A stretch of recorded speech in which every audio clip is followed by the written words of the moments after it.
West. Salute.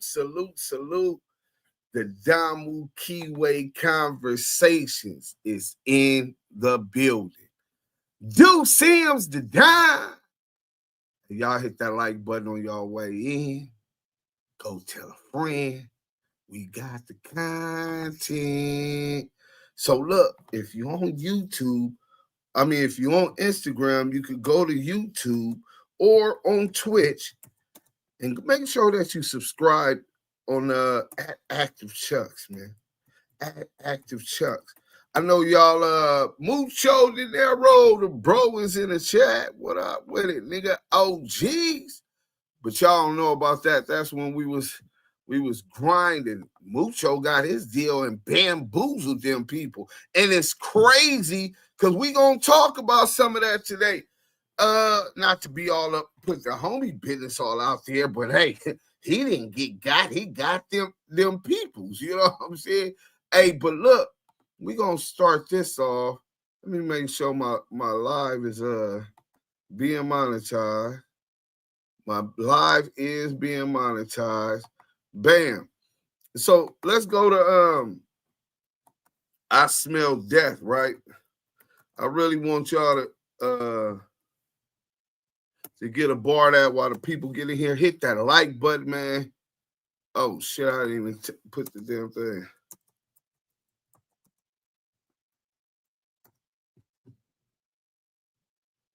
Yeah, we're gonna go to this real quick. Hold on. Hit that like button, man. Up in here, man. I smell death. No back. The streets hollering, yo, what's up with brother? Got life, broad daylight, the trifling hooker, but it's fight, a feel right, saved in life. Little bro, my only ally, this game is trife. Hit squad fell apart, when the war got robbed. Fuck a shadow on the block, took my AR. Bitch niggas who cares though. Playing crackhead game. Rip on rob and for the sack. 3 inches in straps, feeling in fate, not even my ATL, sorry. Some of these brothers, each best know how to bake. Put the fried bread rolling and kept the cake. Happy B-Day, 8 times competitors bake. No way to father receive, all the wild and spade. Found my pelicans breathe, streets and dirt. My release response, known for popping AK. In the food beats and breaks, niggas fuck report. Leak like broken faucets, leave you washing in court. That's too costly. Muddy water. Dishes like my porch. But first, clean house, realize one dirty fork can bring them out. Can't have no rats and cohorts. Torch that can have my whole family up north. Taskforce wants to dine. Flip breaks around like gymnasts from LA to the bricks you from. Papa J, recipe. Fear wonder. Let's go. How long we mourn? Blood, you left a nigga on his own. Then my young nigga hustle. Got popped like corn, the homies crossed anyway. Despite the players they score, snakes spineless, the vertebrae here, they're razzle. Shadow hills and things, hope to get me out. Here, battlefields are filled with possible foes. You never know who's who till the heart's exposed. Conduct bypass surgery, bypass emergency. Incognito, murder, trying to murder me. Alphabet, out to sea, that's assassination. It's here for you. I breathe again like Tony Braxton. I swear we need friends with a hunger and passion to make you screw. Knowing that you slaughter the bastard. Little Reggie come to fire, use a damn low faggot. Came out the closet, just like the caustic fragment. Warm static, you down, test from automatics. Takes me closed caskets, what a bad habit. And all black like a habit. Y'all don't want none, never mind that. Relax, count stacks and move turns. I'm fruits with young guns, super and low space for paper. Cause anything else is a joke. I'm aiming at the haters. Get your ass smoked with no detector. Blaze a heckler. Murder, she wrote, got with your dresser. Found your mouth bigger than your bed. And that's why I smell death in the air. I smell death in the air. I smell it. I smell death. But it about to inhale it. Just like the best. High drove disrespect. Die slow. That's the reason why niggas smell death. Yeah. Shit real out here. Real trife, man. You never know who's who. Niggas been doing this shit since knee high. You know, niggas cross each other over money. Niggas cross each other over lust, hand cream. I still love you, Brown Ball. Brim in peace, my nigga. Hit that like button. Big Marcus, salute. Dominique Mayweather, salute. Lou from the Lou, salute. That's Deuce Sims. I smell death, man. True story, no back, nigga. You know what I'm saying? Nigga was politicking on wax about some real live hood shit that would cripple most of you niggas mentally. You know what I'm saying? The union rep Muddy Waters in here, bro. I don't know what happened. It said that Yael was blocked. I've been trying to get that done. We'll figure that out probably today. But dudes sound like you with Dipset. Nigga, Dipset ain't never spit no shit like that. Nigga, you didn't catch what I was talking about. Let me find out you listen slow, Lou for the Lou. I be having to catch the lies late at night hours when they in, but this time I'm clocked in on both ends. Get your chalupa, man. Josh Jones, salute. That nigga said, I thought Hell Rail was coming next. Man, if you don't get to listen, bro, the streets hollering. Yo, what's up with Booger? He got life, broad daylight and a trifling hooker, but his fight appeal right saved his life. My little bro only ally this game is trife. His squad fell apart when Lavore got robbed by Punchetta on the block. Took my AR, bitch niggas who care though. Take a look back, niggas was dolo. Brimbone robbed and for his sack. 3 inches in straps, sealing his fate. Not even my rap status can make shit safe. Man, that's like, you talking about 20-something years ago, nigga. You know what I'm saying? Salute to everyone in the chat. Nah, my nigga, you was spitting though. Hey, what up, Mo Hill? What up, Unreal TV? Salute, Edward Bell. Salute to y'all from the 318 Sweetport, Louisiana. Free the big OG, Big U, man. Free Big U. You know what I'm saying? I got to figure this out, and I'm finna open up Clubhouse. We doing a lot, but hit that like button. Let me see what them likes at, because if we got 50 people in here, if we got 50 likes, I'm going to go ahead and get to the content. We shadow ban, so we really need y'all hitting that like button. You know what I'm saying? Yeah, we got 52 views. Let's see how many likes we got on this thing. Let's see if y'all show a little bit of the love on that. You know what I'm saying? Oh, I forgot the damn question. I've got so much going on, man. My bad, man. You know what I'm saying? We're going to go ahead and give y'all the poll. Stay active in the chat with the poll. We got some dope-ass content deep. We're going to edify and break it down. Edify through entertainment. Hashtag ETE in the chat. Hashtag ETE in the chat. So the question is going to be, is CS2 back? No, we're going to put, is CS2 back? Let me go ahead and do that. Dominique Mayweather, salute. Is CS2 back?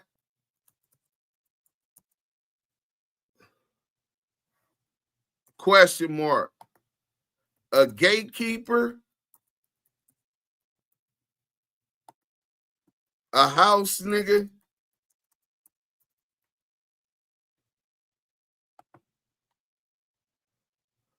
All of the above. So that's it. There go the poll. Stay active in the chat on the poll. We're going to get into this scandalous Los Angeles. ETE, ETD, exposed the debriefers is in the building, nigga. You know what I'm saying? Driving. Listen, they got me blackballed. Veggie wrong, then reported my page. Deuce Sims to Don. What up? Salute to the chat, Carolina Connect TV. Hey, Carolina Connect TV, man, we need all the support we can get right now. For those who haven't already subscribed to the Patreon, man, y'all go do that. In fact, I'm going to put that link in the chat. Hey, my nigga Scandalous is coming with the Patreon, nigga. I've been on this nigga helmet. Scandalous is finna come with exclusive content on his Patreon. I'm dropping, I got some fades I'm dropping. I gotta do some shit, bathe the dogs and shit. But I got some exclusive content I'm dropping. It's a whole bunch of gang fights. You know what I'm saying? I'm not in that. I don't participate in such behavior at this stage and point in my life. You know what I'm saying? But look, hit that like button, man. I really appreciate the support. Momo Papa Dirt, I work at the airport. If I ever view McElroy, it's over with. Hey, Josh Jones, listen, my nigga. But you gotta get it on tape. You know what I'm saying? Once you got it on tape, we pulling you up on the Diamond Keyway conversations, and we gonna congratulate you. You know what I'm saying? I'm quite sure John Jr. would congratulate you. 100 EBT in here not hitting that like button. CS2 be tuned in. Yeah, they all be tuned in. The police, everybody. They investigating the nigga. Tony Farley, turn up. Birmingham, Alabama checking in. We hate Wack down here. Hey, listen, I really respect y'all taste in these characters on the internet. You know what I'm saying? I gotta go ahead and concur. You know what I'm saying? Anthony X, salute, Tony. Active Chucks 100, Black Power. Man, Black Power. Speaking of Black Power, right now is the days that was spoken of in the book of Revelations. All of the fucking above, all of them. Messenger, Brooklyn, New York, salute, Deuce, man, salute. Shout out to Brooklyn. You know what I'm saying? CS2 is a gatekeeper for sure. Muddy, a gatekeeper. Y'all burnt. The union get it done, brother. Hey, listen, the union might have changed scales for the better. We squashed our beef. So for everybody who don't know, me and Yael squashed our beef with the union and Booger. You know what I'm saying? Squashed our beef with the union, and we're working in congruently to take down Porky the Pig, Peru, Veggie Wrong, Charleston White, 607 the rat ass nigga up out of Sacramento that claims 60s. We could multitask. See, we know we living in the book of Armageddon right now. This is the book of Revelations. Armageddon prophecies, nigga. Wars everywhere. And we up here on the content distracted as the game was designed to be. Huh. We got NBA sports talk, trades right after the championship. Everything focused on that, but not that bunker busters were authorized by the president of the United States in a foreign country. Not a terrorist as George W. Bush tried to justify it, claiming not only did they have nuclear weapons and chemical weapons still, which they knew that they didn't have at the time, but still, he still tried to code it. And any other time they say they were going after terrorists. But Trump just impeded on the sovereignty of a recognized nation, a proud nation. Iran, home of the Aryan, also known as Persia, the Persian Empire. It's gonna go down, but look, we got the content. I know it's a distraction, and we gonna get deeper into it. That's why we got scanners, but we gonna take y'all to where it first started. So for those who knew, you know what I'm saying? Rumors of wars and rumors of wars, fact. So we gonna start with this other video, and then we'll get into scandalousness, because I want those who not really caught up to the whole death row situation to be caught up before we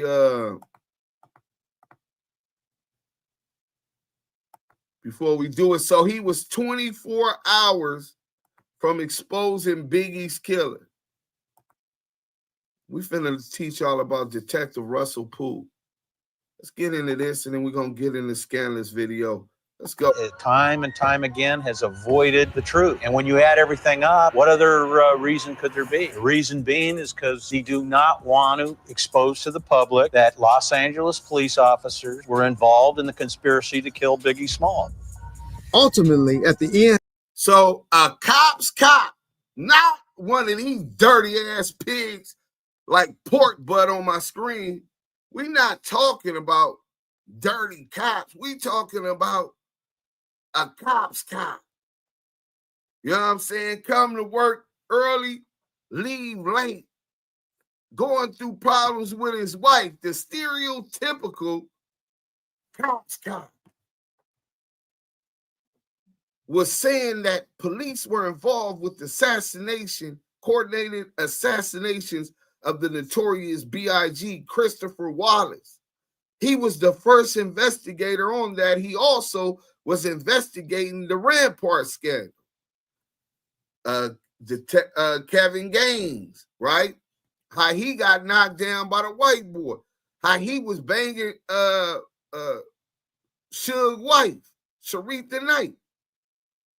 Another snake, but that's how I start off. And this slow ass pork butt won't clout so bad he get in front of Vladimir, the red spy, nigga. This nigga get in front of the red spy. Look at this nigga. Look at this nigga smile. Tell me this nigga don't look sweet, nigga. Nigga, oh, yes, a boss. Hey, a master. I's a good nigga. And then he tells them exactly what Russell Poole did. He got it right in the end. Yeah, he got it right. Which was? But who he believes was responsible for the shooting of Biggie. And he thought it was who? I don't know. You know. They ended up transporting them, Mr. Poole, to the hospital, and where he died of his injuries, or the heart attack. Actually, I think it was a aneurysm, not a heart attack. Okay, now you got him lying about it. Why would a top LA look at this shit? This is a sheriff.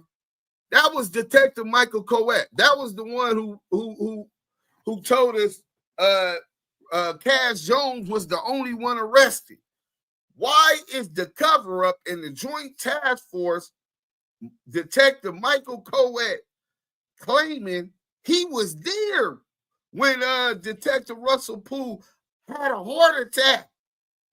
A meeting at the sheriff's after they took him off the Biggie murder investigation, right?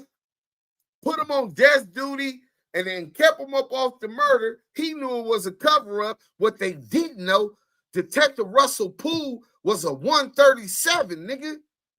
Russell Poole was working for the FBI. Nigga, he go up in the motherfucking thing where the sheriff's at to talk about alleged book and the true killers of Biggie Smalls and I think Tupac Shakur also. And he ended up dead. People believe that it was the heart attack gun.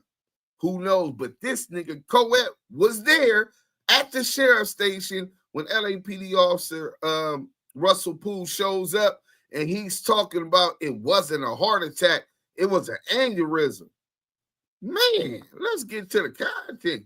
Start off with why is you trying to cover up for it anyway? PD detective quit his job over Biggie's murder because Russell Poole found something the department didn't want the world to see. Corrupt cops, death row connections, and a bullet with Biggie's name on it. Now, this story isn't solved. Some people want it to stay that way. This is another example of how incomplete the investigation is and how they have tried everything or done everything to avoid the truth in the matter. Russell Poole joined the Los Angeles Police Department back in 1981. Over the years, he worked his way up, eventually becoming a well-respected detective in the elite robbery homicide division.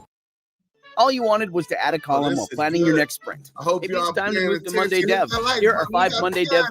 He had worked on big cases like the murder of Bill Cosby's son, Ennis Cosby. Folks inside the force knew him as sharp, dedicated, and straight up by the book. During, by the way, his credibility, does he have a strong credibility of who he was with his past? At the time, Russell Poole was known as a really diligent, hardworking, respected detective. Had he worked on something this big? Now, Detective Russell Poole was known by cops as diligent and this reputable, You want to know what Greg Caden was known for? Letting Mexican George off of a life sentence by corruptly paying informants, promising them things that he couldn't promise, or he could promise, but he was doing backdoor deals under the table. The same with Darren Dupree, his partner.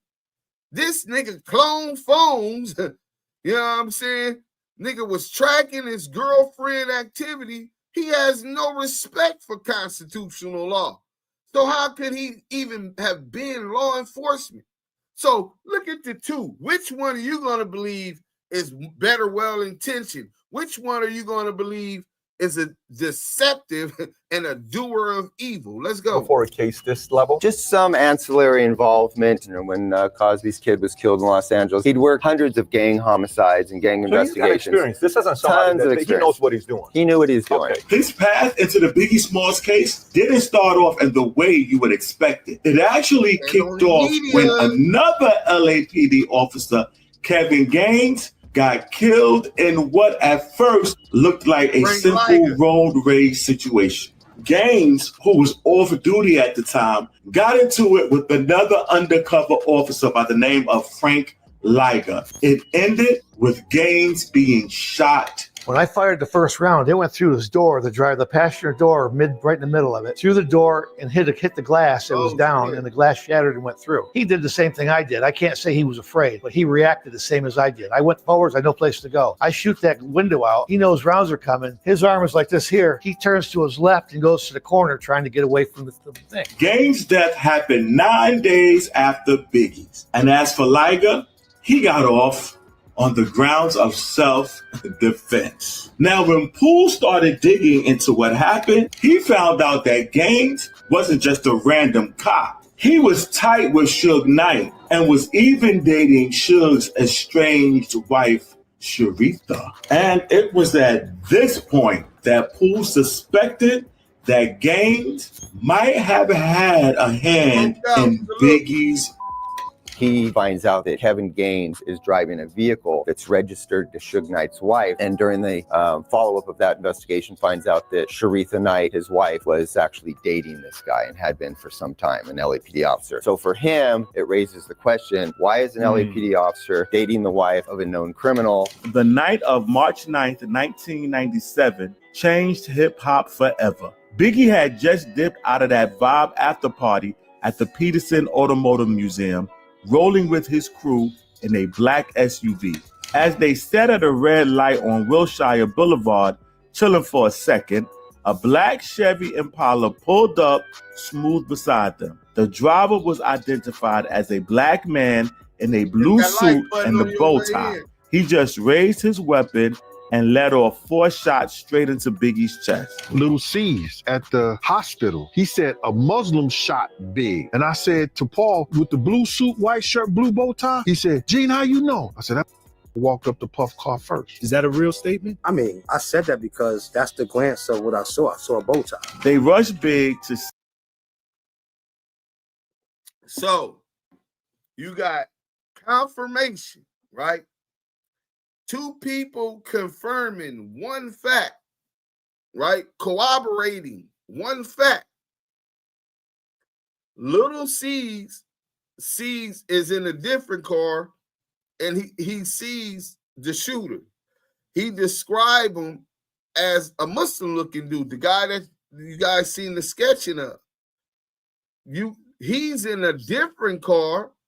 And he talks about, man, Lil C's said it was the dude with the bow tie and the one on the sketch. That's the one that stopped at our truck with Diddy checking to see who was inside the car, allegedly, under this theory.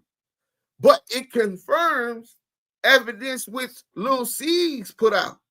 So how the fuck is Greg Caton, this doer of evil? Hold on, let me show y'all what doer of evil means. You know what I'm saying? Hold on, man. D, and then we're gonna go.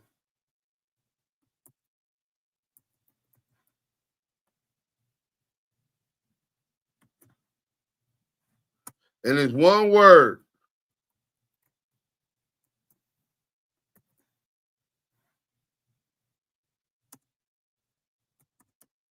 All right, we're gonna get back to it though. Let's go. Doer of evil.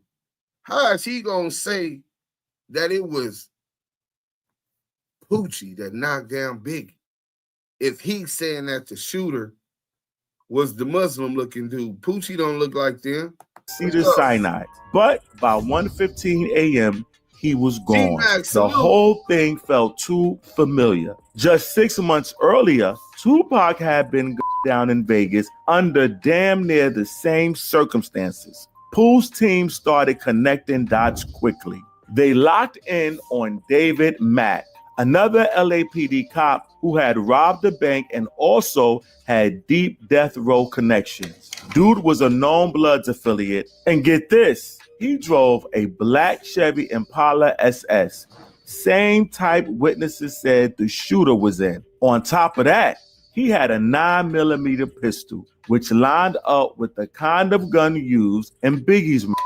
A corrupt cop, a rogue cop named David Mack, robs a bank in Los Angeles, a Bank of America, and runs out of there with like $722,000. Investigators quickly figure out what his involvement was, and they arrest him. And when they arrest him, they find out that he drives a black 1996 Chevy Impala, which is the exact same vehicle as the suspects used in the murder of Biggie. They also find that there's photographs of him wearing all of the.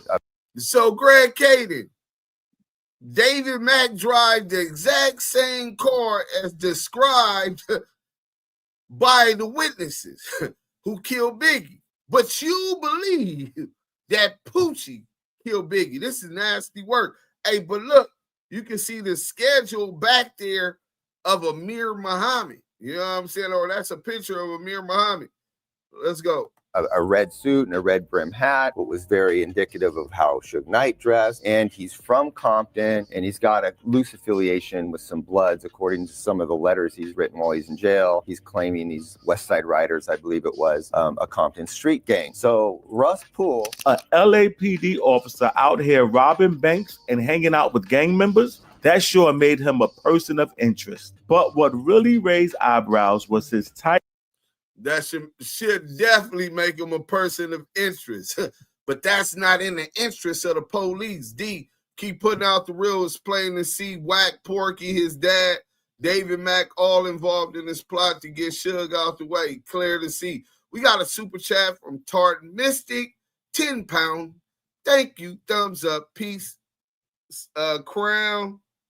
I can't see the other one, and then a heart. Well, thank you, Tart Mystic. Everything donated to the Damu Kiwi Conversations is appreciated. Let's get back to the content. But salute across the lip lines. Tight relationship Ireland with Amir Muhammad, also known as Harry Billups. Poole and plenty others were convinced that Amir was the man who pulled the trigger on Biggie that night. Adding to that, we discover that while he was in jail for the bank robbery, he's visited by this guy named Amir Muhammad, and he goes into the jail and visits David Mack. He becomes aware of this visit, and he finds out that during the investigation into Biggie's murder, an informant had mentioned the name Amir as being the shooter of Biggie Smalls. Apparently, Muhammad and David Mack first crossed paths at the University of Oregon in early 80s. Mack was making waves as a track athlete while Muhammad played football. They became roommates and best friends, and their bond carried on long after graduation. While Mack went on to join the LAPD, Muhammad moved into the mortgage and real estate game, eventually settling down in Georgia. Then, after Mack got busted in 1997, for pulling off a $722,000 bank robbery, Muhammad paid him a visit in federal prison on December 26. That visit raised a few eyebrows. Investigators wondered. Hey, salute to everybody that's on Clubhouse.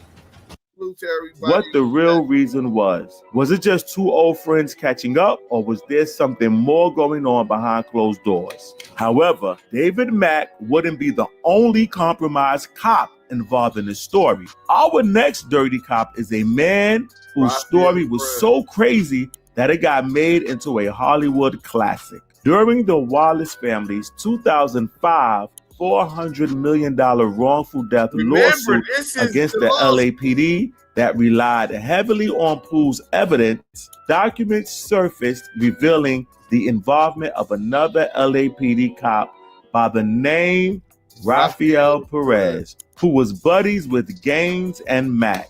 Now, Perez is the cop whom the movie Training Day starring Denzel Washington was based on. In 1998, Perez was arrested for stealing 6 pounds of cocaine from an LAPD evidence locker, drugs valued at around $800,000 on the street. Perez became a person of interest because of his alleged ties to Suge Knight and Death Row Records. All right.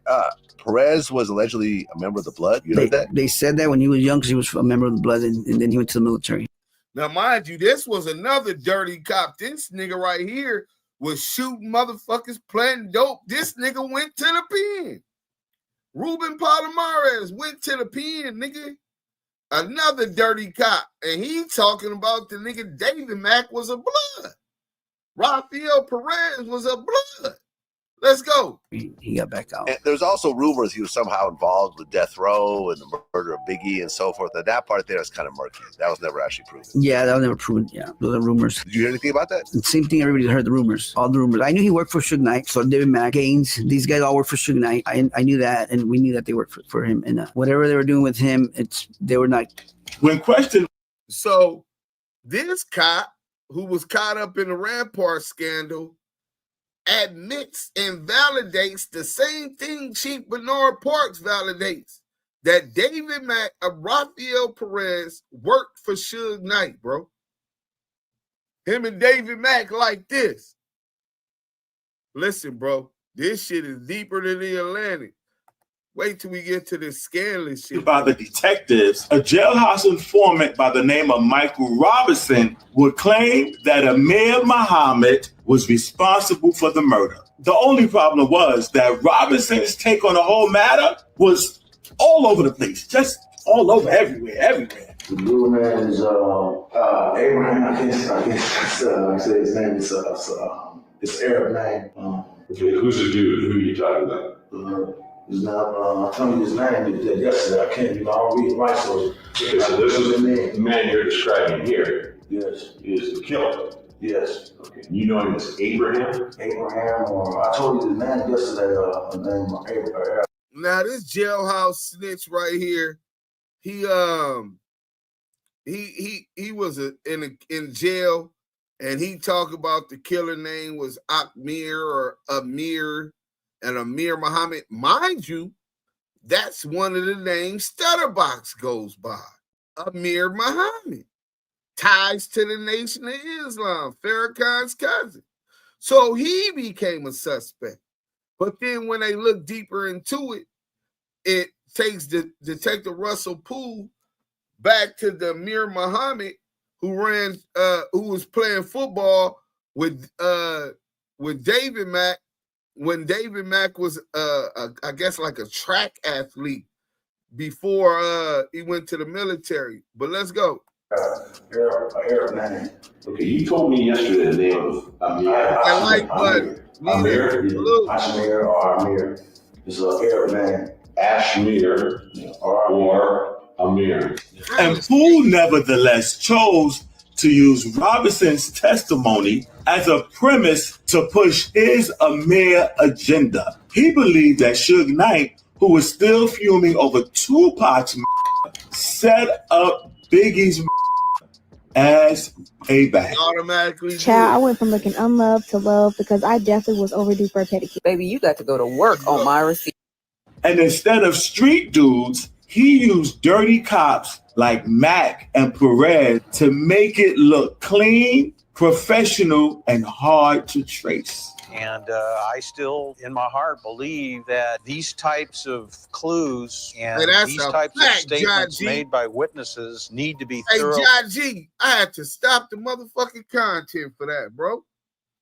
That's a motherfucking fact. John G, we had to read this comment, bro. Even though I had to stop the content. Them niggas was playing boss games. Scanlon said something yesterday that slick gave me chills, G. Reggie acting like Scanlon is a white man from overseas. That's a throw-off. Them police will try it. Nigga, we know. And we can't even get a like from you niggas, let alone the Patreon. Nigga can't even get a like from niggas. Nigga, we know, nigga. But I'm going to stand on the side of my people in truth. Scanlon's going to stand on the side of his people in truth. And whatever come with that, nigga, we all got to go.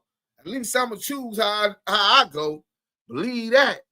But yeah, bro, he was that was the Okie doke trying to act like he thought Scanlon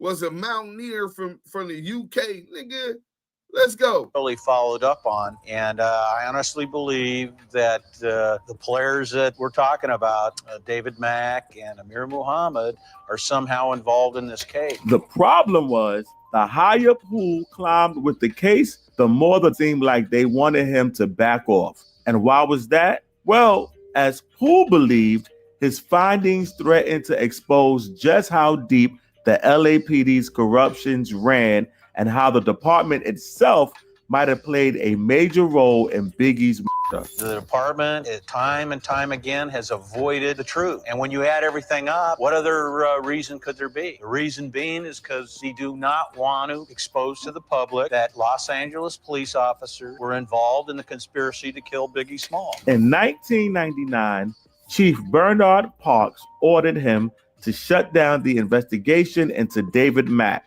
The official reason given was the ongoing rampant scandal, a separate and highly publicized corruption case. They shut down the investigation. They didn't check ballistics on David Mack car when they could have, right? But they shutting down the thing. They didn't kick Detective Russell Poole off the case. Mind you, I can show you the video where Chief Bernard Parks said the same thing that dirty pig right there said, that they worked for Death Row. So, I mean, it's obviously a cover-up, and they brought in Detective Greg Caden to do that, to make sure that the city of Los Angeles and the LAPD wasn't paying out at least $400 million to Biggie's estate. Let's go. Centered around corrupt cops who were accused of various forms of misconduct, including police brutality, planting of false evidence, stealing, and drug dealing. Parks stepping in forced Poole to walk away just one day before he could collect his 20-year pension. But Poole wasn't done. He filed a lawsuit against the LAPD, claiming they violated his First Amendment rights by trying to silence him. That didn't go anywhere either. The court dismissed it, and just like that, he was left with no job, no pension, and no justice. Poole struggled financially and also had family issues to deal with. Went and became, kind of like a marshal over at the federal courthouses in LA. His life seemed to kind of spiral downhill. He went through some financial problems, family problems, drinking problems, that type of thing. But then he kind of got a second wind and was trying to look into some late claim, could make like 2015 claims that he wanted to try to track down. After leaving the LAPD, Poole was now working as a private investigator who stayed locked in on Biggie's murder, following new leads and trying to put the missing pieces together. Then on August 19th, 2005, while in a meeting with LA County Sheriff investigators to talk about fresh info on the Biggie and Tupac cases, he suddenly collapsed and died from what was ruled a heart attack. We are not a traditional cafe. We're completely unconventional. And my website really has to capture the same magic. but not everyone brought that. They ended up transporting them, Mr. Poole, to the hospital, and where he died of his injuries or the heart attack. Actually, I think it was a aneurysm, not a heart attack. Oh, okay. That clears that up. Yeah, there was no. Hey, you hear John? You hear Veggie's lover John? Veggie's lover John said. Veggie lover John said, "Oh, that clears that up." So that's what you're up there trying to do, clear it up. He didn't have no damn aneurysm. Let's go, man. Why are they trying to control or make a narrative about how something happened? Obviously. A heart attack gun, I can assure you. Who had been deep into finishing his book, Chaos Merchants, which he hoped would blow the lid off the whole case and get the public asking questions again. To some people, it felt too convenient. Poole dies right before putting out something that could have caused a lot of trouble for some powerful names. Seemed a bit too convenient. People don't understand is that then they say, yo, Gene Deal changed the story. Yo, when you get new evidence, when you start seeing stuff and people start coming out with stuff that they never called before, there's certain things going to have to change. Certain things going to have to be different because now you know new stuff. Russell Poole had that right all at the first time, man. And that's why they probably killed him. But even before he passed away, Russell Poole had his fair share of critics who didn't buy his theory that crooked LAPD cops were behind Biggie's murder. Of course, Greg Caton did, and them officers didn't want to believe that. Tard Mystic said, Deuce, if people knew the cost of putting this content out, they hit like 1 million times. The threat's real when you share truth. Truth is the most dangerous weapon on the planet Earth. Martin Luther King was unalive because of his truth. Malcolm X was unalive because of the truth. Fred Hampton was unalive because of the truth. And it looked like a lot of other people's been unalive because of the truth. But you're right, Tard Mystic. Hit that like. One of them was Greg Caton, a former LAPD detective who never met Poole, but had heard of his impressive career. Did you know Russell Poole? Not personally. You know, I only knew him through his work, and specifically through his work on the Biggie Smalls investigation. You know, we'd never crossed paths on the job. From what I understand, he is a pretty good detective in his day, but I only knew him through evaluating his work as it pertained to Biggie's case. Caton led a multi-agency task force from 2006 to 2009, bringing together the LAPD, FBI, and other federal units to re-examine the Biggie and Tupac cases.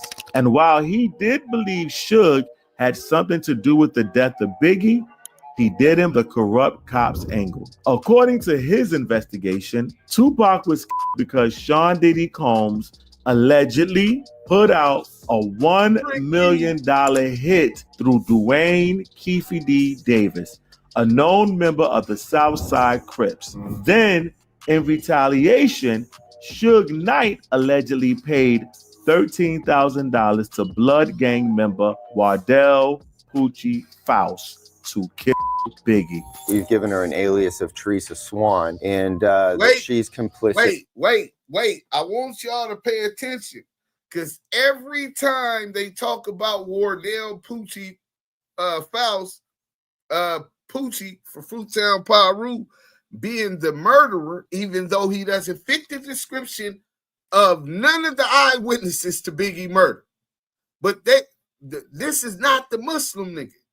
This doesn't look nothing like the composite, which they all said who seen the Muslim dude, the exact description. But this dirty pig come out and he says Tanisha Swan, because Tanisha Swan closed the case. But who started it? With Poochie Faust, the same rat-ass nigga that snitched on Tanisha Swan. CS2 back.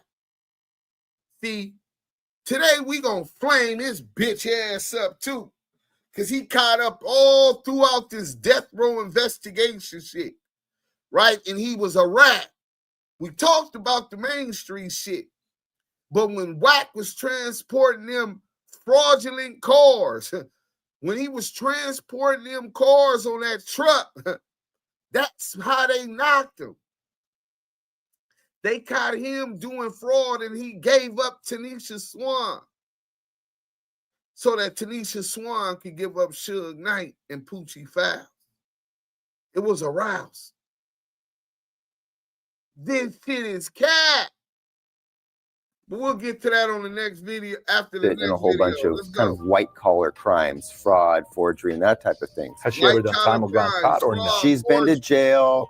Okay. So she had she has a record. She has a record. Okay. And a lot. She's got a history. She was his bad girl. You know, Suge had a lot of women in his life. This happened to be the one that he could count on to do something that the other girls may not be willing to do. So we basically find out that she's involved in a bunch of fraud related to automobile purchases. We do the same thing with her that we did to him. We approach her and tell her, listen, we've got a case against you. We're not only going to send you to jail, but we're going to have your young children put into foster care, and your world's going to take a big 180 if you don't tell us what you know. She ultimately breaks down, confesses that after the murder of Tupac Shakur, Suge's at the county jail. She goes and meets with him. Suge says, listen, I want Biggie killed. I want you to go ahead and get a hold of my boy Poochie from the neighborhood. He knows Poochie's a known shooter, and he agrees to pay her $25,000, half of which she gives to Poochie, and they conspire to do the murder. Now, Kading was not rocking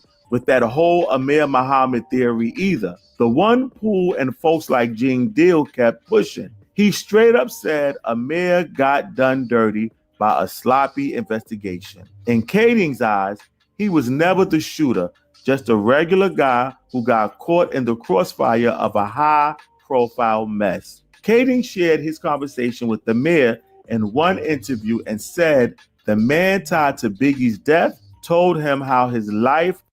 No offense, but if you're paying more than $30 a month on car insurance, you're getting ripped off. Everybody knows has been messed up by the accusations placed on him. Have you ever met with Amir?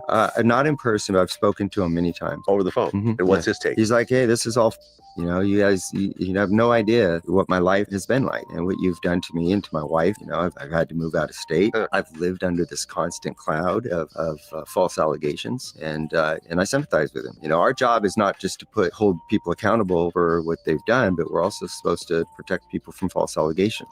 In an interview with Hip Hop DX, Kading also dismissed the Amir talking, saying Michael Robinson was the originator of that theory. Actually, there was never an Amir Muhammad's name. There was just an Amir, which was part of a clue given by a jailhouse informant named Michael Robinson. So when he's interviewed and he's given information to the detectives, he says, this is what he heard. It was a guy named maybe Amir or Ashmir. He's not even sure. In the end, Russell Poole's version of Biggie's murder remains one of the most controversial takes on the case. While some see him as a truth seeker who got too close to the fire, others say he let conspiracy cloud his judgment. Now, say what you want, but what is clear is that Poole gave everything,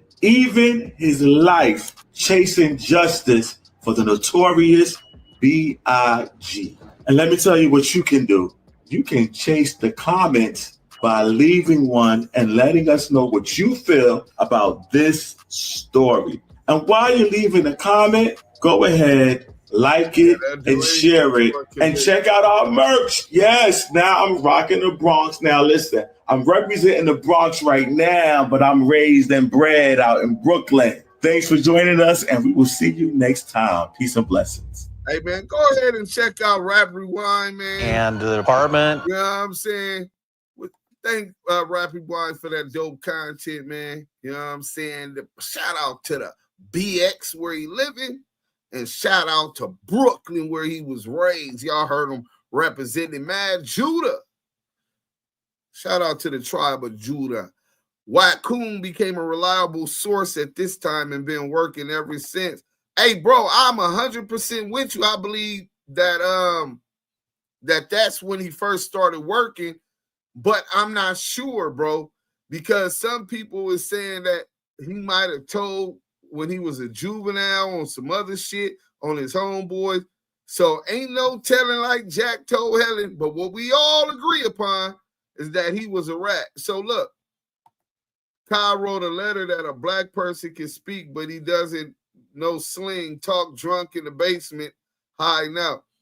Blood Main 5, Active Chuck, Scandalous in the Dose of Reality, running that triangle offense. Hey, listen, Bloody Main 5, hey, that's a motherfucking fact, but you know what you didn't know?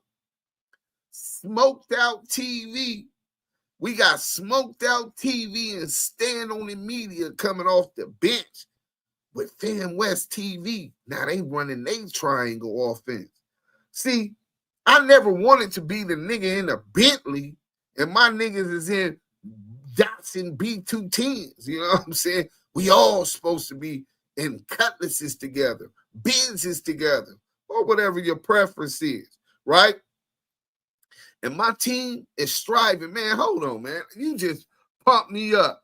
I just was motivated by Stand on the Media, my brother. You know what I'm saying?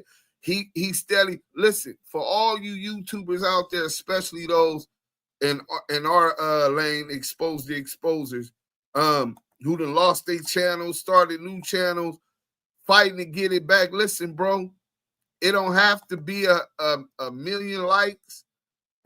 It's just a little bit at chip at the brick, one day at a time. You gonna get back there, my nigga. Look what Scandalous did, and we gonna support you to get back there. You know what I'm saying? But I got something from my boy Stand on the Media. Give me a second so that I can pull it up.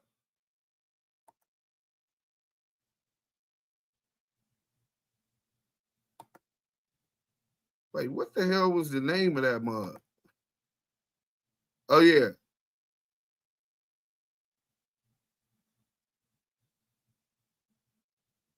That's the old one. My bad. I put that shit in my DM. So let's go. Here we go. I didn't even have it up.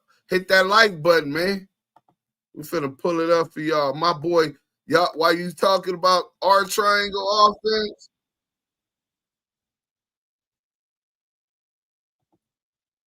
my boy, Stand on the Media, and then we're gonna give y'all the content. Damu Keyway conversation. Oh, y'all can't even see it, huh? All right, let me go ahead and get y'all there. Boom. Yo, Stand on the Media. Yo, I want you to say for my channel, welcome to Ranch Game. Keep doing your fucking shit, ninja. Yo, y'all follow that nigga right there. Stand on the Media. That nigga be saluting me. He be doing his own fucking thing. He be doing other topics besides Pac, but he's definitely like on his Pac shit. He's brand new in the game. Y'all follow channels like that. Reggie already reported this nigga. We started that war, nigga. He sent that missile. Reggie was a nigga in the church selling dope. John Allen had a boyfriend named Sid. We sent those missiles, nigga. Have some fucking respect like these other channels do. These other channels, these new... Yo, Veggie's reporting channels. Los Angeles, Scandalous Los Angeles TV, some shit like that. Stand on the TV, Stand on the Media. These niggas are new YouTubers that Reggie Jr. is reporting, right?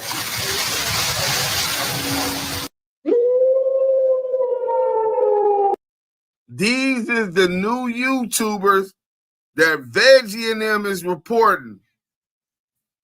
Hey, listen, man. Oh, I don't think they could hear me up on the live. Shout out to all my peoples on Clubhouse. You know what I'm saying? But if you didn't know, shout out Stand on the Media, man. Salute to Discretion TV. I appreciate your support of the brothers, and we gonna support that also. So we running our triple offense, and they got their triple offense. As long as we all win, I'm happy. You know what I'm saying? We all putting out the truth, supporting the truth. If a nigga against that, he against us. This is, especially in this time, this is really good versus evil, nigga. Y'all gonna be with these rats Y'all can continue to support them, these gatekeepers, and fuck all that, man. I want y'all to meet WACK100's handler. My nigga, Scandalous Los Angeles TV, the motherfucking GOAT that did it again. Hey, hit that like button for this time. Welcome back to Scandalous Los Angeles TV, where we expose the exposers and edify through entertainment. The other day, Smoked Out went deep into the vault and pulled out an oldie but goodie, a classic Doc Hicks video. In this video, Doc is speaking with a certain individual that wanted to remain anonymous, and this individual breaks down CS2Back's connection to E1 and Alan Grunblatt. This was a solid piece of content, and a lot was revealed in it. So today, we're going to go through it, dissect it, and as always, put some paint where it ain't. There's a lot happening in the world right now. That U.S. bombers carried out strikes today at 3 Iranian nuclear sites. One at Natanz, a site that had previously been hit by Israel. Israel and Iran have been trading strikes since Israel's surprise attack last Friday. Israel has already attacked the site at Natanz, now the United States. An American airbase in Qatar coming under fire from medium and short-range ballistic missiles. Iran's supreme leader posting just moments ago, his nation, quote, will not surrender to anyone's violation. Let's now switch to Israel. Go to our chief foreign correspondent, Trey Yanks. He's live in Tel Aviv with the latest, not only from Israel, but what do you make of the fact that this appeared to be a pretty limited response, Trey? Miss Lisa, hey. Yeah, John, good afternoon. We're getting more information from regional sources right now on this Iranian attack targeting the Al-Udeid air base. A lot moving beneath the surface. Miss Lisa. And if you're paying attention, you can see and feel it. And what's wild is how all of this ties together. The industry, the politics, and the posturing. So let's get into it. Let's break this down and see what we can uncover. Programmatic advertising wasn't designed for what it's stay with content. Now, this first part that I'm playing is a discussion with an individual that we're going to remain anonymous at this particular time. You know, just if this individual decides that he wants to put out his name, but he's close to the situation. I'm not going to disclose his area or anything because he has a lot of ties and piecing different things together. But this is a discussion that we're going to start, and we're going to start a little series. Now, it's named Tupac Decoded. Now, WACK100's association to E1.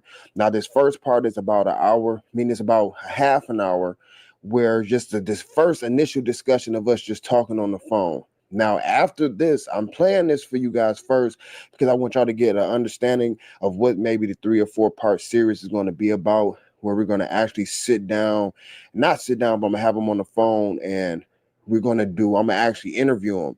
I'm going to do different questions so I can break things down. Now, the reason why I'm doing it this way, because I want to give you guys the opportunity in the comment section where if there's any type of questions that you want answer about this whole situation that you may have, you know, after listening to this, if it haven't been answered or if it maybe pop different questions up in your mind, I want you to leave it in the comment section so I can write it down. And the ones I feel like that's most prevalent to the situation, I'm going to ask them and we're going to piece some things together to create dialogue. Hey, we definitely finna dialogue about it. Real quick, Mad Judah said, Deuce, you the one who led the way for the new YouTubers to get on the Wackoon exposure campaign. But that shit don't necessarily mean it where it benefits them, and they didn't do it because naturally they stood against what he stood for. That shit come off as corny as fuck. It's trendy now, kind of like being a gang member, right? That shit it doesn't have as much meaning. Let's get to it. This is for the sole purposes to create dialogue. So go ahead and check this out and holler at your boy, this DOC. Now, before WACK100 even politic and opened his mouth and said he was working for these dudes, people that's already know a little bit about what's going on already know who E1 is. You feel me? Yeah. They're basically getting paid. They're basically a company, people to basically destroy the legacy and also, like I mentioned, push the false narrative that Orlando Anderson was the one who killed Pop. So now you've really got to ask yourself, why are E1 and Alan Grumblatt invested in pushing the narrative that Orlando Anderson killed Tupac? Why are they so concerned with that version of the story? What's the agenda? Who exactly are they trying to protect? All right, meet me at the Because when people go this hard to control the narrative, it's never just about clearing things up. It's about covering something up.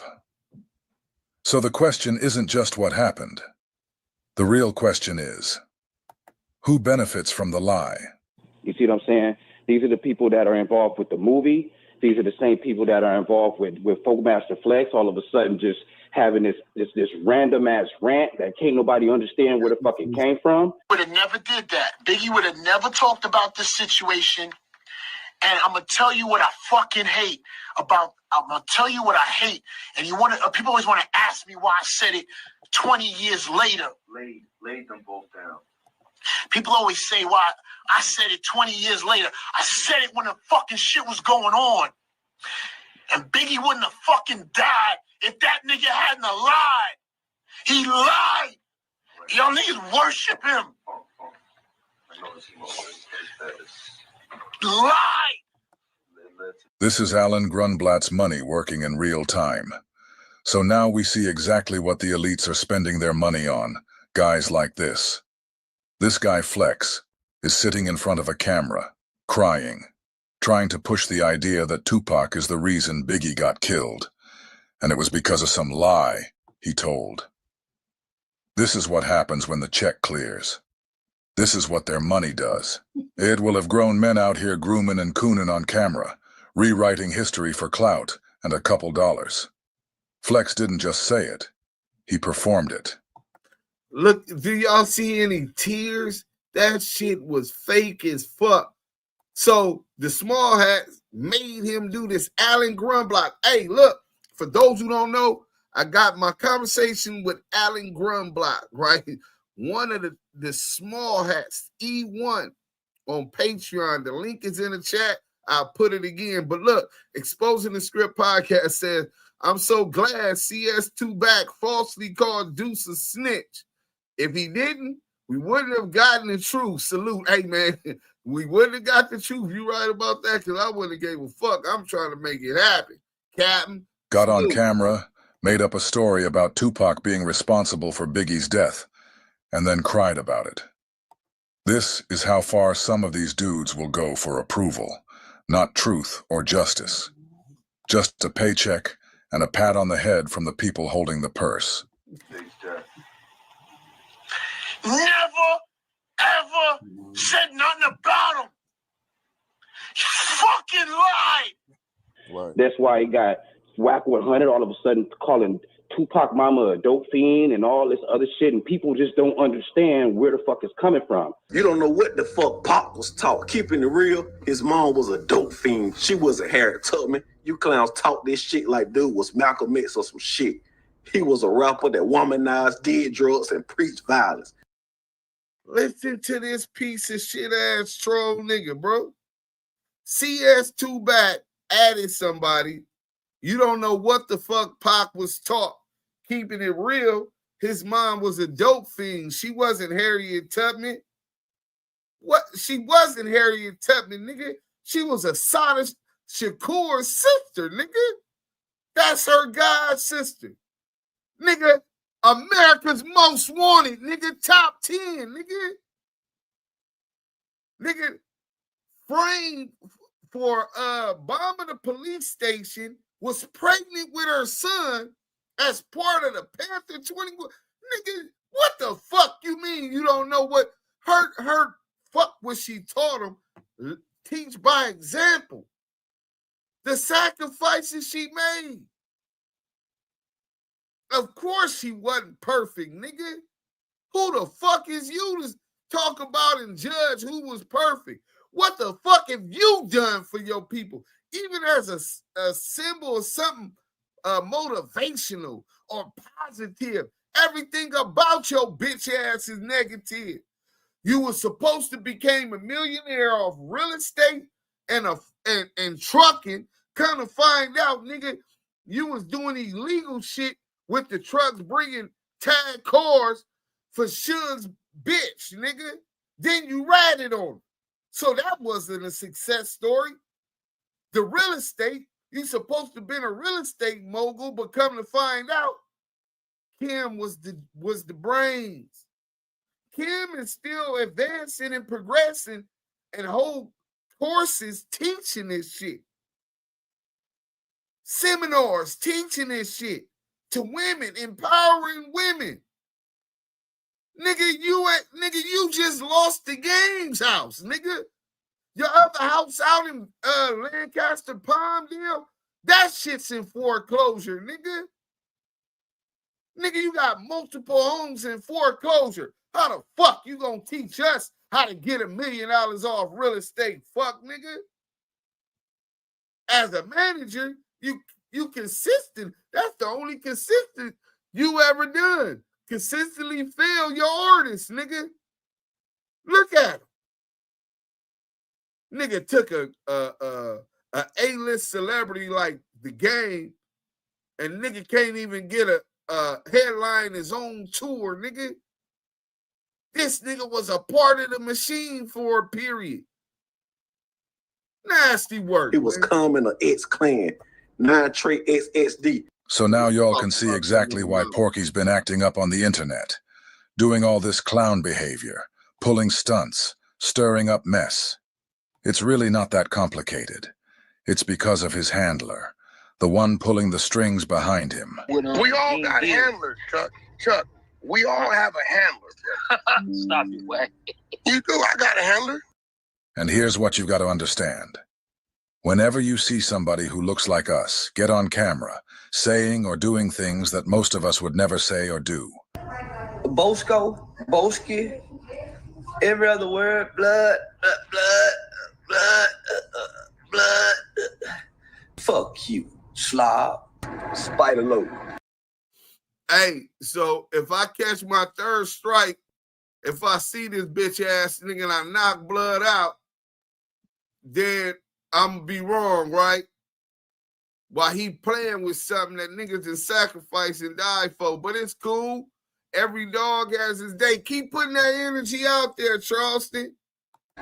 Fuck you. Yeah, fuck you, crab ass nigga. 9 times out of 10, there's somebody exactly like Alan Grumblatt standing behind them. That's how this game works. They don't come out and say it themselves. No, they use people who look like us, so it goes undetected. So you won't question it. When you ask yourself, why are these guys doing this? It's because there's always a very wealthy somebody behind them, with a different agenda. And guys like Porky and Flex, they're just the house niggas they send to carry it out. It's coming from these niggas getting checks that are cut from E1. The first person, I can say the first person, but Greg Kading, the cop who was involved with, this cop was involved with the Biggie case, you know, getting everything together and whatnot.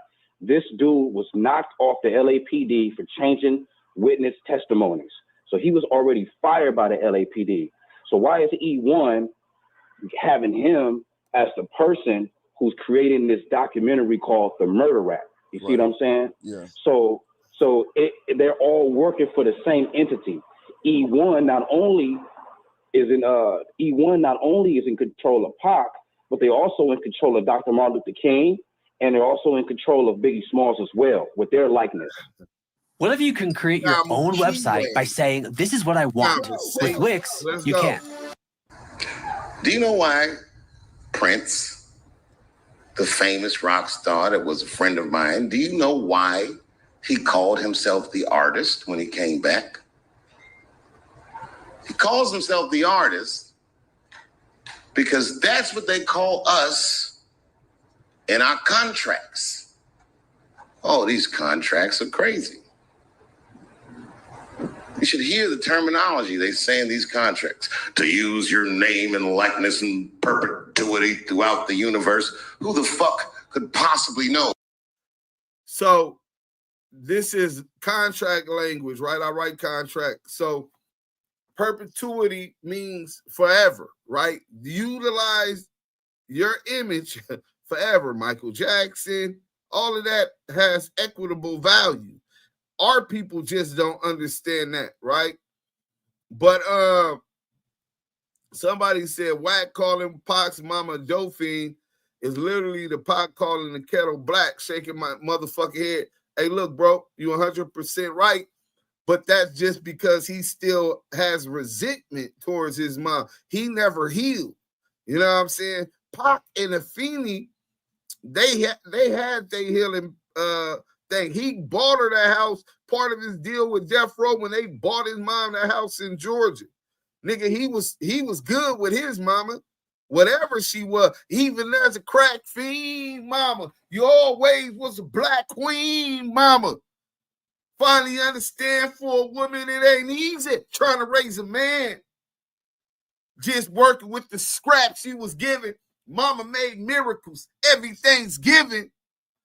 That nigga found a way to digest the fucked up reality he came from and take his mama and love her for better or for worse, nigga. Her faults and her strengths. That's true love. CS2 back don't know that, bro. And his 400-pound fat ass mama, that bitch, she about to have a mother. She eat another double cheeseburger. She might fuck around and croak. Fuck that fat bitch. You know what I'm saying? Clip that. Nigga, fuck your mama, you bitch ass nigga. Let's go. What that means. Nobody does. It's so complicated, in fact, that when you're a kid like me, you have to hire somebody to tell you what that means. And you sit down at a table and you do the contract game. And that's how I got with Comedy Central. So basically, this company has, if they wanted to say Martin Luther King was a gay Muslim, they could, because they had, and his family couldn't do shit about it, because basically they own the rights to him. You see what I'm saying? See, this is one of the key things they do in the business world, especially in Hollywood. After you die, they still want to be able to profit off your name, your image, and your likeness. That's why Dave Chappelle said, if you ever read those contracts, you'll see phrases like, in perpetuity throughout the universe. Yeah, the universe. Fact. That means if they set up shop on Mars, they can still slap your face on merch and stream your voice through satellites. Oh, no, that's a fact. So I see somebody in Scanner's chat talking about that they don't do that the territory governing this contract is the universe. But why would you just put the universe, nigga? You illiterate, dumbass niggas. Go read the book, Everything You Need to Know About the Music Biz, and look at some of those recording contracts. And then when it gets to the contract of a recording contract, you're going to see Donald Passman. That's the author. He's a famous lawyer for Michael Jackson and the Beatles and all kind of. It's the Quran of the books about the music industry, right? And when he gets to the point where it says to put that, because while they're planning for the event of trying to see if they can live on the planet Mars, right? Say planet Mars are able to utilize the vibrations on Mars to play music, right? Not only to play music, but to play a music that you own, right? Well, the person who owns your contract is going to own that music. So you will still demand equitable value if Mars open it up a new market. So that is language within a contract. So to that jerk who was trolling scandalous, talk about nobody has that in their shit, then suck a dick, you dumb, you ignorant. And just so you know, and we'll talk about that later, because that's a bigger issue. Let's finish. You're gone, weirdos. But they're still eating off you. In perpetuity means forever, even outliving the contract itself. And this is exactly what happens when people sign those industry contracts. It's not just a business deal. It's basically like you selling your soul. You hand over your identity, your story, your legacy, forever, and they turn it into a product. So when folks tell you, read the fine print, this is what they're talking about. Because once you sign, they own you. Not just for this life, but for the next one too. Now, you got to know who E1 is. They're connected somehow, some way with Interscope. With Time Warner. Everybody knows Time Warner and Interscope, Jimmy Iovine, all that stuff. They're all in bed with each other. Yes. Can a can of Lysol take care of my snotty sofa? Can do. Mildewy tiles? Can do. This? Yep, it's the Can Do can. Nothing kills more germs on more surfaces than Lysol disinfectant spray. Lysol, what it takes to protect. Second of all, I'm running the biggest thing for me is reliability. Somebody that stands behind their word. You know, when they tell you they're going to do something, they're going to do it. They're all in bed together. Same people, same network, same agenda. They're all part of that same culture Donald Sterling was talking about. The one I broke down in that documentary I dropped a while back. If you don't know what I'm talking about, go back and watch it. It's all there plain as day. They've all worked together. And part of their strategy is this. They use people who look like us to keep us at each other's throats, to stir up drama, keep us distracted, divided, and off code. It's not just about entertainment. It's not just about clout. It's about control. When you see these influencers and let's talk about that, because I think that's something that affects us every day. The NBA championship, I love NBA. I'm an NBA fan, a diehard Laker fan, but an NBA fan. I love the sport, played it all my life. A lot of that in everyday life is distractions. As long as you're distracted, you're not focusing on these billionaires that's all in the same bed together, who controls narratives, right? Narratives about your culture, about your people, how they're perceived. You know what I'm saying? Those atomic vibrations that radiate through the universe, through people's TVs, through people's cell phones, images of that subconsciously mold people to think certain ways, changing their will. Only the devil will try to control the way a person thinks. See, that's not what the Most High will for his people. He made us in his image, the ability to create thought. He gave us free thought. Only the devil would try to take that away. And that's what they do. Not just through the type of music we make, you know what I'm saying? The type of movies we watch. And Scandalous is going to get deeper into that. But we are so distracted by sports, football, Charleston White, CS2 back, work, being a parent, being a mother, a father, an auntie, an uncle, fucking with all these hoes, chasing after the bag. We don't really necessarily see how it affects our everyday life till it's too late. But let's get back to Scandalous. He'll break that down, man. That's nasty work. And media heads fanning the flames, playing puppet master over conflict in our communities. Understand that it's all by design. You get what I'm saying? Yeah. But the main thing is this company E1, this company E1, this company E1.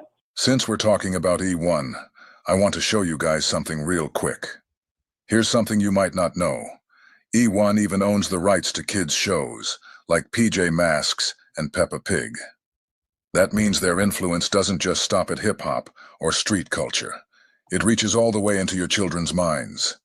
Saturday morning cartoons, bedtime shows. They control the message. They own the characters. So while they're pushing one agenda to adults through music and media, they've got a whole different grip on the next generation before they can even spell their own names. It's not just business. It's strategy. Look at what Ewan thought would be good to include in children's cartoons. In a recent episode, Peppa Pig introduced its first same-sex couple. Penny Polar Bear, a character in the show, has 2 mothers. Inclusion marks a significant step in representing diverse family structures in the popular children's series. The episode, titled Families, features Penny drawing a picture of her 2 mothers and explaining that she lives with them. One of her mothers is a doctor, and the other cooks spaghetti. The show's decision to include a same-sex couple follows a petition calling for more LGBTQ representation in Peppa Pig. This move aligns with a growing trend in children's television to showcase diverse family structures and characters. Previously, the show Arthur featured a gay wedding, and Bluey has also included references to same-sex parents. Once again, for some reason, Ewan thought it was a good idea to introduce this type of imagery to children before they can even spell their own names. We've already seen this with Peppa Pig. But let's talk about PJ Masks. However you book your flight, first check Kayak to search and compare flight prices from hundreds of sites to find a great deal. Those who answer the call of the vagabond Y'all hit that like button if y'all ain't already did. Sub to the channel if you Now, ain't PJ already Masks is a kid's cartoon where the characters turn into superheroes. One of them is a little girl named Owlette. She transforms into an owl-based superhero. And if you know anything about symbolism, you already know what the owl represents in occult circles. If you don't, you might want to look that up. But here's where it gets real. There's a brief moment in the show, blink, and you'll miss it, where Owlette is transforming, and she throws her hand out. And on 3 of her fingers, there's something written. I paused it, and looked, and it's 3 6s. Clear as day.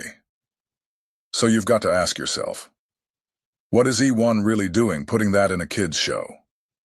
What are they telling us when they put these images in front of our children?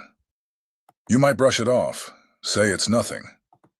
But that's exactly how subconscious programming works. They don't announce it. They don't explain it. They just slip it in, fast and quiet. Hit that in the like documentary I did, I showed you who they themselves are telling us they are. This is who C.S. Tupac and Reggie Wright, a deacon in the Church of Christianity, are working for. A system and a company responsible for planting this kind of messaging into children's minds. Minister Supreme. And the executives down at E1 know most of us won't catch it. They know the average person has no understanding of how deep this goes. And that's the trick. What you don't understand, they use against you. Be not ignorant of anything in a great matter or small. We so caught up on the everyday and caught up in the world moving so fast that we're not worried about Iran nuclear plants being bombed. You know what I'm saying? We're not worried about bunker busters, nigga. But it's going to affect our lives in so many ways. Because those weapons that they're utilizing, taxes will be increased. They're going to be printing more money while niggas is over here struggling to buy a dozen of eggs, nigga. $11. Gas prices finna go back up. The billionaires don't give a fuck. They making more money because they got all the deals for these companies. War means money for them. Let's go, though. King James Version. Every time. Now, there's one dude I think you should I don't know if you've been on your YouTube, but it's one dude, bro, you gotta check out. This dude is real instrumental as far as putting all the evidence together. You can see what's happening now, bro, is you got a lot of people who was involved in that shit in the 90s and the early 2000s that are now, without putting their name or putting their face to shit, sliding this man all the evidence that they had before.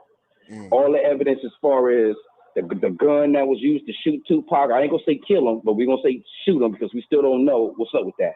Right. It's all kind of stories about how Gaddafi was at the House of Blues and they confiscated the 40 Glock from Gaddafi at the House of Blues, and instead of the Santa Monica police giving the gun back to Compton or giving the gun back to the sheriffs, they gave the gun back to Wright Security, who was owned by, of course, Reggie Wright and Reggie Wright Sr. The gun was given to them, and the gun was never given to the police. So right then and there, it tells you that these niggas has got something involved with the gun. You get what I'm saying? But I don't want to get too deep into conspiracies because, of course, I could be on the phone with you. Hey, real quick. Young and Ruthless said, hip-hop should be ran by us. Shaking my head. Well, Deuce M should be a millionaire by now. You know what I'm saying? But there's things that come in between. Now, I'm with that.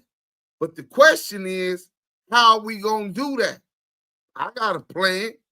I can't even get niggas to hit the like button on the content, though, let alone enough to build the app that's going to take hip-hop back.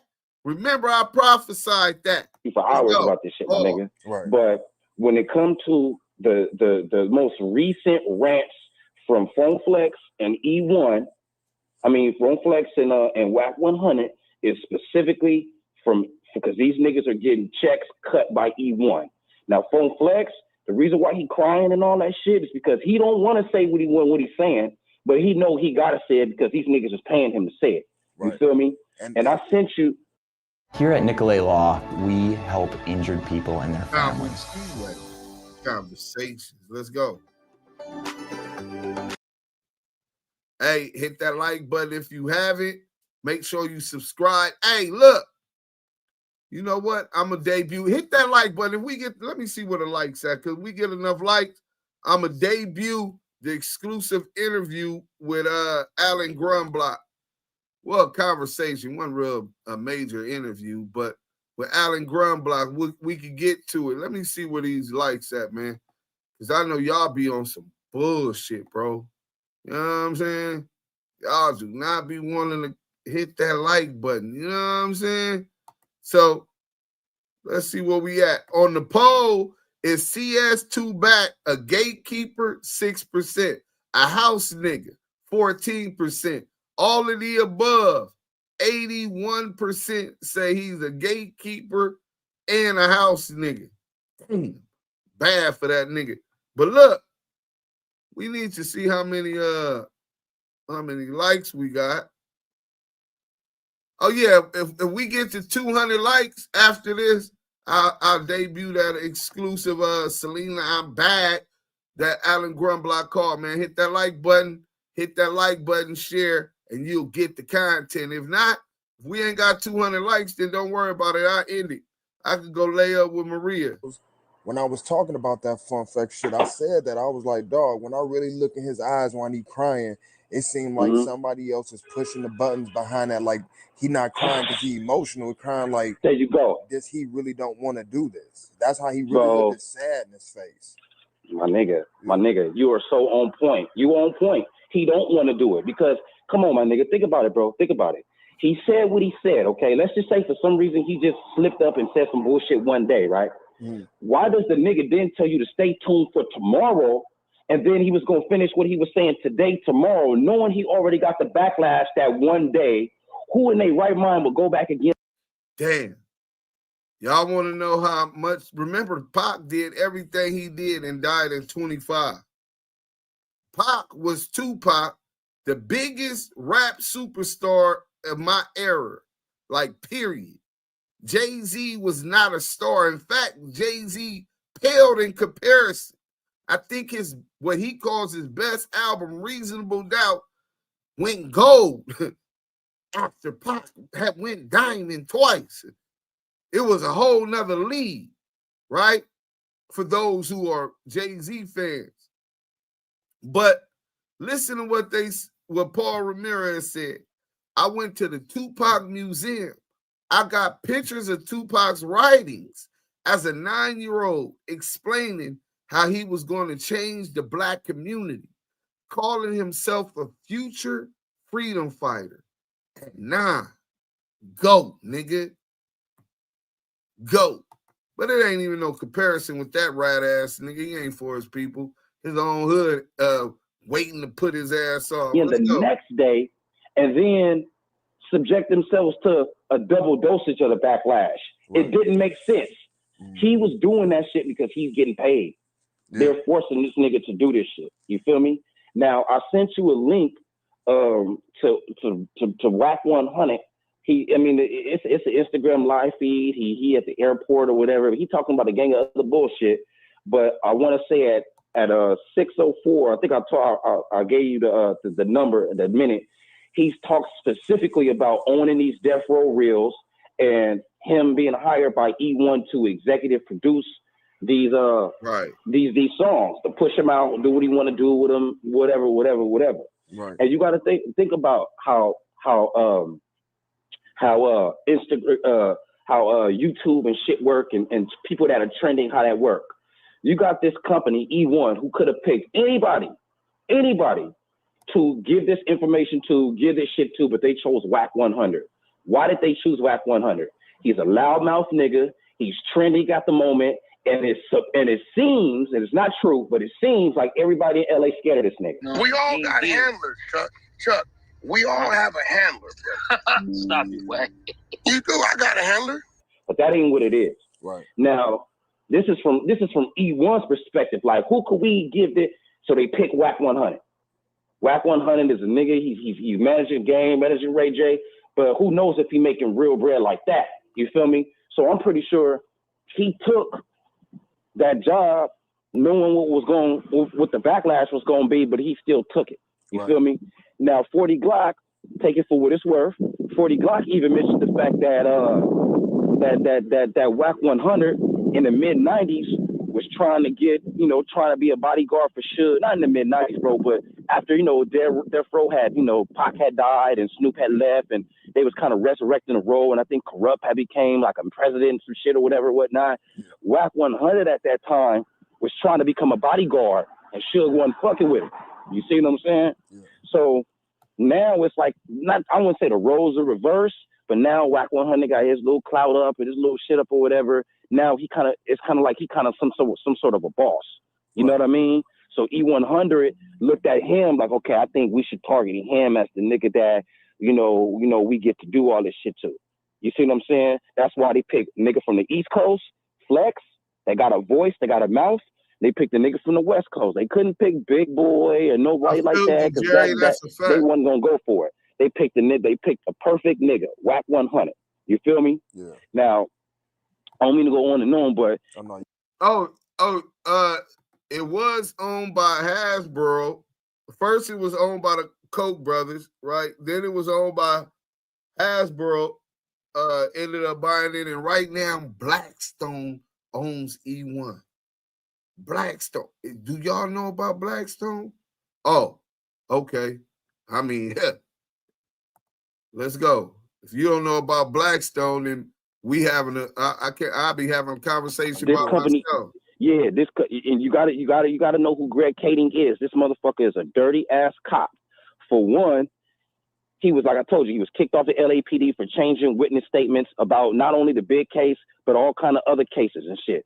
And he got fired, but his official term, I guess, was retired. And the only reason why they retired him was because if they would have fired him, every case he worked on, all them niggas would have had to let go free by law, I guess. So instead of releasing some prisoners and shit, they like, my nigga, you just need to retire. You feel me? So he gracefully walked away for the sake of the prisoners not coming free. But he's got files on him for pointing guns at black kids, planting guns on niggas in Compton. This dude is dirty as fuck. And E1 chose this man not only to destroy not only to put the narrative, the Orlando Anderson narrative together, but to also take what you do best and create a website that's worthy of it. Salute to John G. Biggie. We all need to have our independence, water, fishing, food supply, everything, bro. If you're still dependent upon these people for everything, then you lost. We definitely need to be prepared for that. Let's go. Small's mom, away from winning her, I forget how many $1 million it was, a settlement, basically discrediting anything and basically saying it was the East Coast, West Coast shit that killed Biggie. You feel what I'm saying? Yeah. And because when Greg Kading was doing his investigation, not one time did he ever include all the dirty cops that were in play here. Now, on the contrary, you got Russell Poole, rest in peace. Okay, I don't know if you know about Russell Poole, but Russell Poole was an LAPD detective, the real LAPD detective who was killed for solving the case. He's dead now. For one, not only did he solve the Tupac murder because he received the confession letter, which Greg Kading and them trying to discredit, but he received the confession letter from the niggas who did it, which were the Patton brothers. The Patton brothers, Lil Half Dead, Snoop cousin. I know this is gonna sound crazy, but hear me out. Lil Half Dead, Snoop cousin, the Patton brothers, and one of them undercover officers were the 4 people in that car that went and killed Pac. Now look, I agree with almost everything these guys are saying, except when it comes to that confession letter. Here's why I don't fully believe it.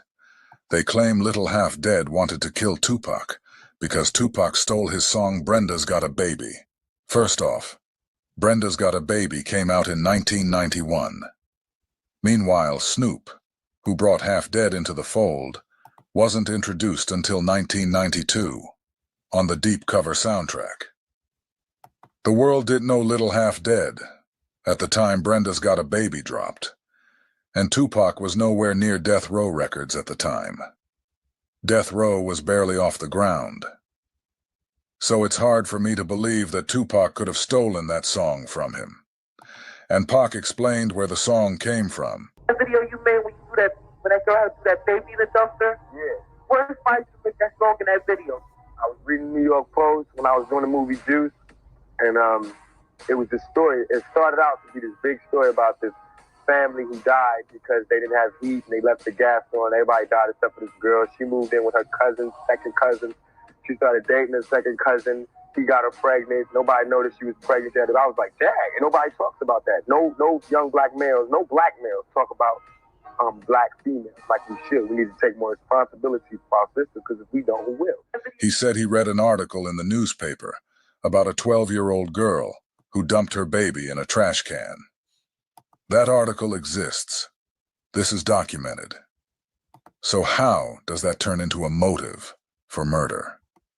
The letter claims that the Patton brothers and Little Half Dead were in the car. I don't believe Malcolm Patton and the others could have hit that car that many times, that accurately, unless they had serious military-level training. And here's another thing. The letter says Reggie Wright gathered multiple people from multiple gangs at a park to talk about who was going to be the one to kill Tupac. That just doesn't sound believable to me. To me, it almost sounds like the letter was an attempt to muddy up the investigation, like Reggie likes to say, just to throw people off.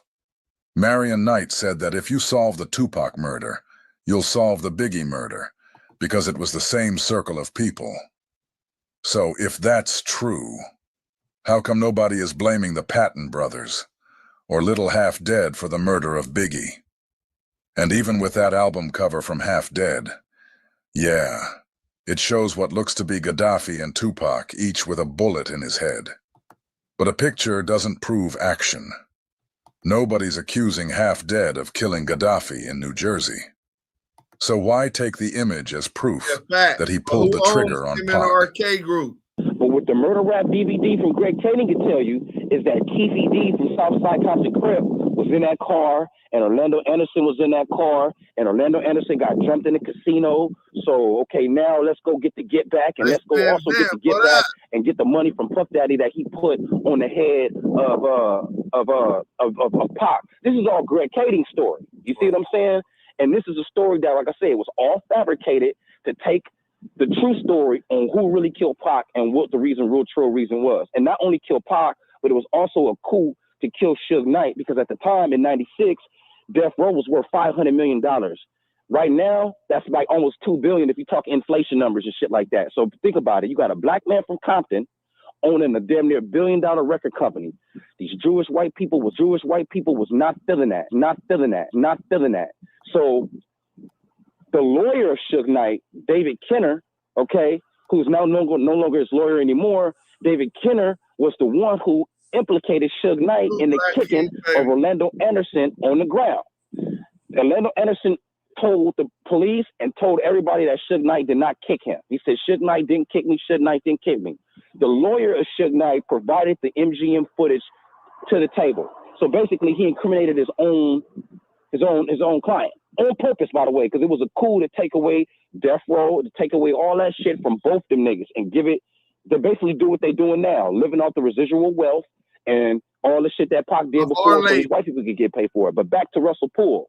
Russell Poole found out all the stuff with the case based on evidence. Not only did he take this evidence with a confession letter to the sheriff's department, he also uncovered the plot to kill Suge Knight at the One Oak Club. I don't know if the club is in LA or in Vegas. I think it's in LA. I'm from LA. I don't know why. I don't know if the club out here. But the One Oak Club where Chris Brown, it was the Chris Brown party. I don't know if you remember this, bro. Yeah. But it was a Chris Brown party. I think Tony Parker, the basketball player, got his eye cut, some more shit or whatever. Anyway, at that party, Suge Knight got shot 5 times. Now, you tell me what nigga get shot on accident 5 times. Right. Even the innocent bystander. Don't no nigga get shot. 1 in the leg, 1 to the heart. 5 times, nigga. Come on. Don't nobody get shot 5 times. But hear me out, though. Russell Poole, rest in peace, got the surveillance of the LAPD cop who picked the shooters up from the airport and dropped the shooters off. Okay?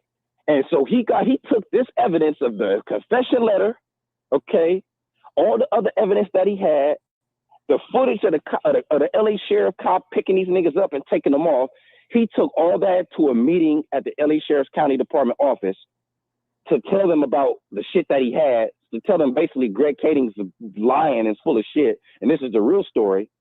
Russell Poole never leaves that meeting. He dies in that meeting from a heart attack. Okay? Right. Yes. Right. So you already know Orlando Anderson's dead. Russell Poole is dead. Frank Alexander, Tupac's ex-bodyguard, who kind of cracked all this shit open with the 2-hour play-by-play analysis on what happened the last night Pac was alive, is dead. All these niggas are coming up dead, bro. So this is why. So when people feel like, you know, WACK100, if it's the interview I just did, and this just did with one of WACK100 homies from his hood that's really like his OG. He was like, nobody's standing behind Wack on none of this shit. So people wondering like, okay, if his own hood not standing behind him, he feel this comfortable going this hard, knowing that there's millions of Tupac fans, and he gotta feel untouchable. So the E1 is, you said, basically the motherfuckers that's behind them, they basically willing to protect them. But this is what's crazy to me. So I'm wondering if E1 owns the rights or the likeness to an individual. You know what I mean? That's like, okay, E1 owns the likeness to the car that's in front of you or whatever. I don't understand why would they want to. You want ads that drive results. That's why we built Roku Ads Manager. Sign up at ads.roku.com. Let's go. Hit that like button. Let me see how many likes we got. If this is their money maker, you know what I'm saying? I don't understand that part of it. It seems like that's kind of going at it backwards. Like, why would you want to make everybody dislike something that's basically your money maker that you want to go, that you're trying to really in essence sell? Oh yeah, y'all bullshit. That's a great question. That's a great question. And basically, how I can answer that is they basically get paid off the good and they get paid off the bad. So you got WACK100 talking all this shit. People are still tuning in to hear what he got to say. People are still tuning in. No matter what our opinion is, we still gonna click like. I mean, we still gonna click play. Right. You feel me? We still gonna, and they gonna get paid off of it if our opinion is shitty of it or we love it. They gonna get paid off the play. You see what I'm saying? I've been noticing when I go back and watch my videos, a lot of the Tupac movie ads is running on all my shit. You know what I'm saying? So when I was thinking, I'm like, anywhere I go, they get promotion out of it, because that's what the dude Chief Principal was saying in the interview I put up today. He was like, he said WACK100 told him, he didn't say, WACK100 didn't tell him who. He was just like, someone paid him $150,000 to do this. But it's crazy because, Like the interview was 43 minutes, and it's like it's crazy because no one. That's the main part of the video I wanted people to listen to, and it's like no one's really. I'm like, fuck all the other shit. He talking about WACK100 ain't no shooter, this and that. I'm like, that's what's fuck all that. Yeah. You know what Thank I'm saying? you, brother. Yes, sir. Yes, sir. Yes, sir. So, oh man, you go ahead. I'm sorry. So it's like I'm trying to figure out some type of way to. That's why I was like, do you have anything like in black and white? So if I do want to press that issue, got that and black not and press white it hard, on because it sounds like this CS2 some real shit. You know what I'm saying? Like bro, you don't know it's who deep. a motherfucker might try to come. It makes me where, and I'm gonna keep it 100 with you. It made me, since I started doing all this stuff. Every so often being a YouTuber, some people will try to put copyrights on your shit or whatever. Now, if a month, say for you got a YouTube and you put up something, I can put a false copyright on your stuff, then you gotta appeal it.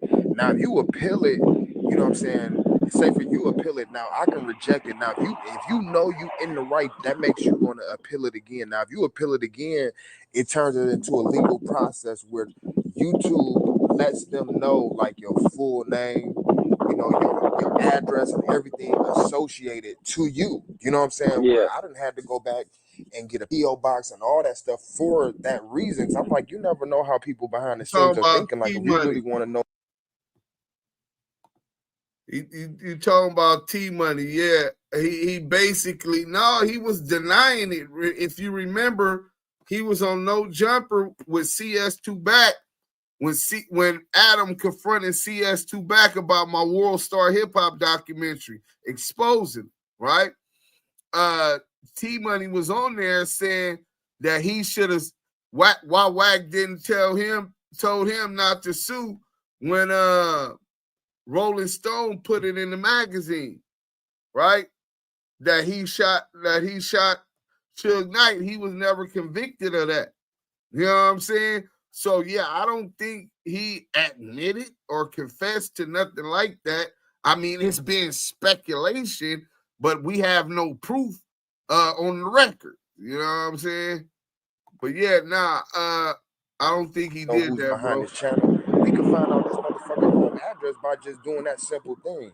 Exactly. And that's how you know Reggie was playing games when they tried to say I was some white man from England. They know exactly who everybody is. And even if they didn't, all they'd have to do is hit up Alan Grunblatt, and he'd reach out to his people. And just like that, they'd have all the info they need. These folks are too connected, too calculated, and too well-resourced to not know. So when they start pretending like they don't, that's part of the act. Can a can of Lysol take care of my conversations? That's definitely part of the act. So if scandalous come up missing, we don't believe Veggie and them even knew that he was a black man. You know what I'm saying? That's basically what he's saying. See, at this level of the truth, right?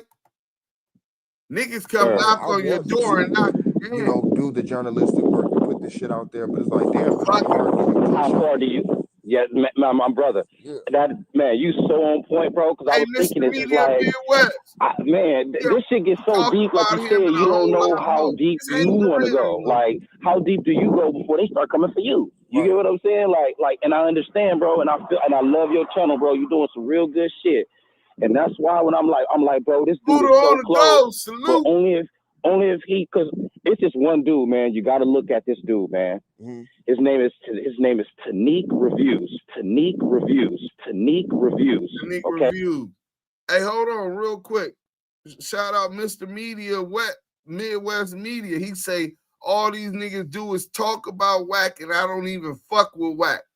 What, have you ever went and told Wack to stop talking about me, or my daddy, or my brother, or any of me and my niggas? Well, suck my motherfucking dick, bitch ass nigga. Fuck you mean niggas talk. We talk about who the fuck we want to talk about, nigga.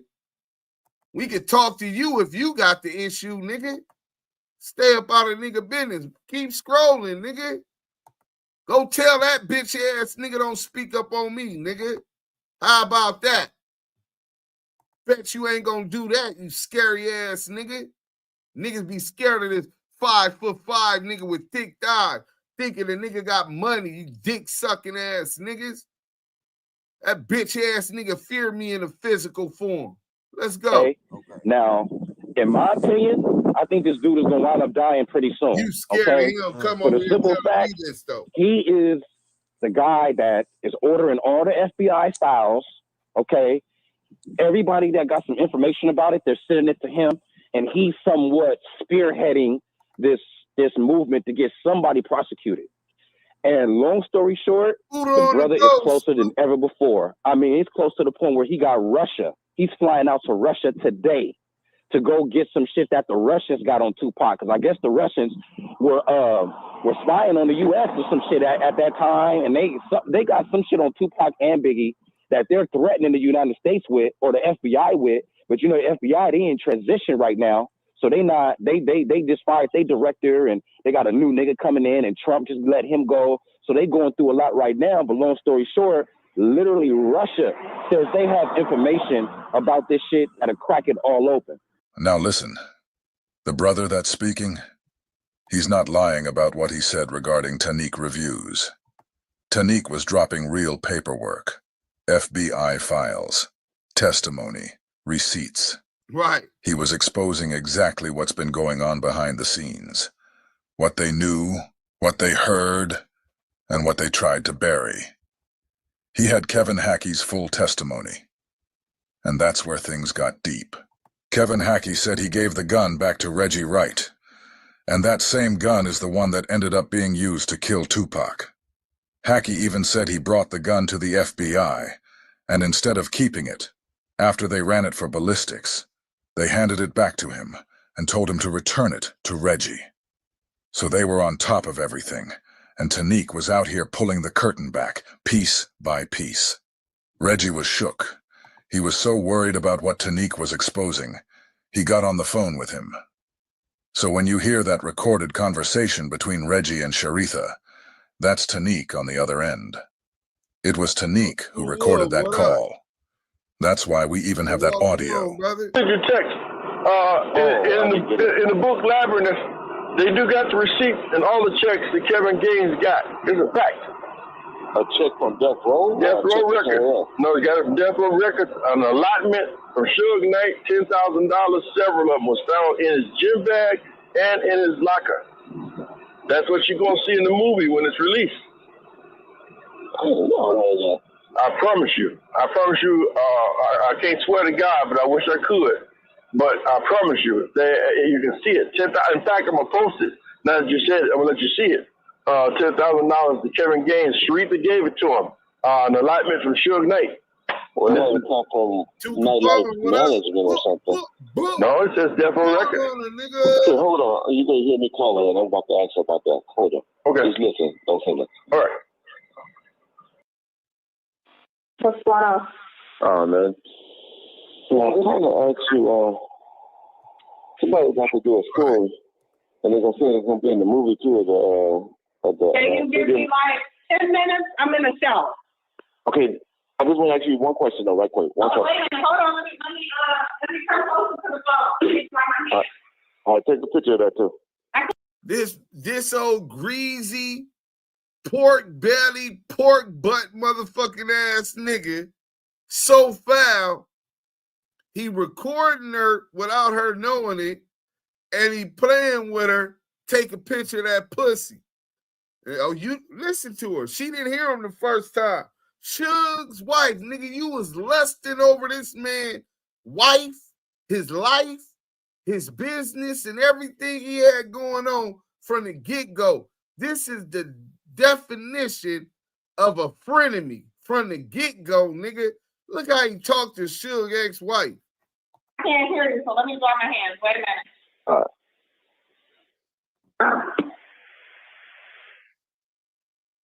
Okay, now what you say?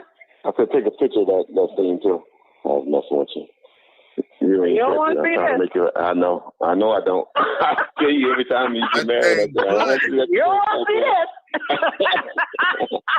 that? But anyway, right quick, big bro. I want to tell you, Kevin Gaines. Did you ever cut in some checks or something like that from Death Row Records? Because I know you ain't cut from Death Row Records, but you might have got from Nightlife. All those people just They coming got something where they trying to say that they got pictures of check stubs and stuff like that from Death Row Records. No, never. Okay. What about from Nightlife? Nope. What about from Nightlife? Nope. I wonder where they killed this shit from. Because I know that shit would have killed you, me, and everybody else if he knew. No. You could not check that Reggie, I'm a game. whole lot of things, but I ain't that scammer. Yeah, he would kill your ass. They lying. Why would I want a paper trail when I never brought him around nowhere? Exactly. That's what I was like. So if I'm gonna hide him in secret, you think I'm gonna let somebody catch a paper trail? Even when he worked with, and I don't even think he's the one that worked. He got his friends to do it. They were paid cash by Snoop. So that is key information for those who didn't know. So Kevin Gaines definitely had his friends working security for Death Row. Now, she said even protecting Snoop Dogg specifically, right?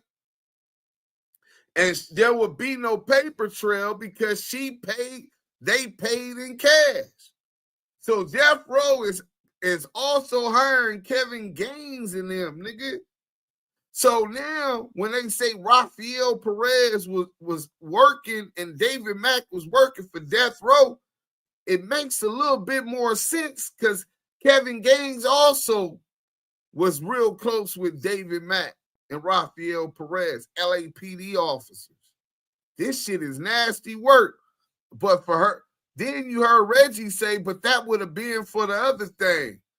They talking a lot of code. It's a whole lot of shit that can't be talked about. Notice not only what's being said, but what can't be said and ain't being said. Pay attention to that, man. They're definitely being cryptic about other events and dealings they had with the police and Death Row Records, Sharif the Night in particular. Yeah. So no, there's no reason. There's not for those $10,000. That's a made up shit. Well, any check?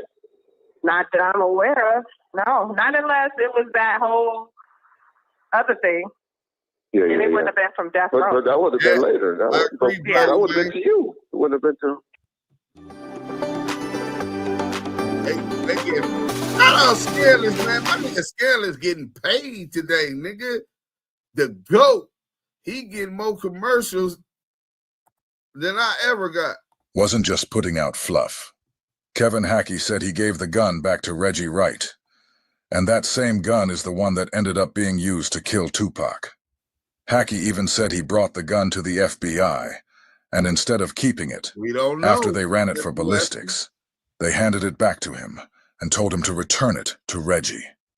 So they were on top of everything, and Tanique was out here pulling the curtain back, piece by piece. He was showing so much real document on Clubhouse. Spy number 1 for CS2 back was in the chat on Clubhouse. In his profile, it says, I work for WACK100. Then you work for the federal government, sir or ma'am. Let's go. Documented info that even I was telling people, yo, they're about to book Reggie Wright and them for the Tupac and Biggie murders. Because Tanique was putting too many facts out there. Oh, he came back. Too much proof. And just as I was saying that to people, guess what happened next? Retired LA County Sheriff's Lieutenant and his son, a one-time cop with the Compton Police Department, have been indicted on federal drug trafficking and money laundering charges. Prosecutors say Reggie Wright Sr. and his son, Reggie Wright Jr., are both members of the Grape Street Crips gang. The way the timing played. Hold on, the homie Mike B says something. The fact that she even entertained them playing with her like that lets you know she'll be down with them framing Suge. Right. A real one would have cussed him out and told Suge he asking to see her coochie. No, that nigga Reggie was fucking Sharitha. That's a fact. Reggie, she was all in with Reggie. She gave this nigga Reggie some pussy. What kind of bitch gonna go from a boss nigga like Suge to pork butt, nigga? Nigga, she's a selfish piece of shit just in that. How you downgrade, bitch? What the fuck? It had to be about her. You went from a multi-$100 million nigga to a dirty pig. You can't tell me that's not a downgrade, my nigga. Gangs was supposed to cut Diller's car off right there. Miss Lisa. So Reggie is a Crip. No, he caught his case with the Crips. Reggie wanted to be a Blood, but he never made the cut. Why y'all think I be talking to him like that? That nigga seeing me what he wish he could have been. The nigga that went through YA knocking niggas out all throughout the halls, boo bopping, putting niggas to bed, right? YA, nigga, kicking off prison riots against the essays, county jail, busting on shit during prison riots, nigga. You know what I'm saying? The federal pinta beating motherfuckers in prison riots with fire extinguishers, putting niggas to bed in the day room, pissing on bitch ass niggas. All the foul shit that nigga do these niggas when he do these niggas wrong. He wished going against the odds, he had the courage, you know what I'm saying, to stand on that beat thing. It just wasn't in him. It got to be in you. It can't be on you. He wanted it on him because he grew up around, but he never made the cut. He's like an undrafted free agent in the NBA draft. Nobody wanted him. You know what I'm saying? He was a crooked police now. He was able to talk a lot of people into doing business with him because the hip-hop, the streets, all of that shit just all was making these gray areas that he tippy-toed around playing both sides or three sides, sometimes four sides. That nigga, the orca, nigga. That nigga ain't no blood. Tell Reggie Wright he's a pig, not a paru. You know what I'm saying? Hey, listen, shout out Deuce here for leading the way to the truth. Hey, listen, man, if I don't do nothing else, I'm going to give y'all that unless it incriminates some people. Now, fuck Reggie. I don't want Reggie or nobody in jail, but I'm Reggie the police, nigga. Reggie gonna tell on you, nigga. You know what I'm saying? That's why when Spy the Lope did that shit to his homie, it showed me, well, damn, if he do a nigga from his hood like that, nigga, I can imagine how quick he gonna put the Reggie Wright police whole phone book, nigga, on my motherfucking house, my trap house, anything I got going on, studio, nigga, that shit gonna be wired for sound, nigga. So yeah, man, let's go. Out. It almost looked like Reggie was arrested just to shield him from all the new paperwork that was surfacing. It felt too well timed to be a coincidence. Right. Like they moved on him just in time to keep certain things from blowing up any further. So you got niggas that are literally flying out to Russia today to go and get that information, or at least with their Freedom of Information Act, see what they can get on what's going on. Right. Now, like I'm telling you, your boy, like you smart, bro. You putting it together yourself. It just don't make sense for a nigga to throw himself into the fire like that. Right. You feel me? And he told his boy that he was getting 150 racks. Yeah. He getting more than 100. He getting more than 150 racks, bro. Because when he said in the interview, when he said in the interview, like, I just let him talk. I wanted to see how far he was going to go. You know what I mean? You know, a lot of times, you know, like when you're doing an interview, you don't really want to like keep hitting them with questions, because then you might stop them from really saying some real shit. You just want to kind of Vlad TV.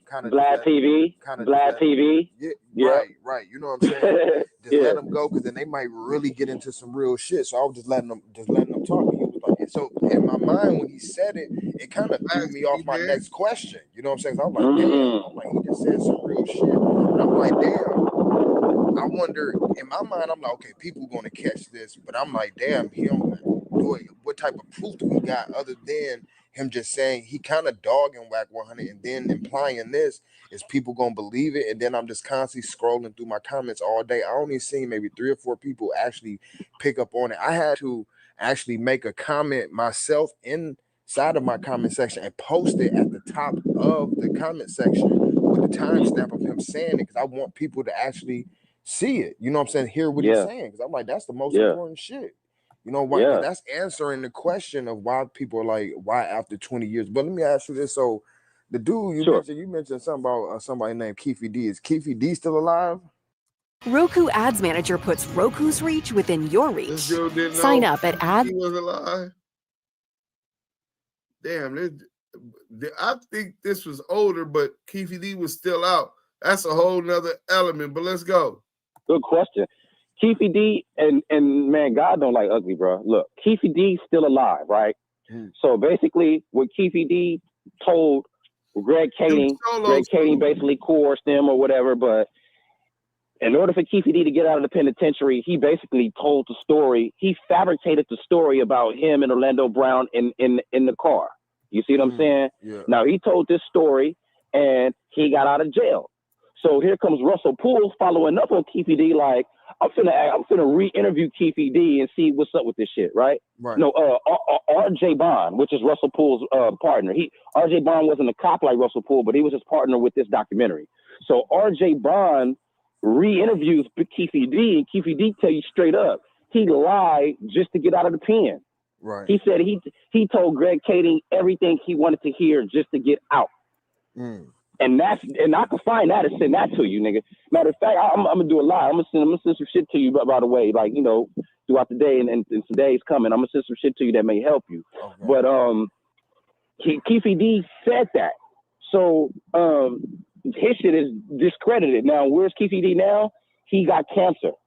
And word on the street is Keefy D got something to say before he died.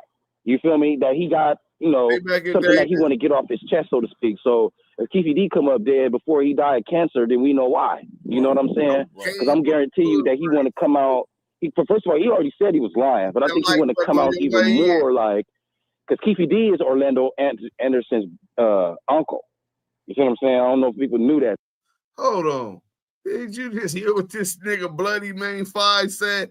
Failed cop, failed member, failed businessman, failed executive. Damn.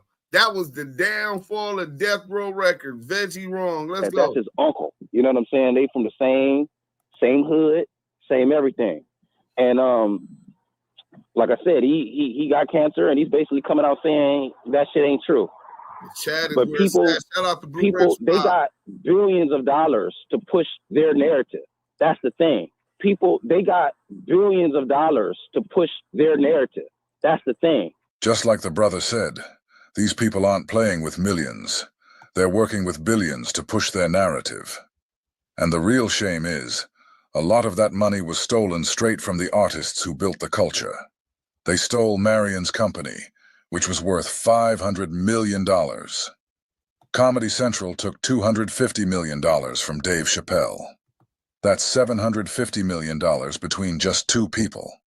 And that doesn't even include the lifetime of residuals made off their names, images, and creative work. Remember when Donald Sterling talked about culture? You've been watching that culture in action, right in front of you this whole time. You know, it's like a campaign when you're running for president. This man may be a better president, but this motherfucker got $1 billion in campaign money. Right. He gonna win. Yeah. It's the same thing. But I'm telling you, bro, the free press, people like yourself, are going to be the people that crack this shit open, because niggas like you can't be bought. I'm not saying you know, a nigga can't give you some money, but it's a certain limit. It's a certain level you willing to go, bro. I hear you. You feel me? Keep your integrity as well. You know what I mean? Like, you want people when they come to your, you know, platform, that they can kind of have trust in what you're saying, that you're not creating a narrative. Like, listening to all this stuff that you're saying, it's making me think back of maybe like a month ago, there was like, Suge Knight, what up, fellas? And then I just seen a video in the maybe like 3-4 days ago where WACK100 was like, he talked to Suge on the phone, blah, blah, blah, and he's supposed to be getting out in 90 days. scared of Suge. I just talked to Suge. Suge just gave me his life rights to do his movie. Stay tuned. Yeah, Wack got the life rights. TMZ, whoever y'all looking, Wack got the life rights to do Suge Knight's movie as of 48 hours ago. We just talked for the first time. Me and the homie got settled our differences. You know what I'm saying? We was mad at each other. I got the life rights. Suge Knight, let me tell it, he'll be home in the next 90 days. Let me tell it, he'll be home in the next 90 days. I'm prepared his bail, all that. Life rights is coming. The rise and fall of Death Row. When I'm scared of my homeboy, for what you talking about? Okay, now let me elaborate on that. Man, you on point, bro. I love it. Let me elaborate on that. Now, the first thing you said was, what was the first thing you said? Fuck. What about Hold on, we got a super chat. It's only about 14 minutes left, but this is some real good content. Iceman Vamp with the $5 super chat. Salute, Iceman Vamp. Thank you. Everything given to the Damu Keyway Conversations. Appreciate it. Keefy D lying to stay out of jail, and you got Vlad running around talking about he single-handedly solved the Tupac murder. Shaking my head. Hey, Iceman Vamp, listen, bro. Thanks for the $5 super chat, but thanks even better for bringing that up, right? So, Keefy D get caught with some sherm out of town. Not only Keefy D get caught with some sherm, nigga, they got the snitch, got his family. All these people are facing exposure to prison, federal prison, for gallons of water, nigga. Gorilla piss, nigga. That agua, nigga, that wet, that's Superman. You know what I'm saying? That's, nigga, have you ever danced underwater and not get wet? That shit. And work. So they got this nigga, look, and he told on so many people in LA, but that's not why they didn't prosecute him. The reason they didn't prosecute him, because the joint task force was trying, and these peoples up above them were trying to control the narrative on the Tupac Shakur unalive. You got FBI, you got FBI transcript, Freedom of Information Act, that says that the JDL, the small hats, were trying to extort not only Tupac, but they were trying to extort Eazy-E. So, with that being said, they running this whole narrative. Keefy D gonna tell them whatever they want to hear. He already told on all of LA.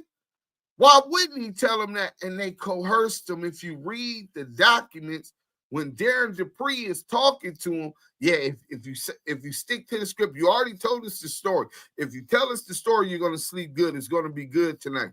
You know what I'm saying? You're gonna sleep at home. Basically, you ain't gonna go to jail. So they're leading him, and he's going to tell them whatever he's going to tell. The rap was already in him. Why not lie, snitch, right? He's all in at this point. So he tells them what they want to hear about the Tupac unalive.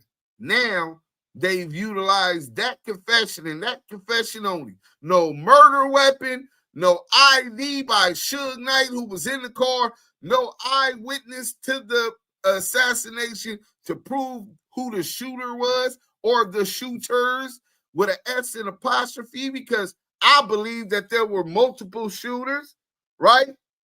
They don't want to get into the walkie-talkie where they heard got him. Snoop Dogg and them heard got him over the Tupac bodyguards heard got him.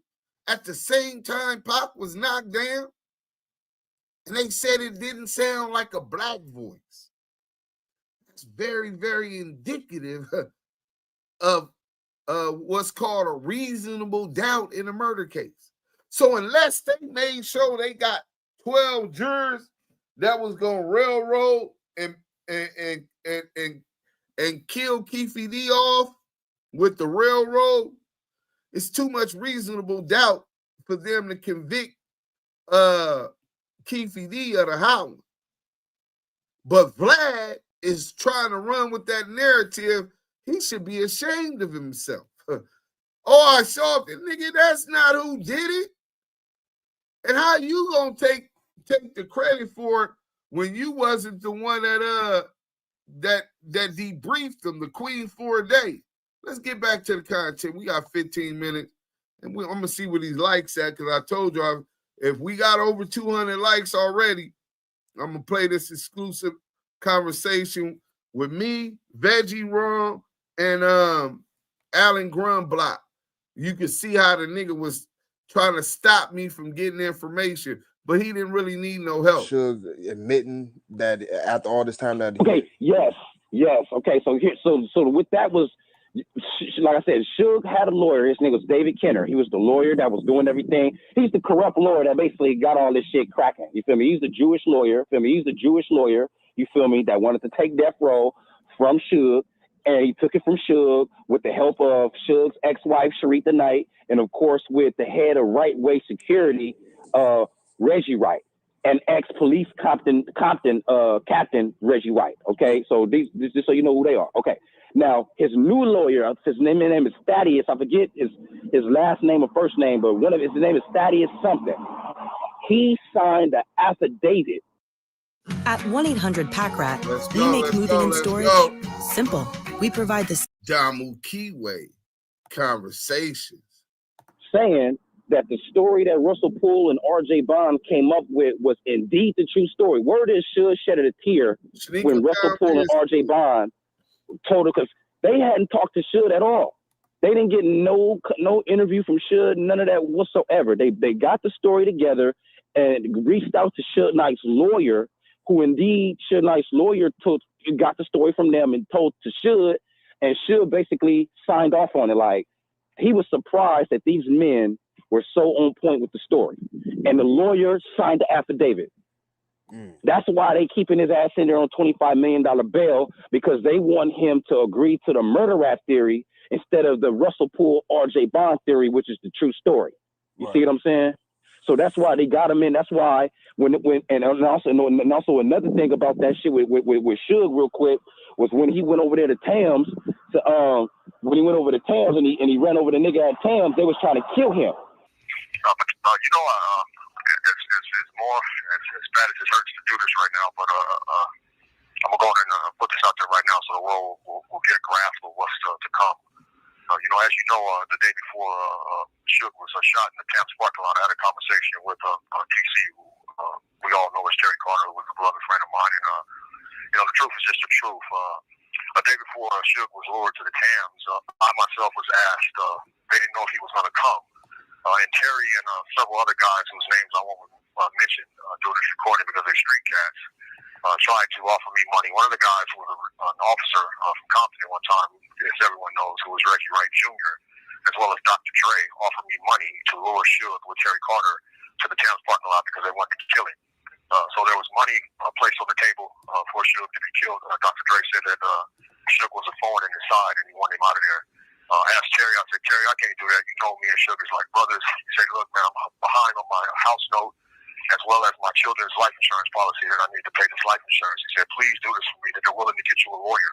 He said, Reggie had cash money that he was willing to take to my family to pay me to help lure Suge in that parking lot.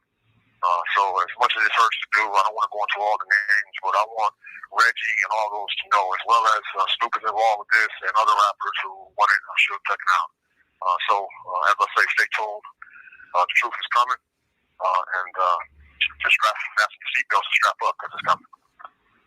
Wow, that's heavy duty information. Yeah, appreciate you. Yeah, I'm gonna go into more details later. I got the flu right now. I'm a little bit underneath the weather. Please release that too. That's why you hear me breathing the way that I'm breathing. I've been waiting for this moment and this opportunity to come forward. I'm tired of the lies. I'm tired of people dragging my name and this man's name through the mud. So as I say, fasten your seatbelt, strap up because the truth is coming. My target is Reggie Wright as well as Greg Katie. And Dr. Dre and Snoop would have to answer for what they have to answer for. The truth is the truth. As much as it hurts with Terry, but that's what I was asked to do was to lure my brother down the parking lot. They knew that if I called Suge, they knew I knew high-level crip dudes that would come, and I just couldn't do it. As I told you earlier, I've known this man since I was 17, 18 years old, and it was two peas in a pot. So he's my type of dude, and real dudes don't turn on real dudes, whether they represent the red or the blue. And that's just how I feel. And so, as I said, I can't speak for him and what he knows and the information that he has. We both are asking for full immunity to bring this stuff to a light. And but again, I've chosen to stand by my brother, and that's what I'm going to do. So, you know, the headline of this whole thing, I guess, would be is that Dr. Dre wanted Suge out the picture. He paid to have what took place with Suge. This call and your telephone number will be monitored and recorded. I've actually heard a tape. I won't go say who, but a very, very important person let me hear a tape. And, you know, the gun was picked up. I don't know the dude's name. What I'm saying, that was, you know, people, I've been in the industry. When you write a check for something, normally it comes from a production company or from Universal, you know, what have you. You don't write personal checks to people who are street people. You know, the truth is coming, and stay tuned. But please get this out there as quick as you can. Like I say, anything that I have to say, if it does not come from Mr. Carlin, it wasn't said by me. If Mr. Carlin released it, it is what it is. My grandma used to have a saying, tell it like an IS is, and the truth is the truth. This is what my whole mission is by coming forth with, you know, what I know. I did not commit the crime I'm in prison for, and I'm not for sale. Is what people don't know. So I'm not going to take money to have a friend of mine who I've known from 18 years old to have him killed to get a lawyer. Ain't no lawyer in the world. I've been in prison going on 27 years, and I'd rather sit in prison than to turn my back on somebody who I consider to be a friend. I was raised underneath that old cloth, and the only thing you can choose in this world is a friend. And again, that's my friend, and they were sadly miscalculating and thinking that I would turn on Suge. So I thank you for your time. You're 100% right. Later, as I say, I'm a little need the weather. There ain't no doubt about that. All right, brother. Have a great day. All right, God bless. All right, bye-bye. Bye-bye. Because if you don't know, you know when you get distracted by a fluffy little dog. Hey, y'all hit that like button, man. We got the content, and I'm finna check them likes. I still didn't check the likes. See where they at right now. The sooner we get over 200 likes, if by the time this video done, which is a couple more minutes, we ain't at 200 likes, y'all ain't getting that exclusive content. Suge Knight $330 million. Damn. Okay. When Suge Knight, hear me out, bro. Think about the movie NWA, and I'm not just basing this off the movie. I'm just giving you an example. Think about the movie NWA at the end when Dr. Dre left Suge Knight. What did Dre leave with? He left with nothing but his talent. He signed a lifetime deal with Suge Knight. See, Marion was trying to follow in the footsteps of the music executives he had been watching. Like you heard in this video, the real game is getting someone with a legacy and locking them into a life rights contract. That's the trick. This is what Porky and Marion picked up from being around Donald Sterling's culture and the industry at large. Look closely. When people like Jimmy Iovine, Jerry Heller, or even Comedy Central get someone to sign over their life rights, it works. They profit. They expand. They flourish. But when Marion tried to pull the same move on Dre, it didn't go the same way. He ended up shot and eventually thrown in prison. Eazy-E tried the same thing too. He learned it from Jerry Heller, who, let's not forget, is also part of that same Donald Sterling culture. And we all saw what happened to Eazy. After he passed, a former Ruthless Records security guy, Mike Klein, who also happens to be connected to that same culture, tried to steal half of Eazy's company from his family. So Suge Knight gets 30% of everything. That was a young nigga making a dumbass business decision when he was young, but you could tell Dre just wanted to get out of death row, so he just did what he did and he left. With that being said, he signed a 30% contract with Suge Knight. So everything Dre got, Suge got 30%. Same thing Eazy-E was doing to his artists because Eazy-E wanted to do distribution deals. And man, this shit gets so deep. And that's why they really killed Eazy-E, but we talk about that another time. Eazy-E was getting real big into black distribution and wanted to own the distribution. Just like I was saying before, when people connected to Donald Sterling's culture want to own distribution companies, there's no issue.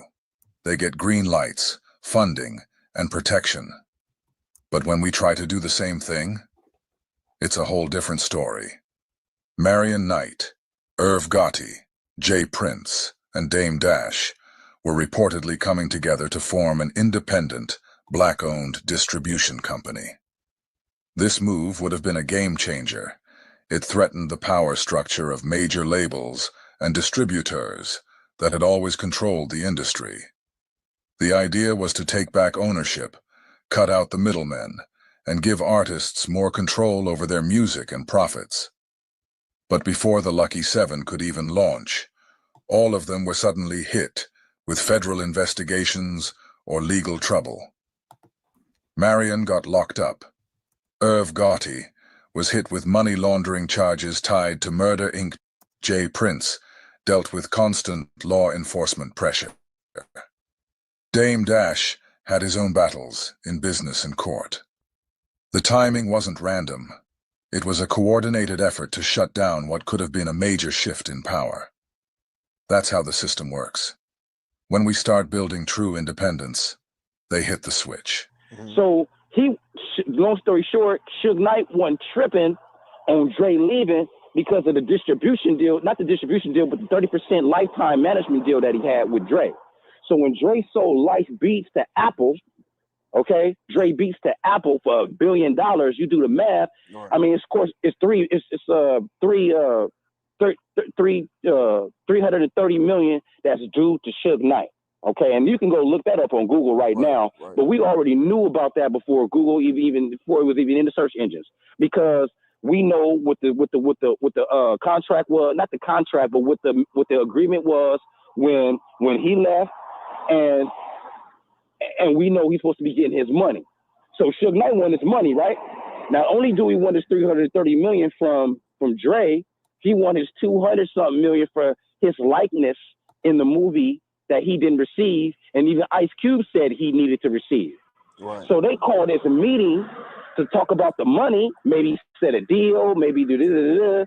So they say, oh man, come to Tams. So Suge Knight said, okay, fuck it. I'll go see about my money. I go to Tams, I pull up. It ain't nothing but niggas I know I fuck with there, right? So he pull up. When he pull up, he see niggas lurking in the bushes. He see niggas cocking shit. And then he see his homeboy trying to come up to him. He see his homeboy got a fucking gun. Suge Knight ain't stupid. He getting the fuck out of there because he know these niggas finna set him up. They coming to talk about millions of dollars, bro. Right. We ain't talking a couple racks. We talking about nigga $500 million. They talking at the oldest man. Right. So with the help of the sheriff's police department, with the sheriff's DTNA parts are quality truck parts that move. Conversations. Hey, could y'all hit that like button? I'm trying to get to 200 by the time this is over with. I hope y'all there. If not, y'all bad. Let's go. Damu Kiwe. Conversation. Hey, salute to everybody on Clubhouse, man. Supporting the content. Salute to everybody on IG, YouTube, Twitch, Facebook. Let's go. Sheriff's Department, because like I said, Compton Police Department, when they disbanded, because I don't know if you know, Compton used to have their own police department. Then with corruption and the Rampart scandal, they were disbanded. Once they disbanded, the LA County Sheriffs took over jurisdiction. Most of those cops that were in Compton Police Department went over to the LA Sheriff's Department and basically fucked with the same area that they were fucking with the police department prior. You see what I'm saying? Yeah. With that being said, they still got connections with those folks. Some of them niggas is captains now, all kind of shit. So they played it so when no police was finna come up around that time. Yeah. You feel me? So Suge Knight goes to talk about this shit, and like I said, he see his homies niggas creeping up with burners. He get the fuck out of there. He run the nigga over that, one of the niggas over that, was conspiring to kill him, and he get out. Yeah. Because they didn't want to pay. Dr. Dre had that nigga set up because he didn't want to pay that nigga that money. So then, basically, if he didn't run that dude over, that would have been the end of him that day. They was get him out of there. Yes, sir. Yes, sir. And you think it's a coincidence that Tupac mom dies before this movie? Right. That's what I'm saying. Like, that's all that shit from the outside looking in. I'm like, come on, man. It gotta be something going on. Bro. I'm trying to tell you, bro, and hear me when I say the feds are watching this shit, bro. The feds are watching this shit, bro. They are watching this shit, bro. Not only are they watching this shit, bro. Whose side are you think they on? You think they on the Jewish in them side, or do you think the feds want to crack this case, or you think because there's so much money involved, they might have a sleeper or something up in the feds? But if you have it, if you want this exclusive content, good question. I think the feds are divided because, for one, you got good niggas in the feds, believe it or not. You know what I'm saying? And then you got the thirsty people in the feds.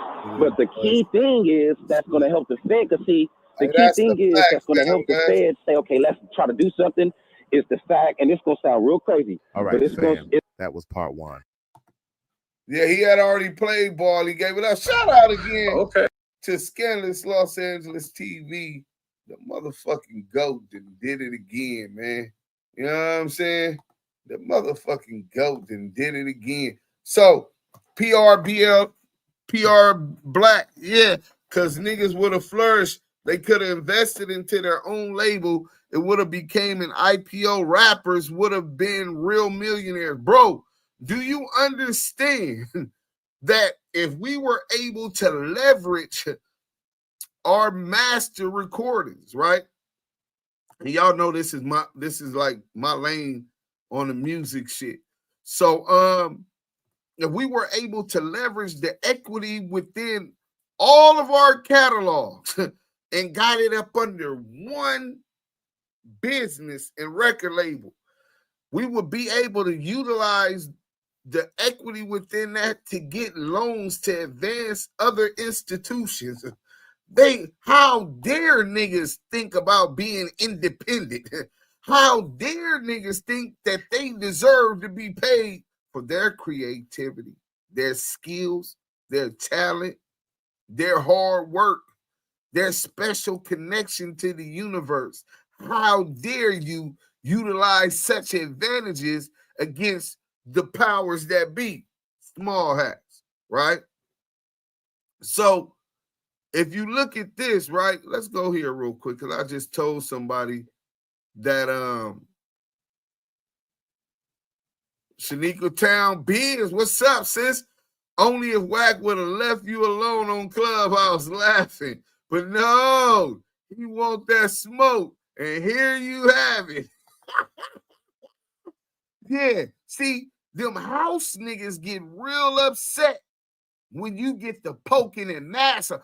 How's theirs use goes against a massa? Boss is a good massa, boy. Now you niggas go back out in the fields, in them parks and garages. I don't hang in the parks and garages, nigga. How dare you talk to massa like that?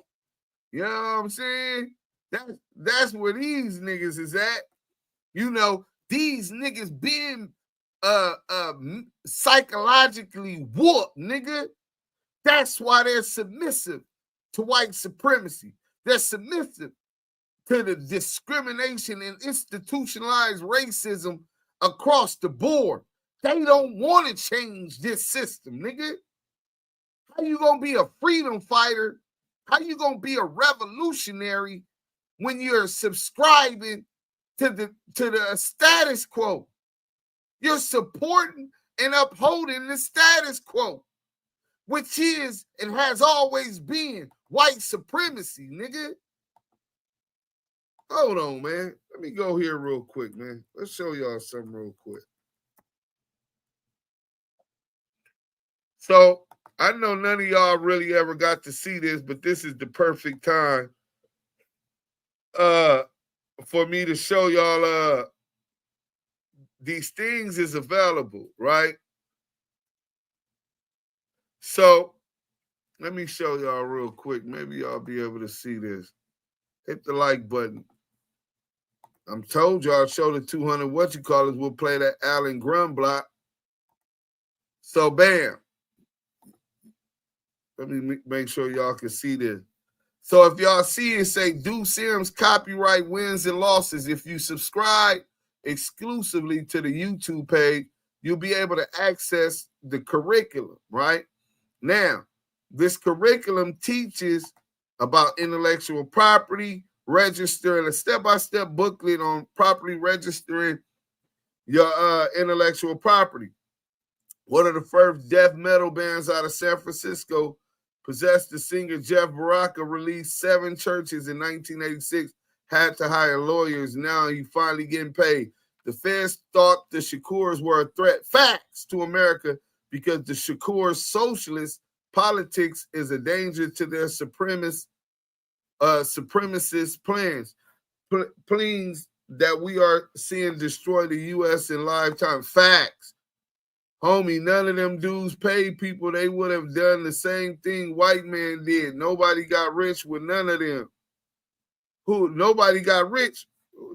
Wait, what are you saying? Homie, none of them dudes paid people. They would have done the same thing white man did. Nobody got rich with none of them. No, that's a lie. Everybody who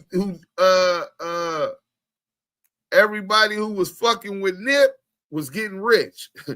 And he was doing the independent until the last deal. That's what it is. See, if you go look at what was that movie with about the Motown records, Cadillac records, or whatever what they called it, which was just a flip of Motown records. See, them small hats told niggas off the get-go, hey, wait, we need more money for this. How are they gonna get paid? You gotta take your money. How am I gonna get paid? You gotta take your money out the artist.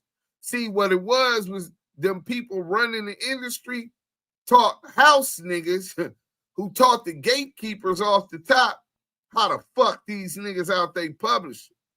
And that's what they did. That's why you always see the manager paying for everything, because then he'll cook the books and rob them blind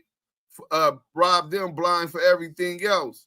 Shout out to Prince for the stance and sacrifices he made, even turning his performing an artist name to a symbol so that he wouldn't have to meet the contractual obligations as they were being administered, right? Salute to Michael Jackson, which is one of the reasons I believe Michael Jackson was framed with these little kids who said that he did it, say he didn't do it, say that he did it, say that he didn't do it, right?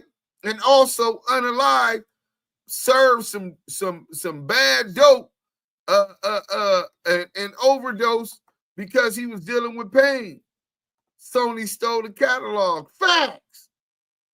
He was into it with Mariah Carey husband at the time, Tony Mottola, right? Mind you, his catalog, he wasn't just his music catalog. He owned the 50% of the Beatles catalog. It all goes back to the Black Wall Street. They don't want us to have anything. Look how they did our people in Tulsa. Listen, man, this is the conversation. Now we got the content. Hold on, let me see where we at on these likes and stuff. Because if we got the 200 likes, y'all got some exclusive content. We need 2 more likes. We need 2 more likes in the next 10 minutes. And I got that exclusive content for you. Never, ever bow, y'all. The ancestors are watching and they seek revenge. 6 away. Who hasn't hit it? Let's go. If you haven't hit that like button, hit that like button. So let me get down here. Love to Feeney and a side of fact. Shakur is a strong name like Muhammad. The government's always going to go after it. Now, Shakur is a little bit different. Now, the Suge and Dame Gotti distribution. Oh, yeah.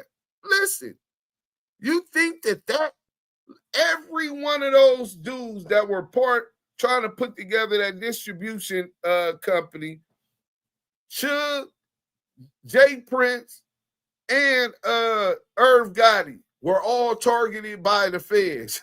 All of them.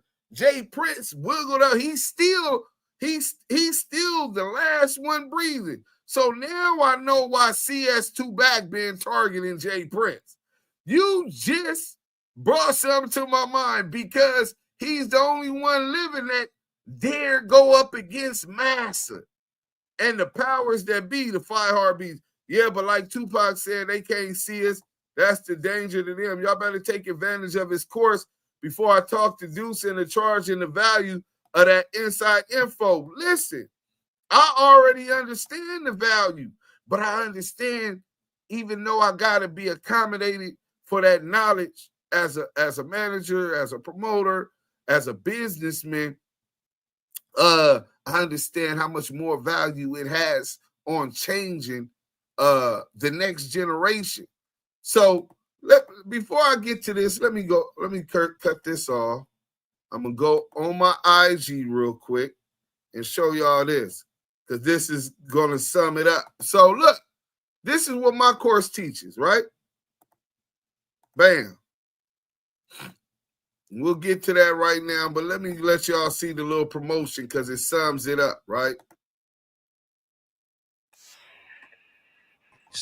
Why? Because creatives don't know how to properly register their intellectual property. Active Chucks Entertainment is here to change that. Introducing our step-by-step curriculum, designed for creatives to take control of their royalties and protect their works. Normally, these services cost $2,500 to $5,000 per project. But for the rest of this year, get the entire curriculum for just $499.99. Join now, and we won't just feed you fish. We'll teach you to be a fisher of men. Visit Active Chucks Entertainment today. We're going to let y'all hear it one more time.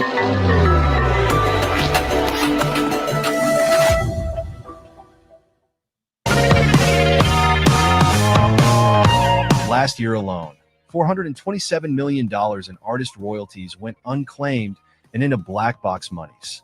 Why? Because creatives don't know how to properly register their intellectual property. Active Chucks Entertainment is here to change that. Introducing our step-by-step curriculum, designed for creatives to take control of their royalties and protect their works. Normally, these services cost $2,500 to $5,000 per project. But for the rest of this year, get the entire curriculum for just $499.99. Join now, and we won't just feed you fish. We'll teach you to be a fisher of men. Visit Active Chucks Entertainment today. So that's a step-by-step booklet, right? It's a step-by-step booklet. So we're going to go ahead and go to it because y'all can't access it unless you pay for it. And it's only $4.99 for the rest of the year. Only $4.99. Yeah, you done lost that already if you've been doing content, if you've been doing music and you had success. I guarantee you left money on the table. I guarantee you left food on your plate, nigga. You know what I'm saying? I guarantee you that.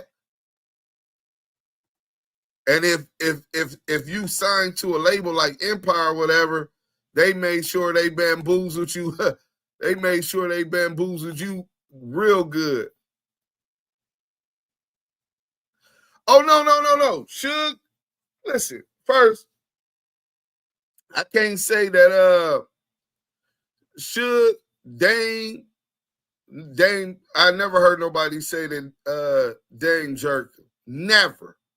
Ever. Dame got jerked. So you wrong about that. Dame, listen, the same way that Jay-Z shut out the competition by getting president so he could shut that DMX and Ja Rule shit down is the exact same thing Jay did to Dame Dash, Irv Gotti. I never heard nobody say Irv Gotti jerked him. Ashanti was talking about she wasn't getting her shit at first, but Ashanti right now is worth about $60 or $80 million, bro. Ashanti was doing a lot of songwriting and owned her publishing. So I never heard that. And then Jay Prince jerked everybody. I never heard that. I'm quite sure. I know all of them niggas was on that independent game. A lot of them niggas was getting a bag, bro.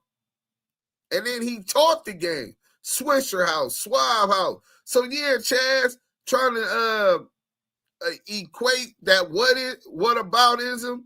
That shit don't work or is not applicable to this one. For those, should definitely fuck some people, but some people deserve to get work. There's no motherfucking way that you're going to come at me and tell me you want me to utilize all of my resources, which has equitable value. Make sure that I tie you in with the machine, which has equitable value, right? Plug you with all of the venues that I got the connections with, all of the radios I got you connections with. Pay for your videos, $1 million videos, pay for your flights, pay for this, pay for everything. And all you do is record. Okay, I'm going to pay you like a worker. I'm going to advance all of this money just like a bank would and make sure that you haven't recouped. You're in the red. That's the whole game of cooking the books. If the video costs $100,000, I put that it cost $1 million. So now you're not $100,000 in for the video as your CEO or manager or whatever. I done cooked the books. You're $1 million in the hole. So you won't see a publishing royalty until you recoup and get out of the red. That house that Suge bought Tupac mom, that's more further in the red. The $2 million to get out of jail, that's further in the red. They're not giving you nothing for free in business. And they shouldn't. So I'm not saying that dudes shouldn't have been reciprocated what they wanted and what they got, etc. I think at the time of Pac's death, it was estimated he was owed $7 to $10 million. That was negotiable from in royalties from Suge Knight. That was negotiable. I think he would have got that just by the numbers once he got into the books. But David Kenner wasn't going to allow that because David Kenner got caught with his hand in a cookie jar. Reggie Wright Jr. wasn't going to allow that because his hand was caught in the cookie jar. Jimmy Iovine wasn't about to allow a court to order Interscope to open up their books for this artist. And $10 million or more worth of royalties. How long had that been going on? But Black to Berry salute to all P's, B's, C's, and Damu Kiwe conversations. Woo woo. Yeah, woo woo, man. So look, we got the thing, but let me show y'all this real quick, right? How long is this? So let me get to this. Maybe I can show y'all this, right?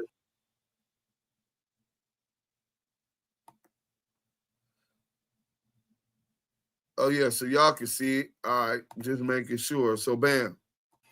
We back with the final segment, which might be the longest, of copyright infringement. What to do if you can't resolve it and you find yourself out of money while other people are making money off of you, right? I mean, it's the capitalistic way. It's the way of America. You know what I'm saying? But that's what these house niggas are doing. Helping massa get rich off of your sweat, blood, and tears while you get paid little to nothing for your labor, your sweat, your creativity. And they're cool with that. As long as they look living better than any of you niggas in the field. Let's go. If in this capitalistic society, if you're not capitalizing off of your intellectual property, others will. And even when you are capitalizing off of it, others will capitalize off of it. They'll steal your work, your ideas, and you need to protect yourself. I went through a copyright infringement claim. I was incarcerated. That's a fact, level 4, California State Prison. And I had just did this song, hey, before man. Y'all get this story, hold on. Let me read this because Tartan Mystic, this is important, and she's right. Not all whites are classified as our class is equal or have privilege. That's a difficult truth for some people, but it's bloodlines that are the root of evil. Hey, I don't know how deep it goes into the bloodlines, but I believe in some of that. But for sure, I know that they look at the Irish. That's why salute to the IRA and their whole struggle over there. It's a lot of different classes. Just how we are some of the most diverse people, come from melanated people like us in all shades, sizes, and forms. Same thing with them. They usually recognize the difference between Irish and Jewish, Italian, etc. But they don't pay our heritage that same kind of credence. But she's 100% right. Let's go, though. Paid for the studio time. Got with Rob Lowe. Shout out Rob Lowe. Went to Lancaster, picked up my boy AOB Fingers, and I told him, let's go do a reaction song and called Hit Your Bremen. Reacted to Hit Your Rollin', which the Notorious Crips Rolling 60s had did.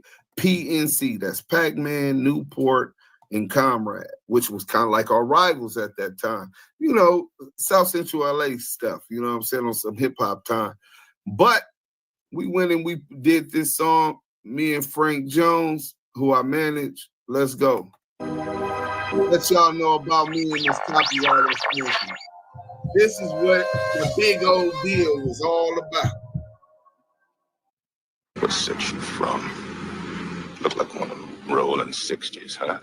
Hey, nah, Steffi Weffy, nobody said he was under Jay Prince. I said they were able to learn the game, the independent game, by Jay Prince in Texas. If you look at Switcher House, Suave House, any of those labels that came after Rap-A-Lot in Texas, they followed his blueprint. He definitely was the innovator down there for what he was doing. That's why them Texas niggas was so on. And they supported each other. Texas is the perfect way a movement for a land or a state is supposed to go. That support they had with each other, the North and the South linking up and all of that shit, they didn't need nobody else to listen to screw music. Slim Thug. So that's enough. It's a 7-minute song, biggest hit of my career, right? The perfection of dumbed down metaphors. We're not going to talk about the artistic creativity, but the vision and painting of the gang subculture within South Central Los Angeles from this section, right? The red section, right? The red end. Biggest hit of my career. At that time, I was already getting booked before we recorded this song, shows with Ty Dolla $ign, Joe Moses, Mucho Dinero, OGE Life. Shout out to High Power Entertainment. So I was already buzzing, and then I didn't even drop that song yet. I think we put it up on YouTube. I had somebody, I didn't know how to put it up on YouTube. I just did 10 years in federal penitentiary. Been out for 2 years. I'm doing my music. I catch another case, right after we shoot the video for this. So me and Fingers are the actual copyright holders. We went and recorded the song. Those 2 verses is what we are the owner, the copyright holders to. That's the original rendition, right? So one of my friends who I had been doing business with, Yardam Music Inc., right? Shout out YDM. Rest in peace to Gladiator Nino, man. He heard the song with me and Fingers. He said, man, that's fire, man. Like, bro, I know the homies from Six Deuce Brim. They want to get on there. Man, I'll pay for everything I need to do. So I had plugged him up with Ty Dolla $ign to do a song called Face Down, right? And he paid the money. They got Tone Bone on the beat. They did it. So I said, okay. He said, this would be the street banger. And then the radio song would be Face Down. So I said, all right, sound like a plan. Pay for the video shoot, all expenses paid by him. Yardam Music for the video shoot, which he didn't do. Release Ty Dolla $ign, Face Down featuring G Nut. Mind you, Ty Dolla $ign signed to Atlantic 2 months after we recorded that song and got the video done, right? And I can show y'all that video if necessary, but y'all can look it up. Face Down on the Yardam Music Inc. YouTube page. Run it up. So he was supposed to release that also, and then I would get a third for the project, right?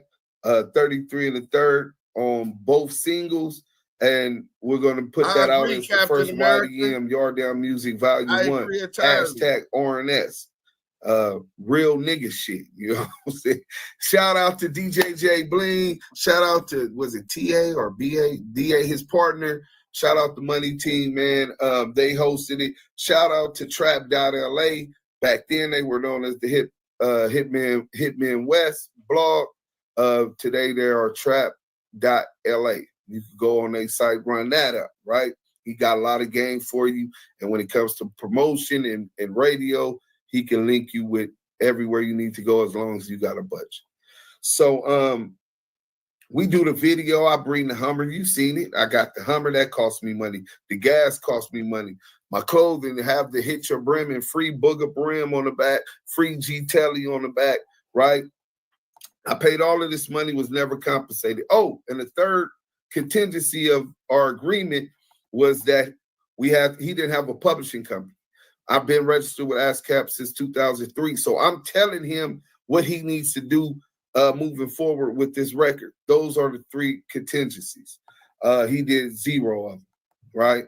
I didn't know. A couple days after we shoot the video, I get incarcerated for an assault on a female I was dating at the time. I get sentenced to 4 years, 8 months. I talked to him. I'm in the LA County Jail with a viral video. Let's show you how viral that video was. What was the big old fuss about, right? Well, let's start here. You seen that? Now we're going to go to this. Let me get some. I'm finna give me something to drink. I'll be back. Let me share this with y'all. Hit that like button. Let's go. This is something that y'all never got, and then I'm gonna drop that exclusive Alabama. Let's tell you all the story, and we're gonna talk about copyright infringement. So this was the big thing. Y'all see that? No, we're not playing that. Let's go start that back over. 1.4 million. 7 years. That's one video. Into the building, back to the money after 10 years sentence. So you do $1 million organically. I'm in the county jail. I'm talking about dudes coming in to the LA County Jail, and they're telling me about this song that my homies got, and it's called "Hit Your Brim." And I'm like, that's me. They're like, man, it's viral right now. You know what I'm saying? I'm like, damn, I'm up in here facing 23 years, right? I ended up getting sentenced 4 years and doubled up under the California 3-strike law, and which meant 8 years in state prison.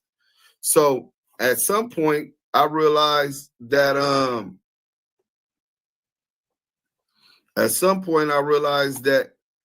my royalty checks aren't coming in. I get to the state penitentiary, Kern Valley, first North Kern State Prison. And I'm looking at my royalty statements with ASCAP, and I'm getting like $3, right? I'm like, why I'm not getting no money? Kanye West, Yeezy's people. I'm really surprised no one's made a thread about this yet. Kanye West, this is yay. This is a big movement out of LA as far as gangs go. It started with Hit Your Ricky by the Grape Street Crips and Watts. From there, it blew up. There might not be one for every set, but I can't think of any gang car that doesn't have one. There's one for the Gangsta Crips, Hit Your Moving, Neighborhood Crips, Hit Your Rolling, Brims, Hit Your Brimming, Bloods, Hit Your Denver. Out of all of them, they released theirs before we released ours. And by the time I took down that video from that YouTube page and filed lawsuit, Hit Your Bremen has surpassed every one of them with 2.2 million views, right? If you know anything about LA, and then it goes into the whole thing. But Kanye West, this is how big it became a movement, right? All the vlogs, everybody is covering it, right? Let's go here. Let's go here. Let's go here. Where we at? I'm going to show y'all this. Bear with me, man. Let me turn on some music while we doing this, because I know it gets a little boring and the monotonous and quiet isn't everybody's friend. So we're going to We're going to keep this beat going while I pull this up for y'all, right? Kanye West posted it.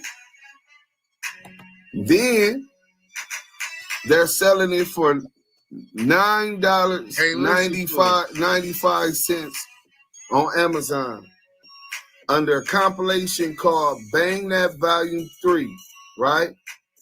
With Nipsey Hussle and YG on the cover. This is 2016, man. Hip-hop rap. I do that, Nina. Hit Your Bremen. I didn't authorize this. Do Sims, that's me. Hit Your Bremen. Bang That Volume 3. Hit Your Bremen. Do Sims and Fingers. This was after I took down the lawsuit.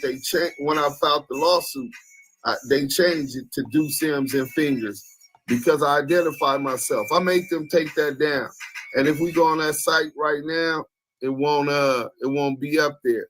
So somebody is actually selling my music without my authorization. It wasn't my business partner who we separated from bad business because he didn't do nothing he was supposed to do with my record while I was incarcerated. Everything I just taught you guys, I told him he had to do because there's always a chance. I didn't know it was going to be bad, but I positioned myself, that big, but I positioned myself for that, right?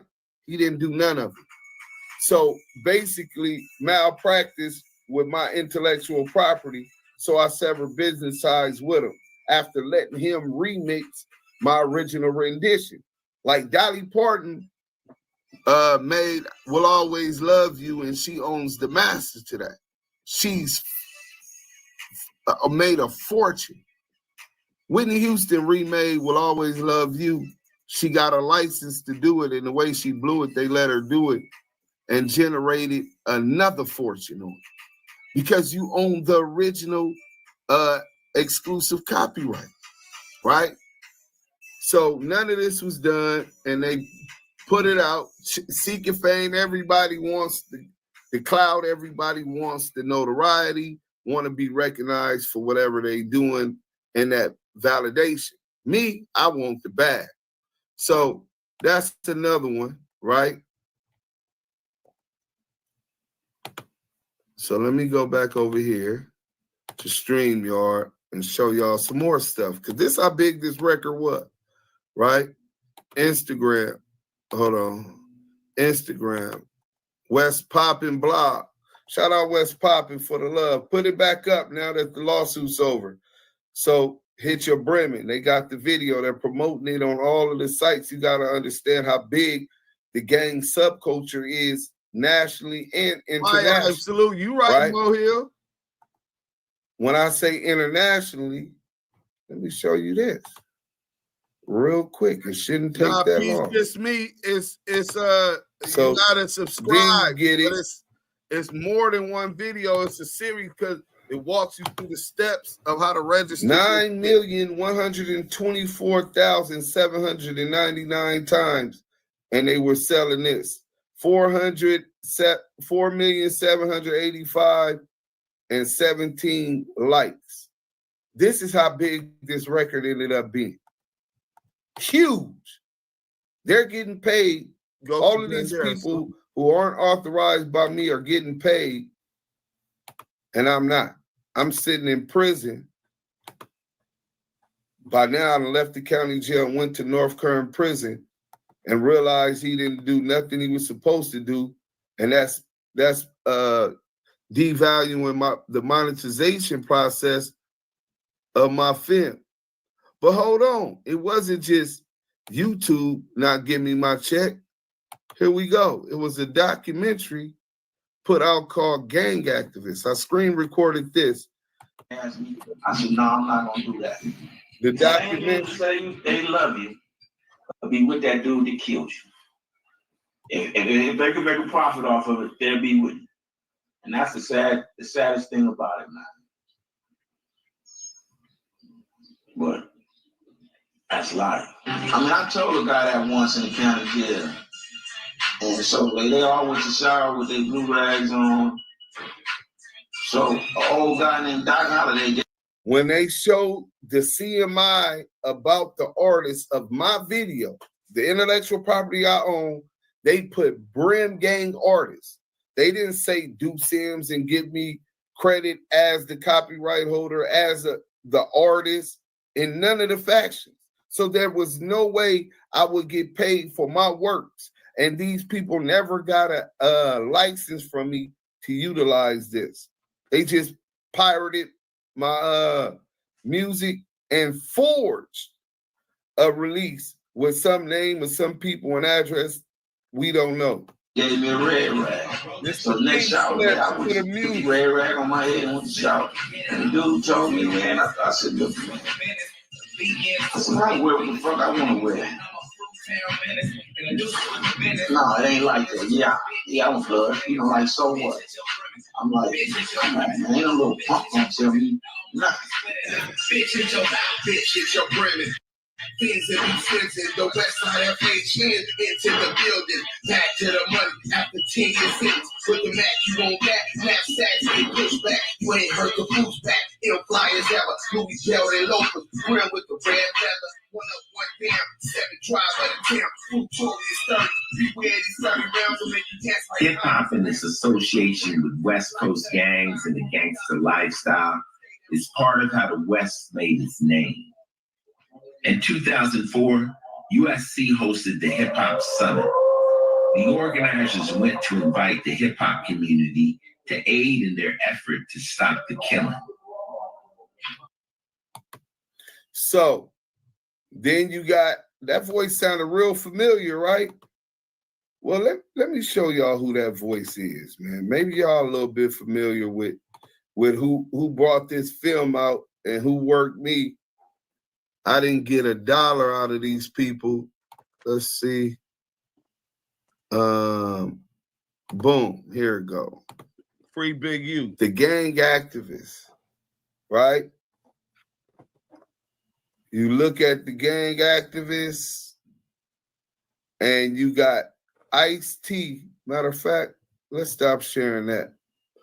Ice-T from Law and Order, SVU, right?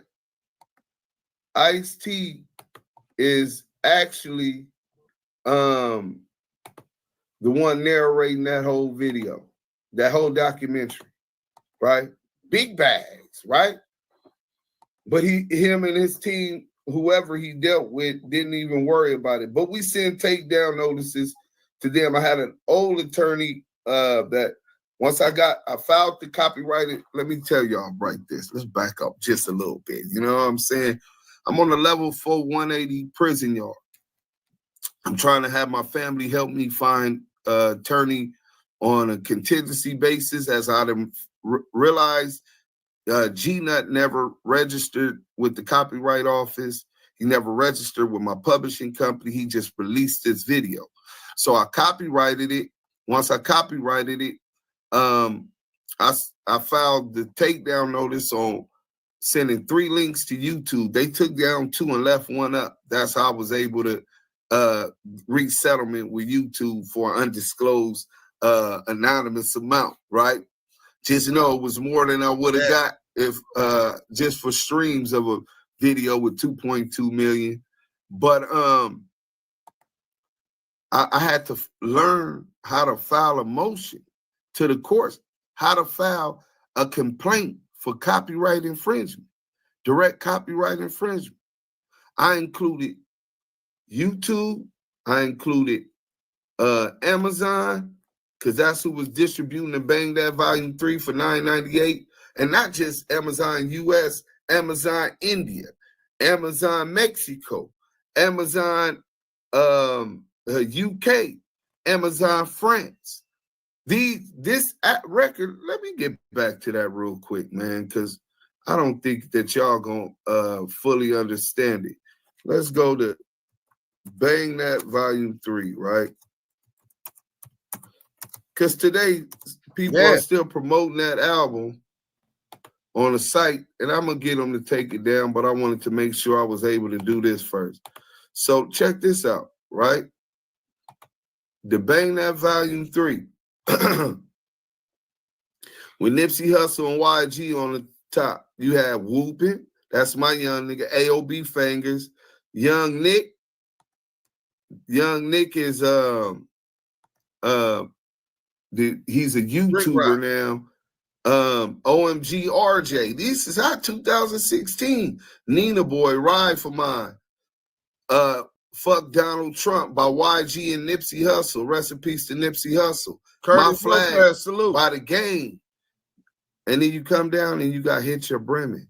And all these other artists, Spider-Lope, Beautiful World, right? Shout out to Spider-Lope.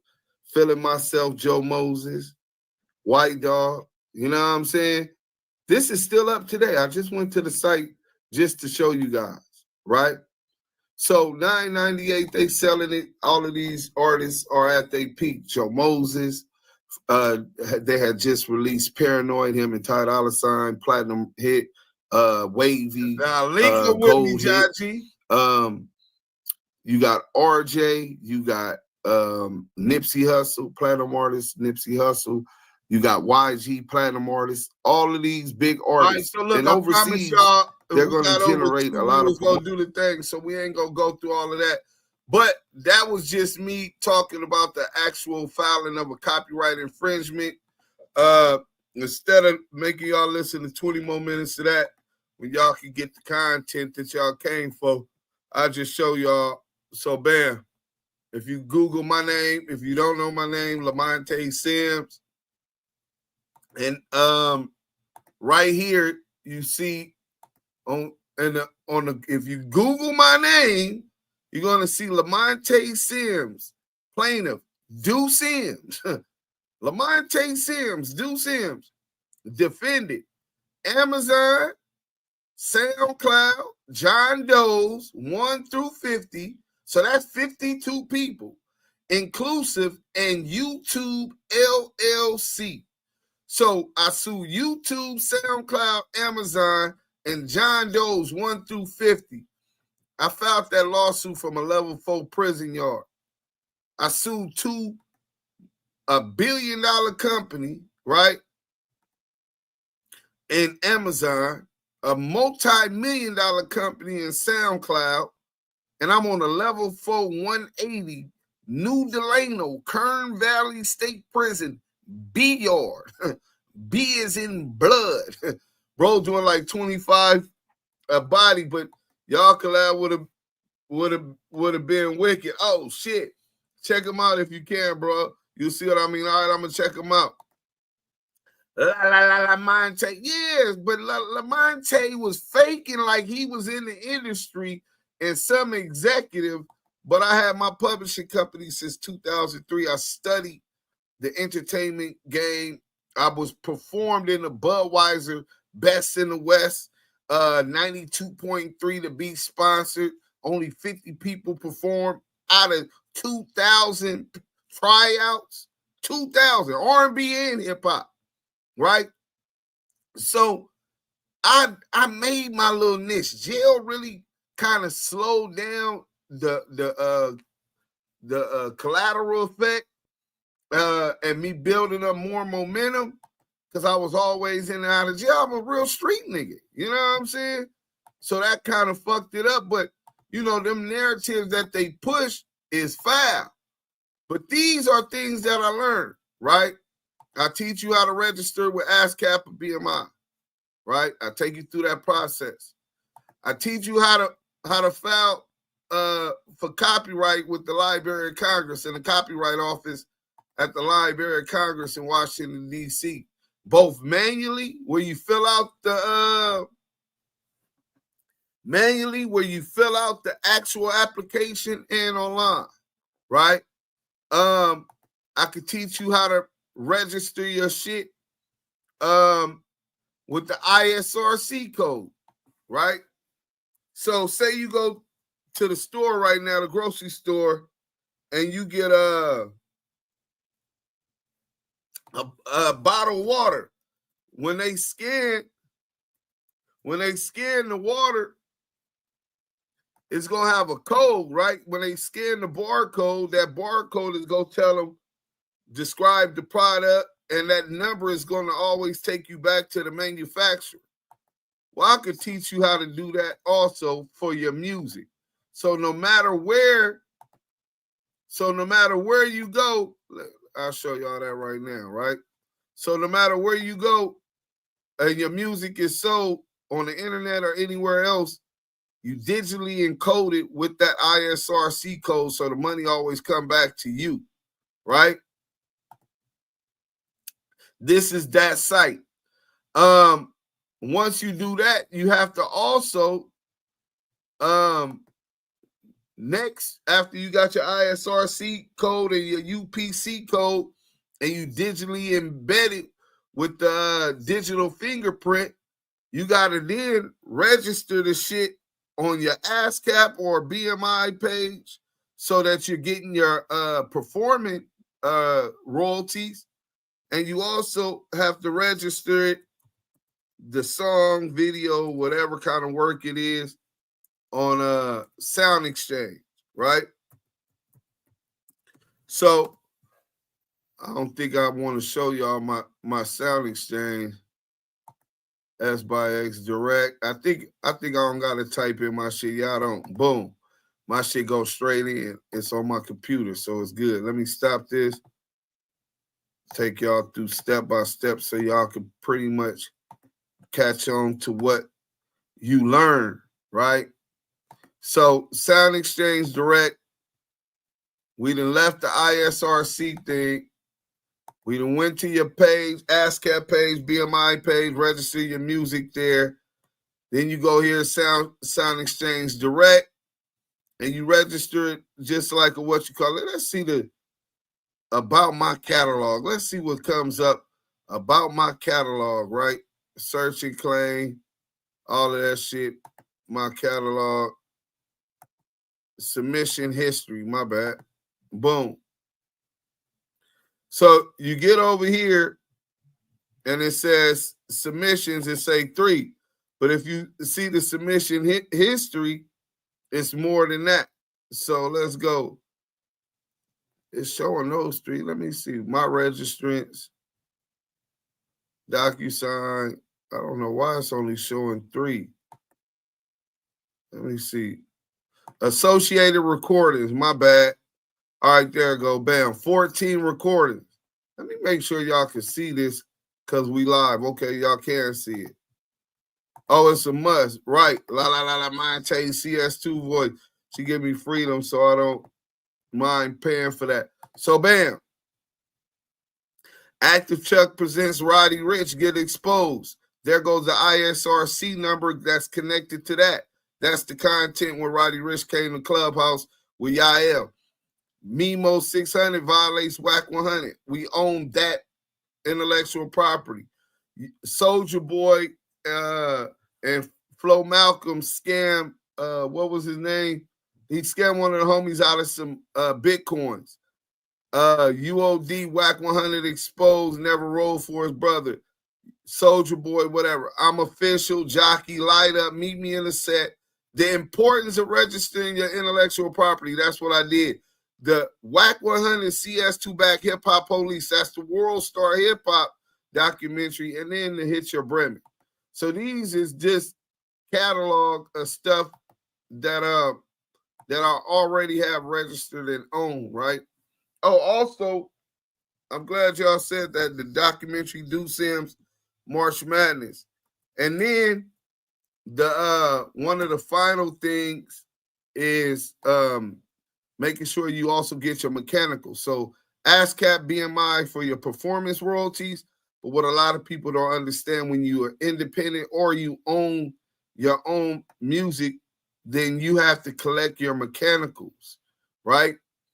So your mechanical royalties, it's 100% mechanical royalties, and it's 100% performance royalties. Performance is more so for songwriters, performers, right? Let me make sure. I don't even think I can log in right now unless this is my password. So I ain't finna let y'all see my password. Oh, yeah, that was it. So they finna send me a code. Give me a couple seconds. I'm going to show y'all this. Because this is basically letting you know, walking you through the step of everything you have to do, right? Allow cookies. Bam. What the fuck?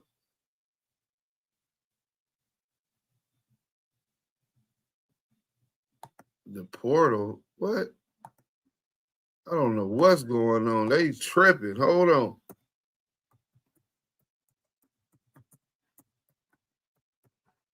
And why my password ain't in on this computer? Confirm MLC. Okay, so let's see what they say.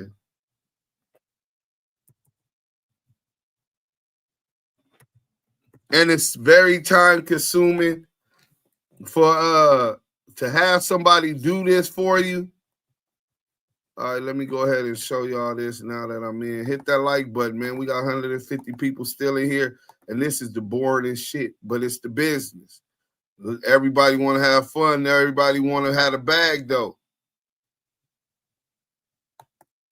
So, boom. Here it go. Work registration, etc. It tells you everything, royalty summary statements, and this is for your mechanical royalties. I teach you how to do that. Notorious G's is my publishing company, been my publishing company with ASCAP since 2003. Yeah, I am owed a couple bags, but I teach you that, and then it goes into a whole lot of other stuff about the business. Ain't another channel doing what Deuce is doing right now, dropping knowledge. Man, get the likes up, share this live. So, now, the content. Y'all got the 200 likes, so y'all gonna get the content. But for those that want to take that course, you're gonna lose more money than that if you end up going viral and don't got it done within the time constraints. That's how the system makes it, so that they can steal your money. I told you last year, 427 million went unclaimed from royalties. Because people don't know how to properly register their shit. It be half done, information incomplete, all kind of shit. So you leaving food on the table. If you're a content creator, if you're an artist and you make music, you need to take the course. Right now it's at $4.99. You get the whole course, and make sure you DM me and let me know that you paid for it. And then give me a P.O. box or a mailing address to send you the actual booklet. We'll overnight you the actual booklet and information, so you'll be able to follow, and it'll walk you through the step. You won't be leaving no food on the table. I can guarantee you that. But instead of feeding you, man, I'm gonna make you a fisherman. But let's get to the my Patreon. I was telling y'all that y'all need to go subscribe to my Patreon and support. Y'all don't be liking to support, right? Let me show y'all this. Y'all don't be liking to pay and all of that type of shit. I get it. Time is hard. If you haven't hit that like button, times is hard, but this is where you're going to get all the exclusive shit. So I dropped this exclusive the other day, and let me see. Reggie Wright and Alan Grunblack. Let me see. How do I play that shit? Boom, here it go.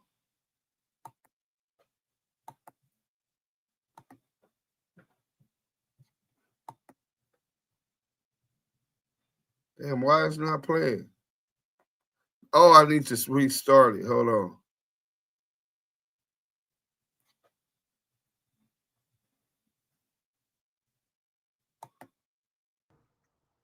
Hold on, let's stay on the phone for a minute. He gonna call back. All right. He didn't pick up, but he called me right back. You ain't doing shit anyway. I don't know how you don't do a live a day. Every day. No, I didn't do that. That's why I didn't put that up today, because so I can do a live, because it kills the video off when I do the live. No, you can do both. I'm up here copyright. Hold on, this Alan right here. See, I tell you how motherfuckers call Riz. You ain't like that, Riz. Good morning. How you doing?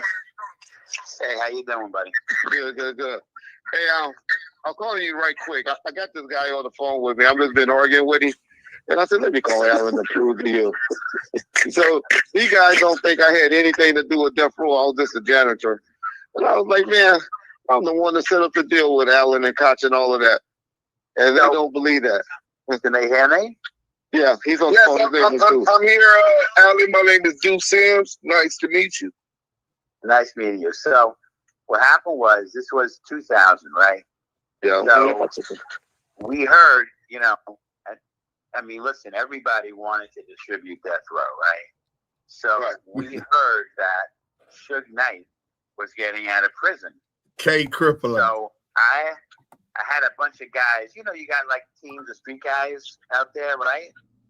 So I said, anybody who gets me on the phone with Reggie Wright, I'm going to give them a bonus.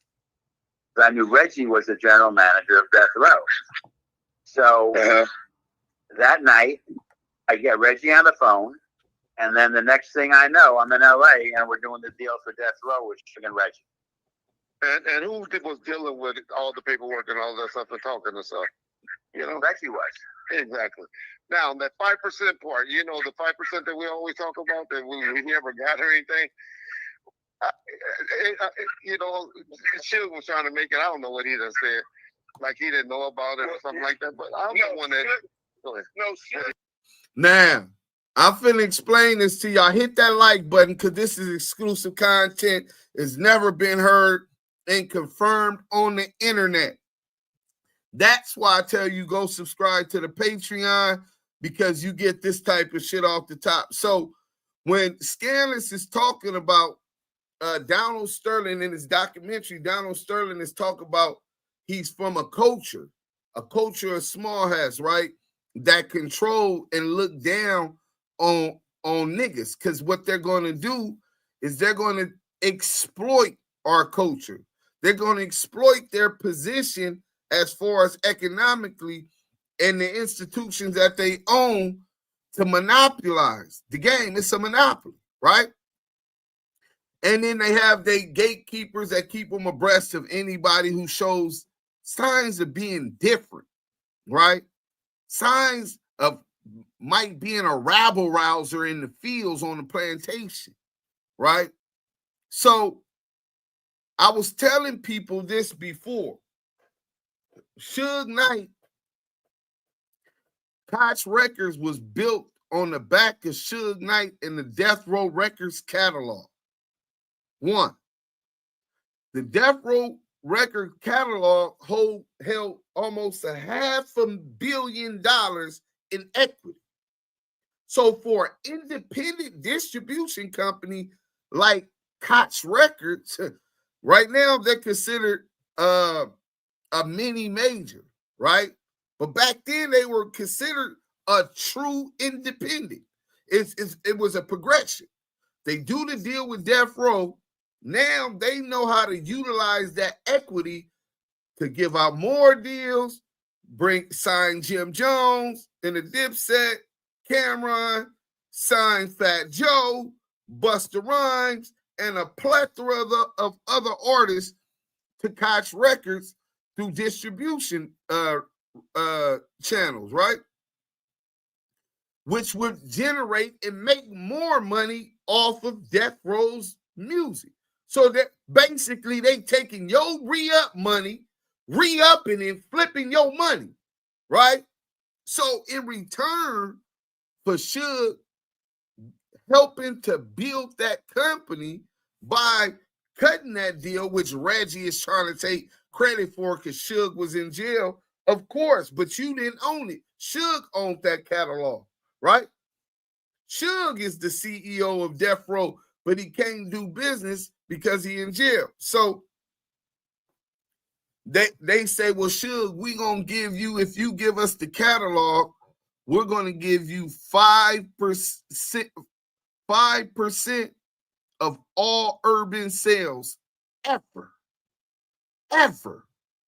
forever. He's supposed to get 5% of all profits from royalties every quarter that royalties is dished out. They didn't have no problem with it. Suge agreed to it. So what happened, Reggie, David Kenner, Geffen, the other boy, Jimmy Iovine, and was it Bob Weiss from Priority? All of these people were exploiting Tupac music, the Death Row catalog, all of this shit while they were in jail, right? Reggie Wright Jr.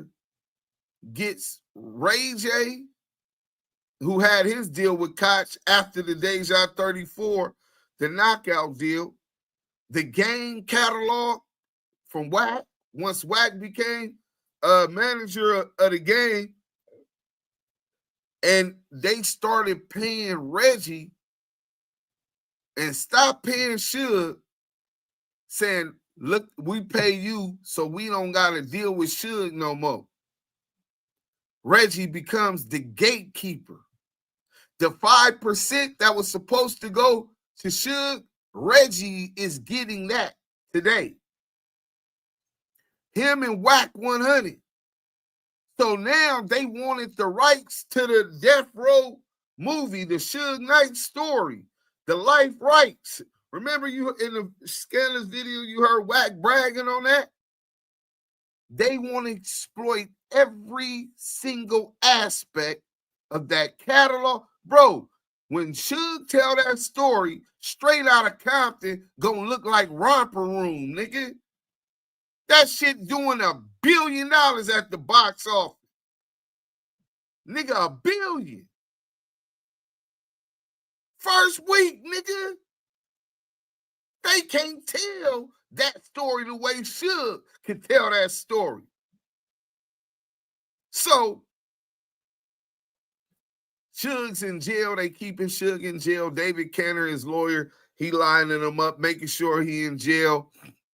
That 5% started going to WACK100, who looks out for Reggie, or goes to Reggie, who looks out for Wack. However, the money's handed down, right? Well, CS2 Back claimed that his beefs with Big U started because Big U went into E1.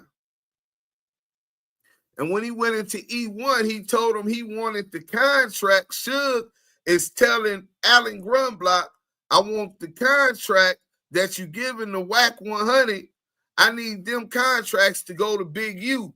He's the one that them niggas is only niggas in LA niggas is scared of, right? WACK100 said they went in my office and tried to take my contracts.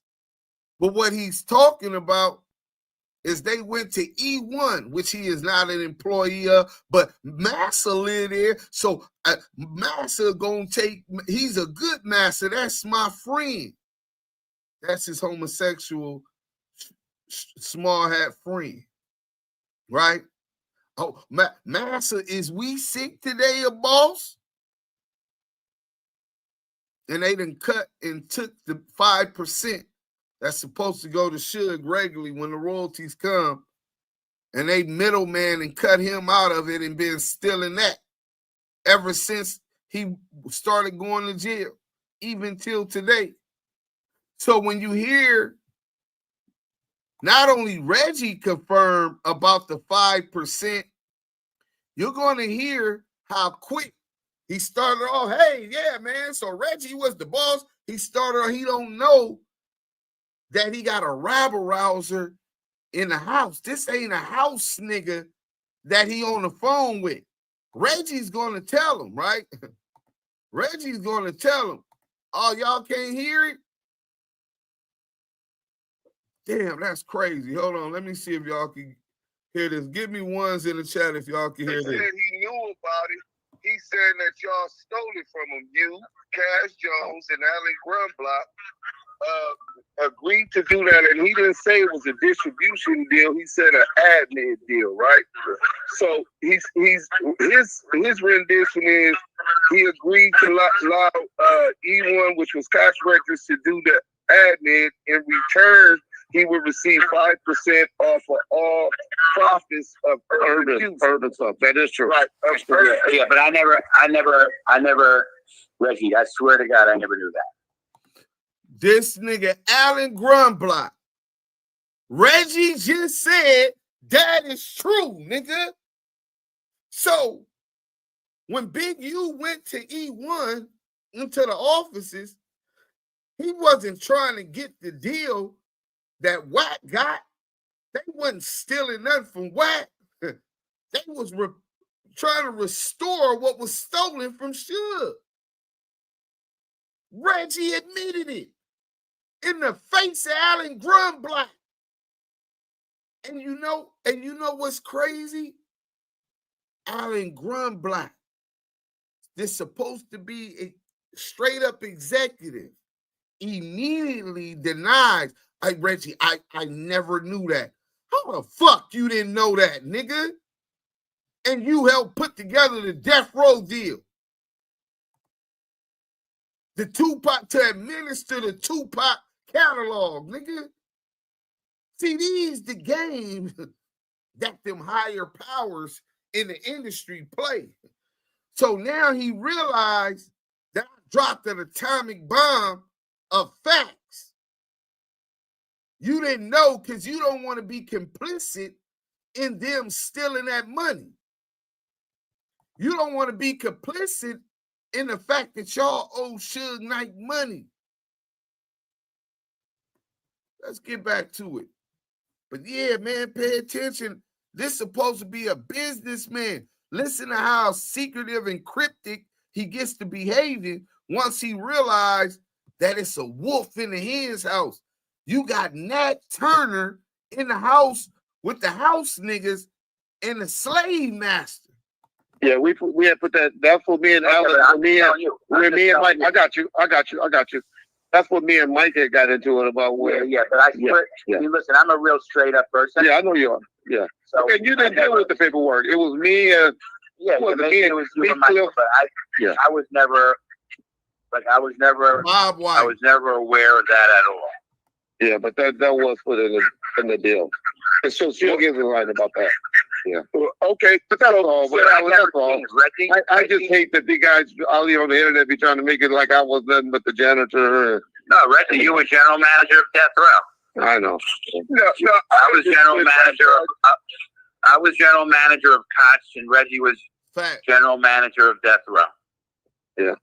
And started stuff together, and then at a certain point, I let Koch and Suge do the, they. And you and Suge are great friends to this day. Yeah. I love Suge. Yeah. Hey, Alan, were you also involved in a Deja 34 deal? I mean, why didn't you want to go there? What's that about? Sure, I'm friends with Money Mark.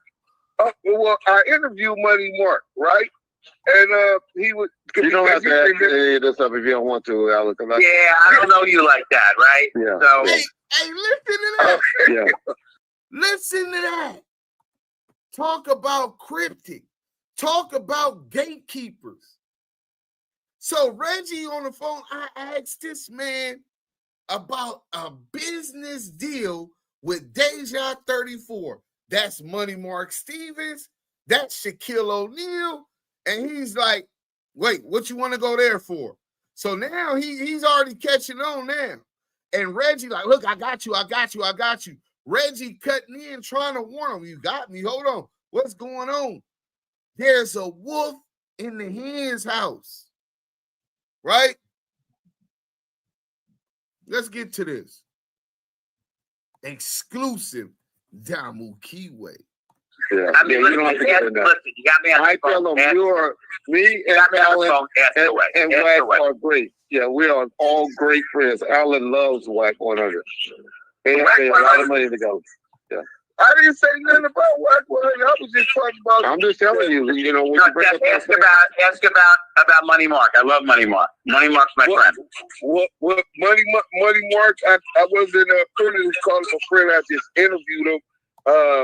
I'm the host of the Damu and Kiwe Conversation podcast, and we were talking about, obviously it got to WACK100 because he was explaining to me at that point that he had gave WACK100 a job. He said he had talked to Alan Grunblock. once he talked to you, you guys say you're not doing the deal because he has some kind of contractual obligations with Suge and Death Row. Once he said once he met with them, they went to Vegas, smoked cigar. He said they met 3 times. That him and Suge smoked cigars in Vegas. Alan, this ain't why I called you, man. I don't know what he did. Yeah, I don't know anything about that. You know, that I don't know. But the one thing I'll tell you is, you don't know me from Adam, right? Yeah, right. I get it. Everybody know you, Alan. They know of you. You know, they know you. You know, right. All this shit about all these people like saying lies about me and stuff like that. Oh, it's because I was always loyal to Suge Knight. Correct. Because Suge Knight and Reggie were the people we did the deal with. We had a great relationship. We were totally straight up all the time. Correct.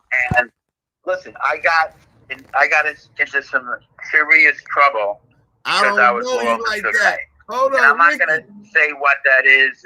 That's serious trouble. Listen, I'm not gonna say what that is. I don't know you like that. Ricky said, I don't know. I don't know. I don't know you like that. La la la la Monte. Now, for the first time, y'all niggas is able to see what it looked like when the gatekeepers, the house niggas, deal with their handlers, when they deal with their slave masters. They done sold us out, been sold us out. Like Wack say, I'm not from y'all community.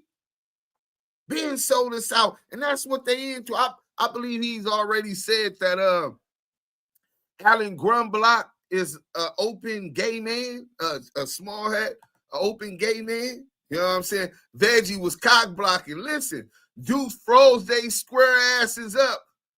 This is really telling, very telling. I'm so glad this is out here. I'm putting it out here now. I told y'all to go to that Patreon. Y'all don't want to. You got to accommodate my pockets if I give y'all this hot content. Exclusive shit, man. Wow, you not in the 3 Finger Club, Deuce. Bro, that's what it was, Jot G. Nigga, if they don't have no smut on you, you would baby oil down at the freak offs. You know what I'm saying? You snitching on your people. Any kind of smut, a hot one that they could toss to their police friends. See, them police that knock down Big and Pop, they worked for Reggie Wright, who was working for these people. You understand what I'm saying? These the ones. When they said Eazy-E was being extorted by the JDL, that's not a conspiracy, nigga. Nigga, it's documents. Hold on, let me see this. Tupac and Eazy-E were being extorted by the Jewish Defense League, the Jewish Mafia. Tupac being extorted by the JDL, the Jewish Mafia. Listen to this shit. Boom, the Jerusalem Post. Hold on. Let's go. We're gonna get to this and then we'll get back to the content. I definitely gotta show y'all this because y'all be thinking this shit's a conspiracy theory shit. FBI files, nigga. Y'all niggas talking about some motherfucking Jerusalem Post. Oh, y'all can't see this yet. Hold on, let me pull this up. And then I'll get back to the content. Come on, man. We over here cooking. I just got here and it sounds like Reggie backpedaling. Oh, yeah. Dude's Grumblock had the nerve to put it on God. He dry snitched on himself. Damn. The small hat definitely told Reggie, don't ever do that again. Reggie's a bye-bye. Reggie don't want to talk about what you can prove always, what he can manipulate and orchestrate facts. So look. Here's the article from the Jerusalem Post. This in 2011, April 14th, the FBI has released files on the murder of rapper Tupac Shakur in 1996, revealing that the Jewish Defense League was suspected of extorting money from various rap music stars via death threats, including Tupac and another performer, Eazy-E. In addition, the FBI files allege that the JDF provided gun-toting bodyguards for Eazy-E, who died of AIDS in 1993. Listen, they said that them people gave Eazy that AIDS because he wanted to start a distribution company. And y'all starting to see a trend. Reggie covering up for Master. Facts. That's what he there for. He snitched on himself. Facts. Let's get this over with because we've been going on 4 hours, and I really wanted y'all to get this content since y'all got them lights up for me. We got 2 more minutes left, man. Right. Oh, hold on. This man was I would visit. And this guy, and let me just say this out. This guy right here loves Suge Knight too. This guy right here. Okay, all right. Yeah, I was able to call him a friend. I'm able to call Suge. Let's go. Friend. He got him also, right? Okay. And so this fight with Reggie said I didn't have to pay Suge nothing for the interview. I consider him a friend. But I don't get in between him and Reggie. But what I will say is all I heard is all the bullshit they said about Alex Run Block. So just having the opportunity to get what I can from you. I don't want you to go into too touchy stuff or incriminate just anything that is too personal that nobody else wants, but I don't want to go into that. Just, No, like I said, this is not an interview, and we're not talking that. I just called the show one day to you. I'm not giving you this. We're not giving you this. We're not giving you this. I gotta play my lane, play my position. Exactly. My position is the guy who runs record companies. I still run a record company, right? And listen, I was loyal to Reggie. I was loyal to Suge. I was loyal to Eazy. I was loyal to Jerry. Matter of fact, he's the one that broke Eazy. You know, he's the one that ran Ruthless. Who's the leader now? So I didn't know that. He ran 3-3 Mafia. He broke 3-3 Mafia. Jim Jones. I signed 3-6 Mafia. I signed the Dipset. Yeah. Dipset. All right. Yeah, I remember that. Okay, do you remember the situation where Eugene Henley Jr. Big U came to your office? I can't. Don't get into that. Don't get into that. That's way too tricky. I can't comment on that. Okay. Yeah. Hey, okay. Now that's my brother. Hey, look.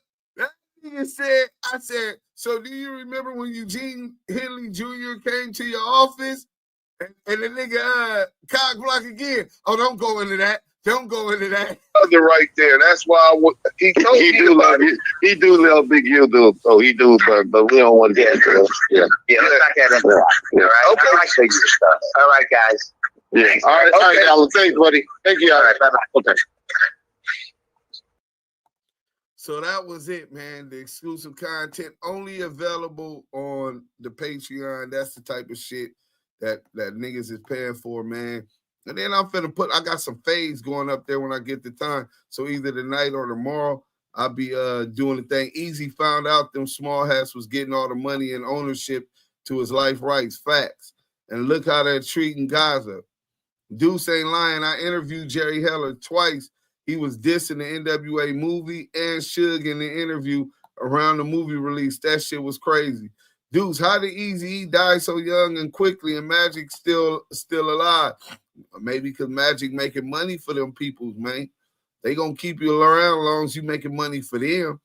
It's in a religious teaching that anyone not of the religion can be scammed and fucked over, and it's not a sin. Right.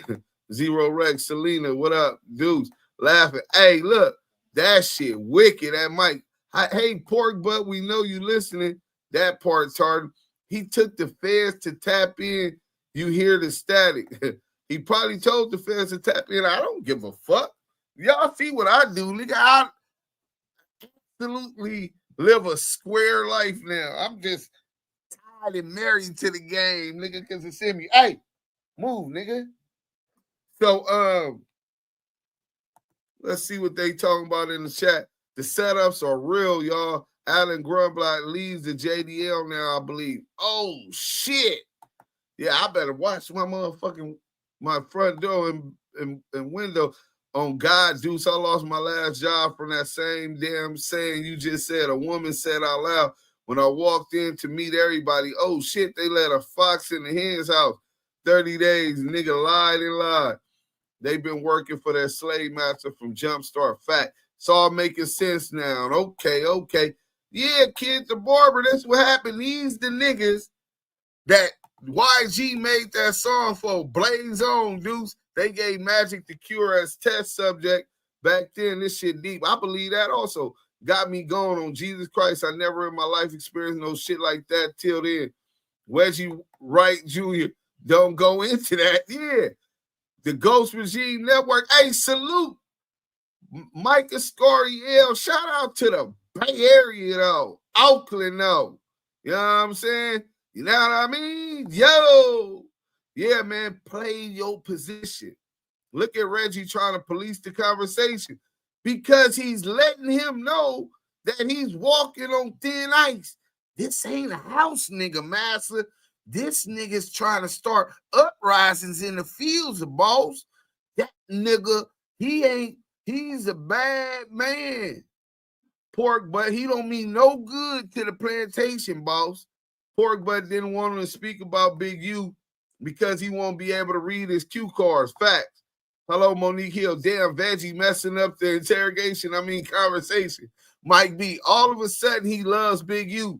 Then the small hat said, all right, brother, before he hung up. Podcast, this is Yakumi partner. Oh, I already know. What up, Kumi? I know your shit. They killed E. I don't believe Magic Johnson ever had it, to be honest. I do. Big facts. But he will give it to Vlad. Magic bending over, taking swipe, allegedly, right? So long, they been turned that nigga Magic out and gave him that.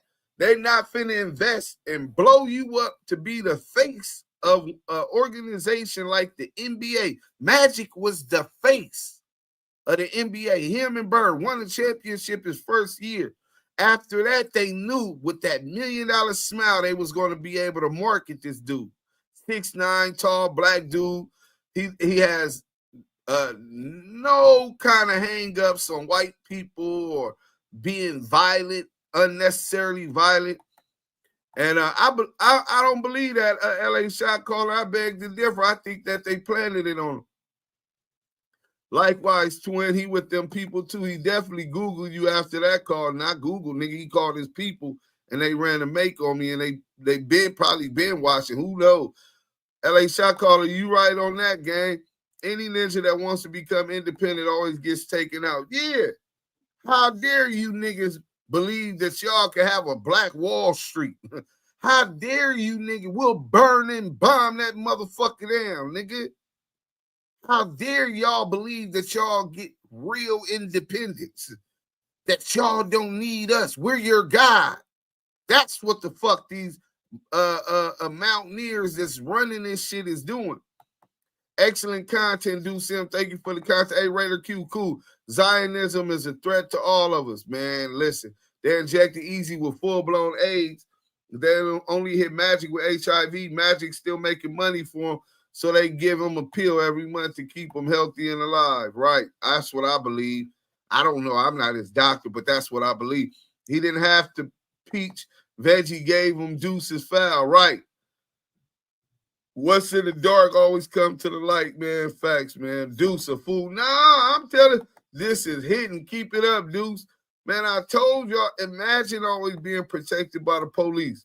Nubian Queen Raider, what up? Hello, family and family members. How you doing, Nubian Queen Raider? What they hiding? Hey, Jerry Griffin, listen. A whole lot, nigga. All of the secrets. Nigga, Deuce, when Allen hung up, he called you Gom. What he called me? He needs to call me Nat Turner. Hello, Nubian Queen, Ray the Nubian Queen. Did you say Grumblatt was openly gay? Yeah. Yeah. Big Buffalo 100. Hey, but it'll be like having a wild wolf or a guard dog. Stop feeding it and it'll tear your throat out. Right. Pushed by Meeks. Peace and blessings. Salute. I ain't know Rick Ross and his people beat Vlad up for exposing them for being a correctional officer. They ain't fucked that boy up good enough. Yeah, they didn't. When they overshine, I let them know they let one slip through. Best fall back. Yeah, you let one slip through. You know, I didn't call for that. Deuce, this Damu Kiwe conversation is straight fire. Hey, man, Ricky, listen, bro. Only thing missing is my brother. I got to figure that shit out. I guess he had 2 accounts up here, and when I kicked it out, the motherfucker was the kick out or blocked him. So I got to make sure I can get this nigga back on here. My bad to everybody, and apologies to my brother Yael. I sent them the link. He been having problems getting up here. I got to figure. That man is cured. He was giving blood at a drive a few years ago. Deuce him cooking the knife for real. How old is this recording? About 2 weeks, maybe a month. I got a bad sense of time. You know what I'm saying? Everything's just a blur. But listen. Oh shit! I didn't even get to the other shit. I'm ready to end the content, and I didn't even give y'all the other content. CS2 back. You know what I'm saying? I didn't even give y'all the other content. Oh yeah, here it go right here. We gonna play this, and then after this end, we gonna end the live, man. Hit that like button, man. We still in here cooking. Y'all said we on fire tonight. We definitely on fire. You know what I'm saying? Hit that like button, man. You want ads that drive results. That's why we built Roku Ads Manager. Hit that like button, man. Let's get to this content. Yeah, they gonna make me go through a whole bunch of damn commercials. Nino Black, they say, dude, Sims always got the content. A failed police officer at that. If you've been waiting to apply for disability benefits, don't. Damn. They really did that, huh? It's out there on blast and got nerve to hit somebody with a copyright strike. Yeah, man, straight fuck nigga. Fuck nigga, fuck nigga. That nigga's a fuck boy. High rise active chest. Yeah, you're right, Selena. I figured that might have been it. I'm gonna check it out. Reggie Light on the veggies, right? You real about Scandalous LA being Professor X? Yeah, I guess I'm one of his X-Men. You know what I'm saying? Pork Butt, aka the Puppet Master, because Scandalous is Dr. Dre, my nigga. That's who Scandalous is. You know what I'm saying? We can come with the content, but what Scandalous gonna do is what Dre do when niggas come with good shit. But anyway, let's get into this. We're gonna revisit this when Wack lied about being C-blank Wack. Now cases along the way. Attempted murders. Okay, so you caught a couple of juvenile cases along the way. Attempted murders. You know, like all my whole record was violence. In there, you just really don't understand how that inner city. We don't fuck with. Listen, dog. Listen, the only police we fuck with is the crooked police, is power rules and Crips, is gang members that niggas don't know they. He fucks with Veggie wrong. A crooked police. Let's go. Gang members. We fuck with them police. Them the homies. Yeah. They do everything we need them to do. And it's a lot of them out here. You know, they pull a nigga over and taking what we need to take. Them the police we fuck with. So we fuck with police. Welcome back to Scandalous Los Angeles TV, where we expose the exposers. Porky has really outdone himself this time. Reggie, Wright, and John over at Bomb First tried to help him, but somehow he still managed to throw himself under the bus. Just like every other time, we've caught Porky in another lie, and this time, it's serious. Today, we're about to prove that he really did go to jail. He really was picked up and brought in for questioning. Hey, go over the Now, if you know channel Porky and like we turn do, on notifications. then you already know. He lies so much. We can't just focus on just this one. Before we even get into the jail story, we have to touch on some of the other lies he's told recently. I won't take too long on it, but let's go back to that story he told about being CK Wack and how that persona supposedly came to life in Soledad. And I went to reception, and they put me in cell with a G homie named Baby Wayne from Billy Style Power Room. And I think at that point is when my penitentiary training started. You know, because he had been to prison 2-3 times. The good thing about Baby Wayne was a knockout artist. And when you were a young Power Room in the cell with a G homie, you're gonna fight at least 3-4 times a week just because. Now he better call me now. Got me stronger with my push-up game, my physical game. Nigga, and he made me drop, every day. I pressed that so by the time I left there, I hit Soledad. So by the time I left there, I hit Soledad. So by the time I left there, I hit Soledad. And Soledad was really, that was the birth. That was the birth of CK Wack. That was the birth of CK Wack. When I hit that yard. CK stands for? Crip killing. Okay. See, I was Lil Wack. From there, I went to CK Wack. According to Porky, he left Delano State Prison and was transferred to Soledad. And that's where the name CK Wack was born. The only problem with that is that in a separate interview from 8 years ago, Porky said he went straight to Soledad when he first hit the penitentiary at 16 years old.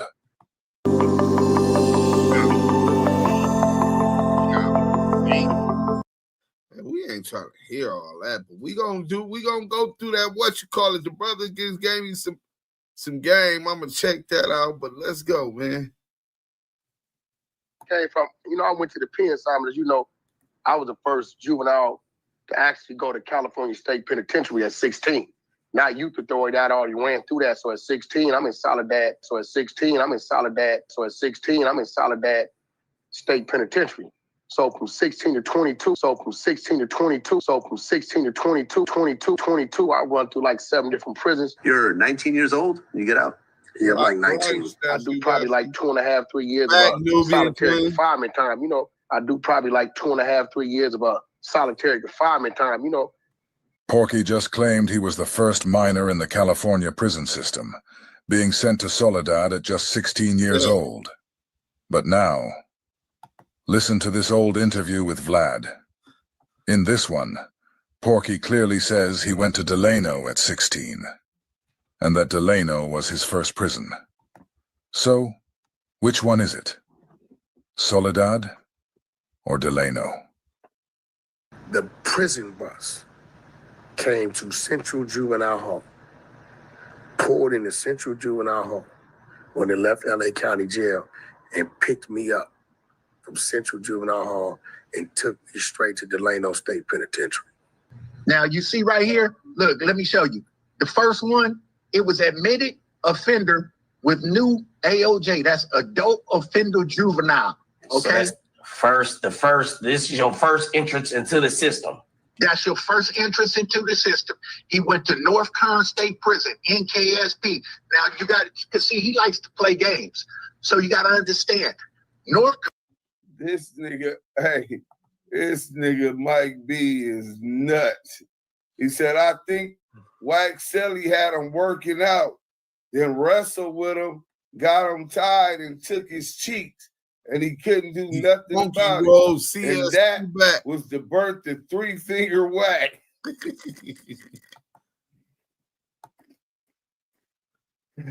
Oh, shit. Hey, but this is Veggie Wrong's son. That's who birthed him in the game. Current State Prison is Delano, okay? That's old Delano. They have a new Delano, which is a level 4, okay? Hit that like button if you just coming in. Came to Central Juvenile Hall, pulled into Central Juvenile Hall when they left LA County Jail and picked me up from Central Juvenile Hall and took me straight to Delano State Penitentiary. He'll try to say, I went to Delano to make you think he'd been at a higher level than he been. He was at reception, right? Then The next prison he went to was SATF, Substance Abuse Treatment Facility, which is the level 2. Okay?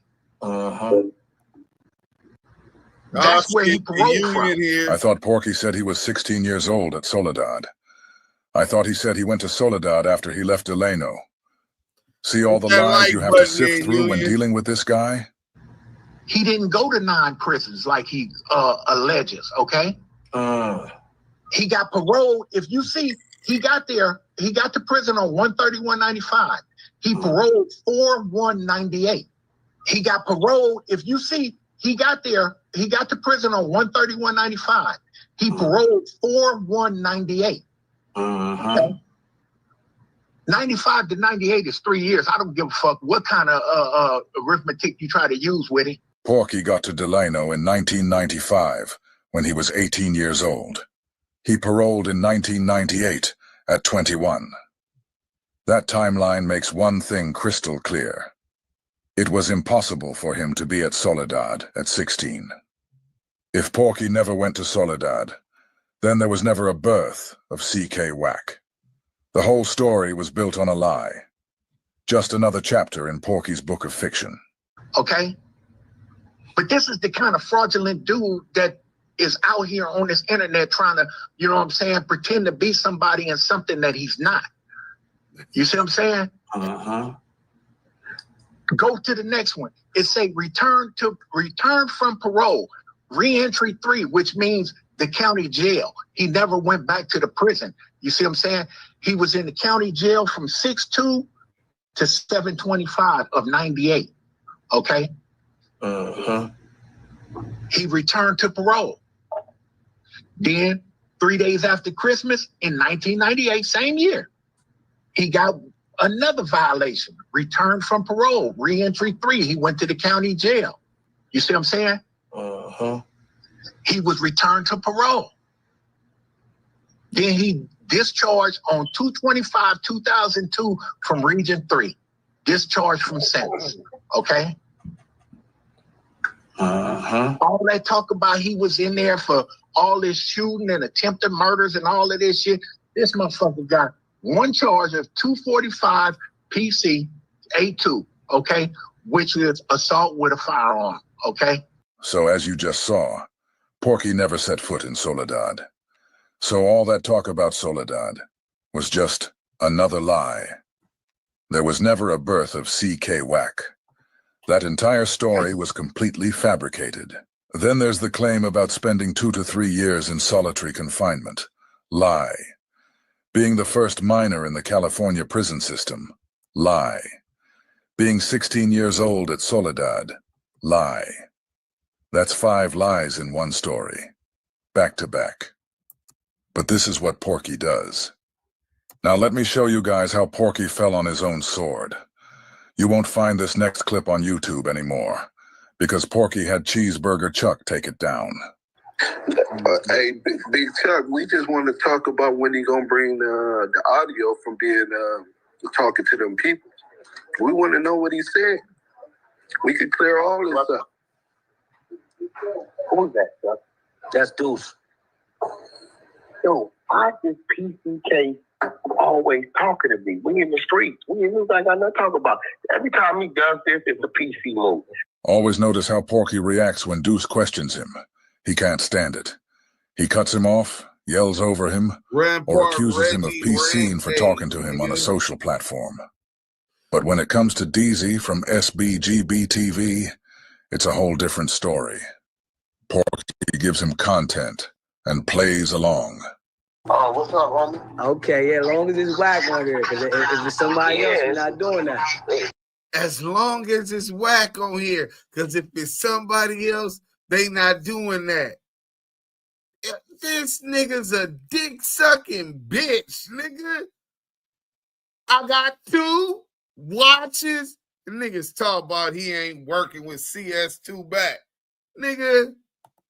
Listen, I'm not doing that. Listen to me. Hey, listen to me. This is real shit, right? We always know what we're doing, right? We always know what we're doing. And believe it or not, right? We are the most supported people of our people on the internet, right? It's a lot we can do. Remember, I'm an industry guy. I'm tired in the labels. I'm tired in the YouTube, right? So what I'm telling you, brother, is like, I called in to you intentionally because I saw you was building. I didn't have to do that. People paid me to do that. I did it. I see it's a With One Main Financial, I was able to get immediate relief. That was such a great feeling. You chopped it up. You been gone for 2 weeks. I'm on. Listen to the nigga. Damu Kiwe conversation. Hey, we got a super chat. Let me get to that real quick, and then we'll let him finish sucking Wack off. Bloody Main 5, $9.99 super chat. Salute to the Damu Kiwe conversations, man. Salute to you, brother. Everything given to the Damu Kiwe conversations is appreciated. Hey, man, salute to the Damu Kiwe conversation. The chat's where it's at. Hit that like button. He made that up on Invisible 64th floor on Wilshire, the FBI headquarters. But look, here go y'all boy. Especially when it comes to me as a public figure, right? I own me. You right? I haven't given you a verbal or signed anything, right? So what I'm saying is, as a brother, when I'm talking as a brother, fuck to people. When a brother is calling in to help you, because I'm giving you notice the content I gave you, you've been able to chop that shit up and run with it for about a month now, a couple weeks. Really? A month. Right? At least, right? But it gotta come to some point, bro, to where it's just not like an attack thing. Because then at that point in time, listen to me, you as a brother, I'm a businessman, right? At that point in time, just from friend to foe. I called in as a friend. No matter what our back and forth was, I chose to stay on the phone. I know, I've been doing this social media shit forever. I know what I'm doing. If I don't fuck with you, I'll never say a word to you. I won't even utter your name. If you see a lot of people, I ignore them. I won't say their name, because the minute I say something to them, I have a conversation with them, it helps them. You get what I'm saying? I know that. I know what I'm doing. If I don't fuck with you, I'll never say a word to you. I won't even utter your name. If you see a lot of people, I ignore them. I won't say their name, because the minute I say something to them, I have a conversation with them, it helps them. You get what I'm saying? I know that. So I'm telling you, brother to brother, run your content, especially we gave you content. Listen, me and you have nothing to talk about. It's established. Chuck, this is what you call a PC move. Bro, stop talking. Why you keep warning the people? Leave our shit in the street. Listen, every time you do this, you saying fuck your neighborhood because you on some PC shit. It's in the street, bro. Leave it where it's at. Me and you don't talk like this. We leave it in the street, in the darkness. Why is everywhere? I'm not in the street, screaming. Not in the street. Stop it. I just left LA. You ain't in the power rules. You ain't in Gonzalez. You don't hang in the parking in the garage. Remember? Weird ass nigga. Stop faking. Yeah, stop faking. You making Food Town Brim look bad right now. I'm one of the greatest things that ever came from the 30s, bro. Food Town Brims, y'all know when it's street business and it's up to the disrespect level of me and him, he ain't supposed to do this shit. It's a PC move. I'm gonna mute up, Chuck. When he done doing the PC shit, I'll holler at you. Well, I didn't stay here till when he done. Well, I didn't say nothing about me and you. I asked you about the statement that you made. If you waive your Miranda rights, that means that there's a statement in audio. You need to go get that and prove you ain't CS2 back. That got nothing to do with me and you. That's you trying to clear your name. Don't bring the police. The police came out to say that you not working with the police. You got Fruit Town Brim looking bad right now, bro. We in the streets. You got, bro, stop PCing. Don't talk to me on no open platform. You got Fruit Town Brim looking bad. It's real gangsters over there. Why you doing PC ass shit? I'm gonna mute up again, bro. What's that got to do with your paperwork? Bring the paperwork and the statement that you made to the task force and the FBI on the Main Street case and the Tupac and Biggie murder and clear your name. You say that the truth can never... The truth can never be considered different. Hey Chuck, you know what would be funny, right? This would be funny. I'm talking to you, Chuck. I ain't talking. It's when people say dumbass shit, it makes them look dumb.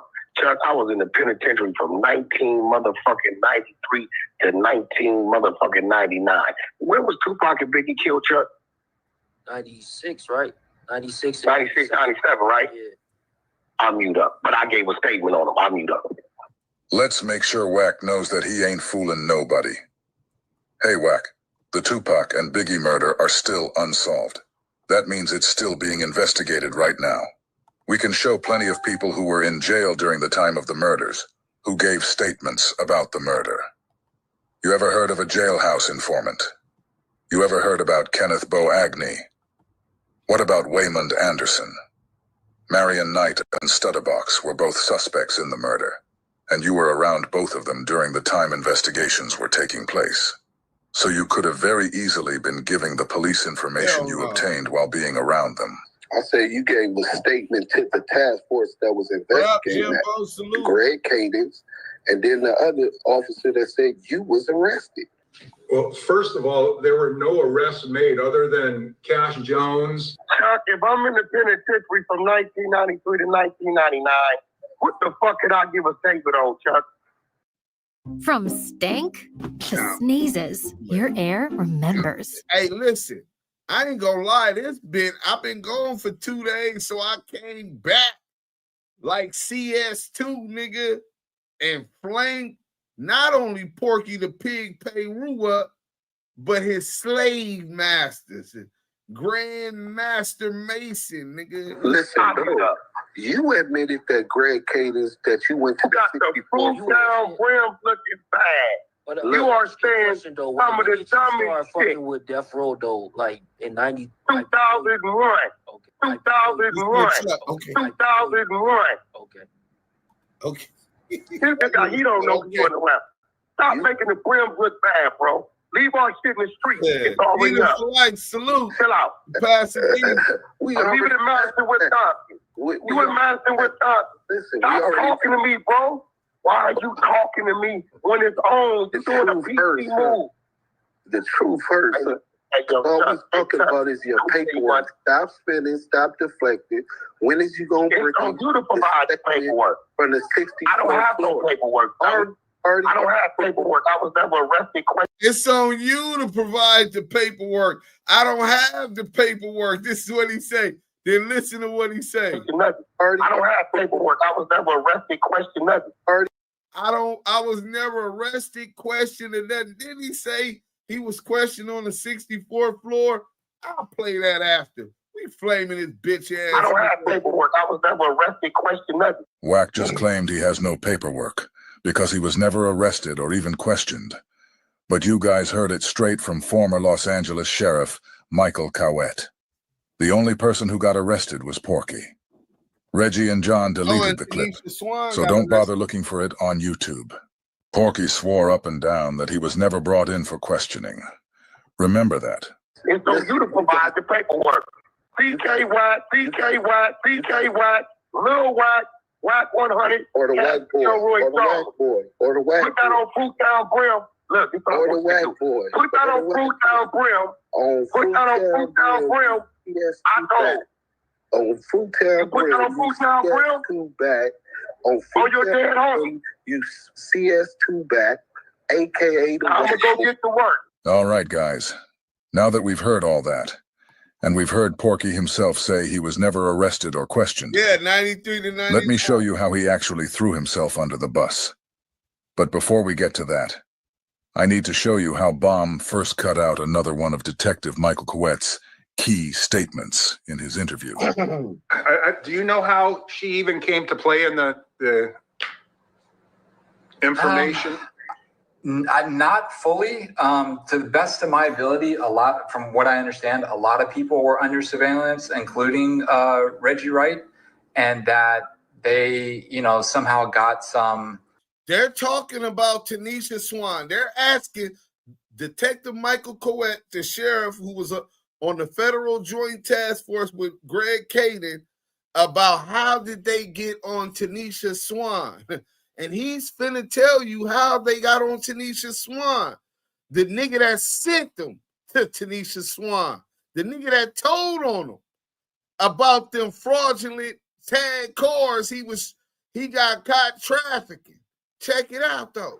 Information on Tanisha Swan, who was one of Suge's mothers to one of his kids, and that they basically wrote up a false confession letter and presented that to her to get her reaction, and then that pretty much prompted the confession. Am I accurate there, or am I off on some stuff? So, did y'all catch that? The scene just skipped like something was cut out. Let me run it back real quick so you can see it again. Accurate there, or am I off on some stuff? So, Paul Fournier, myself, and Jeff Bennett. We already know Baum first removed the clip of Michael Cowett, clearly saying the only arrest made was... Did y'all hear the names that Detective Cowett is naming? Let's go back a little bit.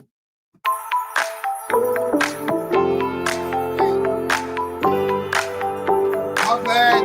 Let me skip this shit. Hit that like button up. Conversations. Let's go. Residue can make clean dishes look. Damn, they running commercial. Well, that is my channel. At least I'm getting paid for that one. Let's go. So you can see it again. Accurate there, or am I off on some stuff? So, Paul Fournier, myself, and Jeff Bennett. We already know Baum first removed the clip of Michael. This is Paul Fournier's partner, sheriffs, who were both on the task force, who worked the Main Street Mafia investigation, the kidnap of Studdabox. This is the lead investigator of the Main Street Mafia Crip and Deja 34. This is the man that he's talking about, Paul Fournier, his partner. Cowett, clearly saying the only arrest made was Cash Jones. They also cut out another crucial part of Cowett's interview. And guess who exposed it? None other than Porky Chops himself. In a sloppy move to distance himself from the CS Tupac allegations, Porky secretly recorded a conversation with Studdabox, then ran to Clubhouse to play it. But while trying to clear his name, he ended up airing out a segment from Baum first. The exact part Reggie and John edited out to protect him. Now, this next clip gonna make even more sense to y'all, right? You heard him say, I told the police, if y'all looking at Wack for doing anything illegal with them trucks, he ain't, which is a lie, because ain't no way they gonna spend $300,000-$400,000 watching my trucks if a nigga tell them that. Right? Play the next clip. Play that clip. Are you talking about Tanisha Swan? Yes. Tanisha Swan was. Do you know how she even came to play in the information? Do you even know how Tanisha Swan came into play? Suge's wife or baby mama came into play in this investigation. This is the question. Why would they start talking about Wack? Not fully. To the best of my ability, from what I understand, a lot of people were under surveillance, including Reggie Wright, and that they, somehow got some information on Tanisha Swan, who was one of Suge's mothers to one of his kids, and that they basically wrote up a false confession letter and presented that to her to get her reaction, and then that pretty much prompted the confession. Am I accurate there, or am I off on some stuff? So accurate there, or am I off on some stuff? No. How Tanisha Swan came into play here is originally we were following some guy around in the how Tanisha Swan comes into play initially we were following a guy throughout the Antelope Valley. I wonder who that was. Antelope Valley, and Greg had thought that this guy was going to be able to get us to Suge because he had some relationship with a not so famous rapper at the time, and he somehow thought this guy was going to get him into Suge. So we chased this guy around in the Antelope Valley for. The not so famous rapper at the time was Reggie. A lot of articles listed him as a rapper with the Main Street case. So this is what he's talking about. So they're chasing Wack around. And this is how they come up with Tanisha Swan. Several months. Tanisha Swan. And really nothing came of it. The guy, he eventually was brought in for questioning, and I don't have paperwork. I was never arrested. He was brought in, the nigga in the Antelope Valley was brought in for questioning and arrested. This nigga said he was never arrested or brought in. He's lying. Yeah, things have changed over the years to make life easier, but still, some stuff you do. I'm right here, man. I'm just getting I'm multitasking right now, but I want y'all to hear this about Tanisha Swan, and then y'all could, then we gonna end this live, man. It's been over 4 hours cooking, nigga. This is what we do. Chef Deuce.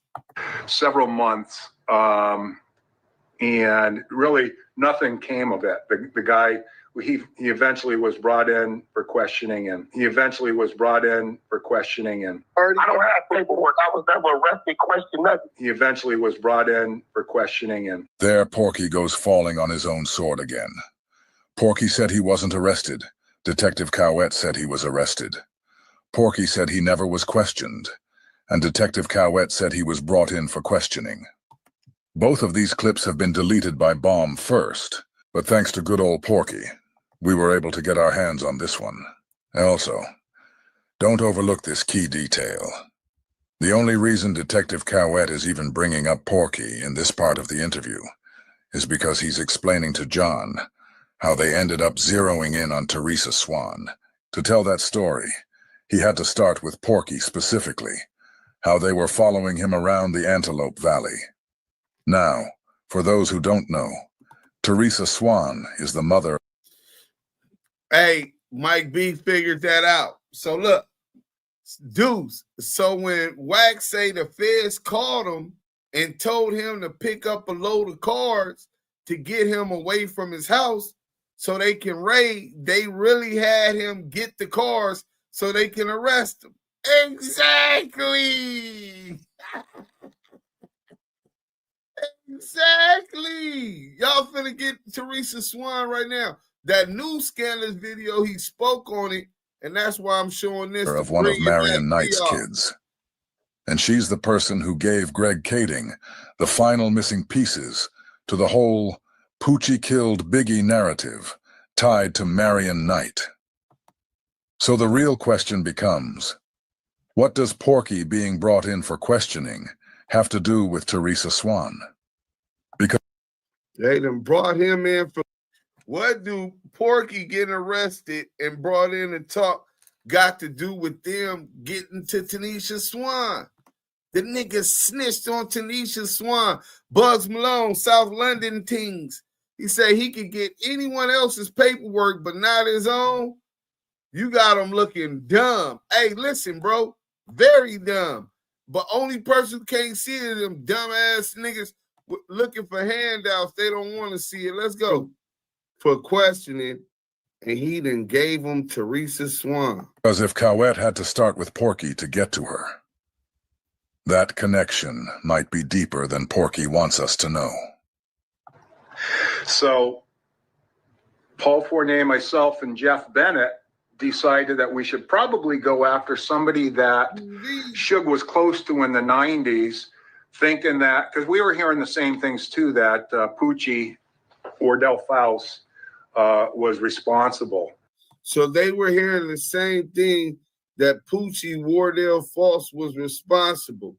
And this is probably this is exactly what Wack told them when he pointed to her. If you want Suge, you got to go through his baby mama. She was the one. Poochie did it. So they already hearing that, and now they get her. I'll show y'all a picture of her shortly. So the three of us, Jeff Bennett, Paul Fournier, and I, started looking into what Tanisha Swan was doing as far as criminal activity at the time present during the task force era. And we had discovered that she was flipping cars or something, high-end cars with fraudulent names. And we had discovered that she was flipping cars or something, high-end cars with fraudulent names. Say like you may take a load of BMWs down to San Diego, right? Boom. It's like 200 miles. Pay my driver like $1,100. Then you'll pick up a load of Porsches from San Diego, let's just say going to San Francisco. And we had discovered that she was flipping cars or... So Wack get caught flipping cars, snitched on his plug, and told them, y'all looking for Suge, y'all got to break her. She's the one that Poochie did it. She's the one that had to pay Poochie. And they got on her. Something high-end cars with fraudulent names.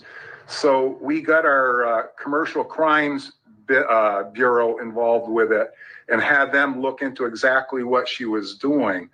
And at the same time, we brought a district attorney on board from LA County to let her know what our end goal was, and that was in the event Tanisha Swan had good information and could connect Suge to Tanisha Swan and to Poochie, that we would want to give her some kind of consideration in the case. And the district attorney was on board.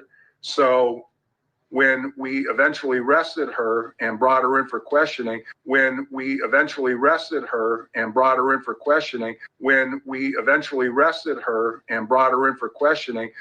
According to Detective Cowett, Tanisha Swan was arrested and brought in for questioning, just like he said Porky was. Now think about everybody whose name was changed in Greg Kading's movie. Think about the fact that Tanisha Swan's real name is Tammy Hawkins. It was very clear that she was more than willing to talk and was, I believe, being truthful with how the murder of Biggie happened and how it was paid for through the monies of Suge.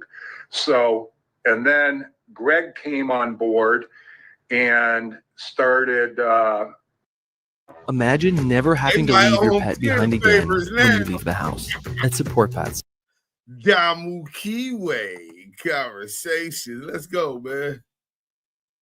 The stuff, and they ended up doing a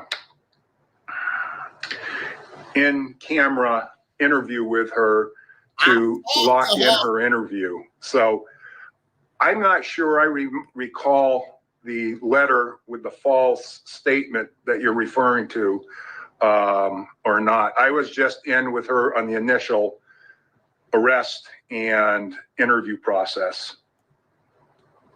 Okay.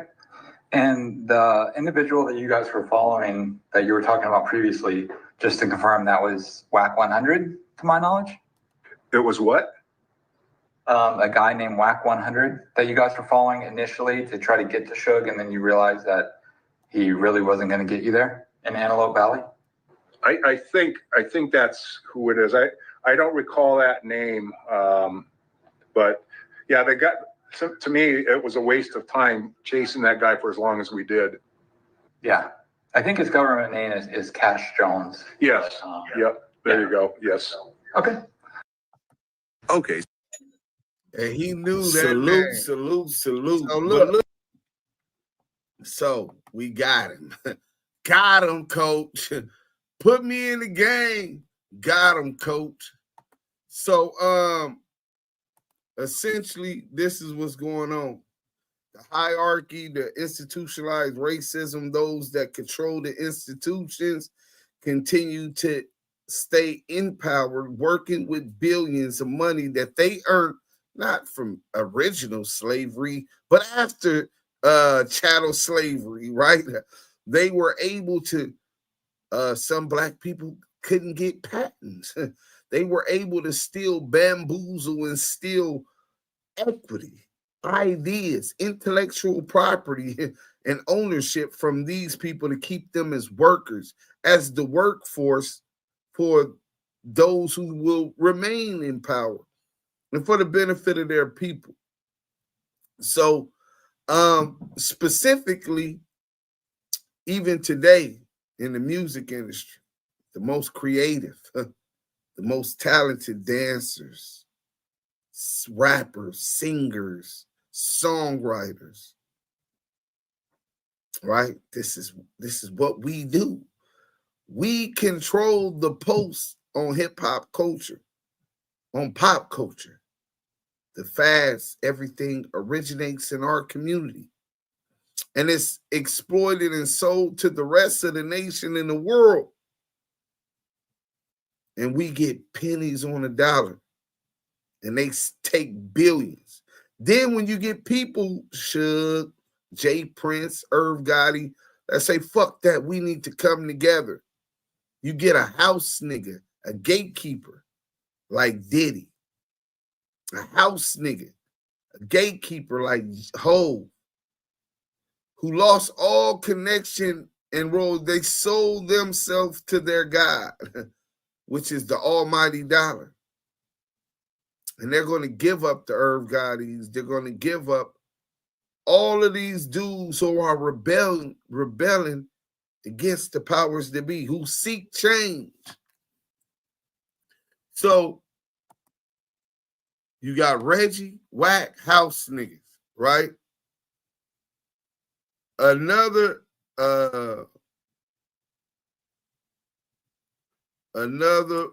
word for revolutionary, for revolution is, let me see, synonym for a synonym for revolutionary. See, those who, it's very, very simple. And I want to make this as simple as possible for all of y'all. It's those who benefit from this country, its directioning, its leadership directly, and even amongst those that look like us, like they say, all skin folks ain't kin folks, because they got white minds and they black behinds. And that's not an attack at all white people.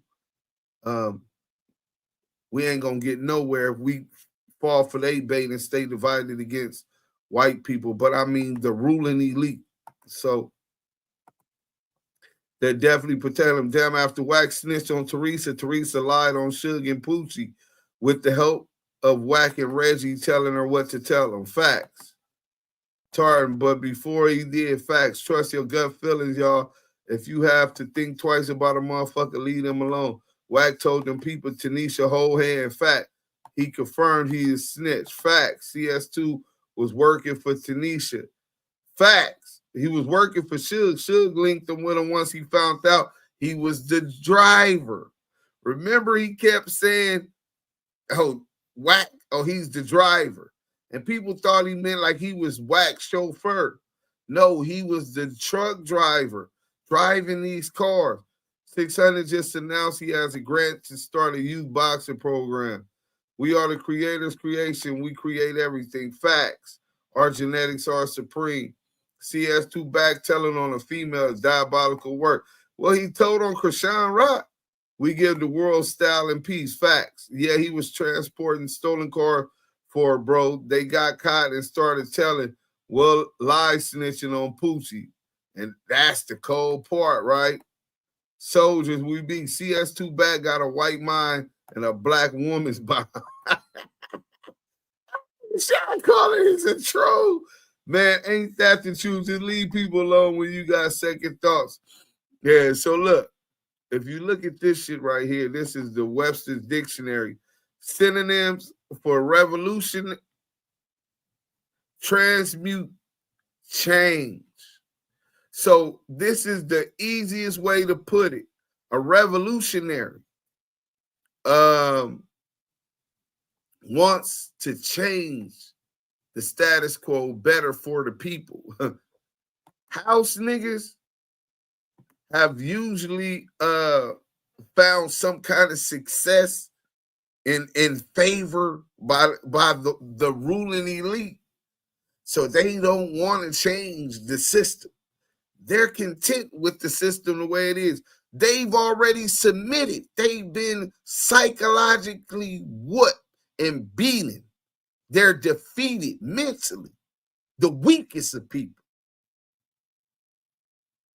Right? So why would you want to fix a bike if you don't believe that the bike is broke? You won't never try to fix that bike because you don't realize that it's broke. They don't understand or realize the problem, or they just don't care. It's about them, that capitalistic mind state. We're finna get into this, then we gonna go up out of here. He told on his wife, R&B. Yep, he dry senator R&B. I say we are tribal people. We are connected spiritually. The real that is. Facts. The devils didn't like that Suge was a scary messiah. Remember when them people found guns in his house and he said, that ain't my house. Yeah, he said, that's her house. Drew, isn't she still with him, the chick from Clubhouse R&B? I'm not sure. But look, if y'all didn't know, go subscribe to that Patreon so you won't be waiting and miss some of the most exclusive content that we come up with. Shout out to the whole team. ETE, Scandalous Los Angeles TV, Smoked Out TV, Stand On It Media, A Dose of Reality TV, and my boy Fam West TV. Salute to the Blue Wrench mob in the chat. The chat is where it's at. Thank y'all for hanging out with me for 4 hours, 43 minutes, right? Yeah. Oh, yeah, laugh out loud, that Krishan stuff. Yeah. Then when him and R&B was allegedly getting robbed while having date night, he said R&B pull out the blammer and let off on the would-be robbers. Yeah, definitely. He was dry snitching on her again. She might not have been the one that did it. He a cold nigga. W, do Sims, keep your foot on their neck. Hey, man, it's always a W. Unreal TV, salute. Unreal TV, if you're podcasting and doing the content, you might want to get with us, man. This ETE movement is running the game. But remember, change and evolution. Go subscribe to the Patreon. Also, you can get the Student of Life curriculum of how to properly register your intellectual property and everything you need to learn about that whole curriculum. $4.99 for the rest of the year. Go on this YouTube, subscribe to the Student of Life, because I'm a student of life. To the day I die, I'm continue learning. I don't know it all, right? But the day that I die, I'm going to find out my last life lesson. And that was how I die. So until then, salute to everybody. You know what I'm saying? Hit that like button if you ain't already hit it. Active Chucks, YouTube, subscribe to the Student of Life exclusive content. You have access to that. DM me if you do that so I can get your P.O. box and email you the pamphlet and study guide. Also, Patreon. Go subscribe so you get that exclusive. Y'all was keeping this active today. Even the people in the bushes that's hitting that like button, y'all are appreciated for sure. Hey, Mike B, salute, King. Mo Hill, salute. Salute to everybody in the chat. We out of here. Oh, wait. Yael wasn't here till I figured this thing out. My bad, y'all. But my brother here when he ain't here. Yeah.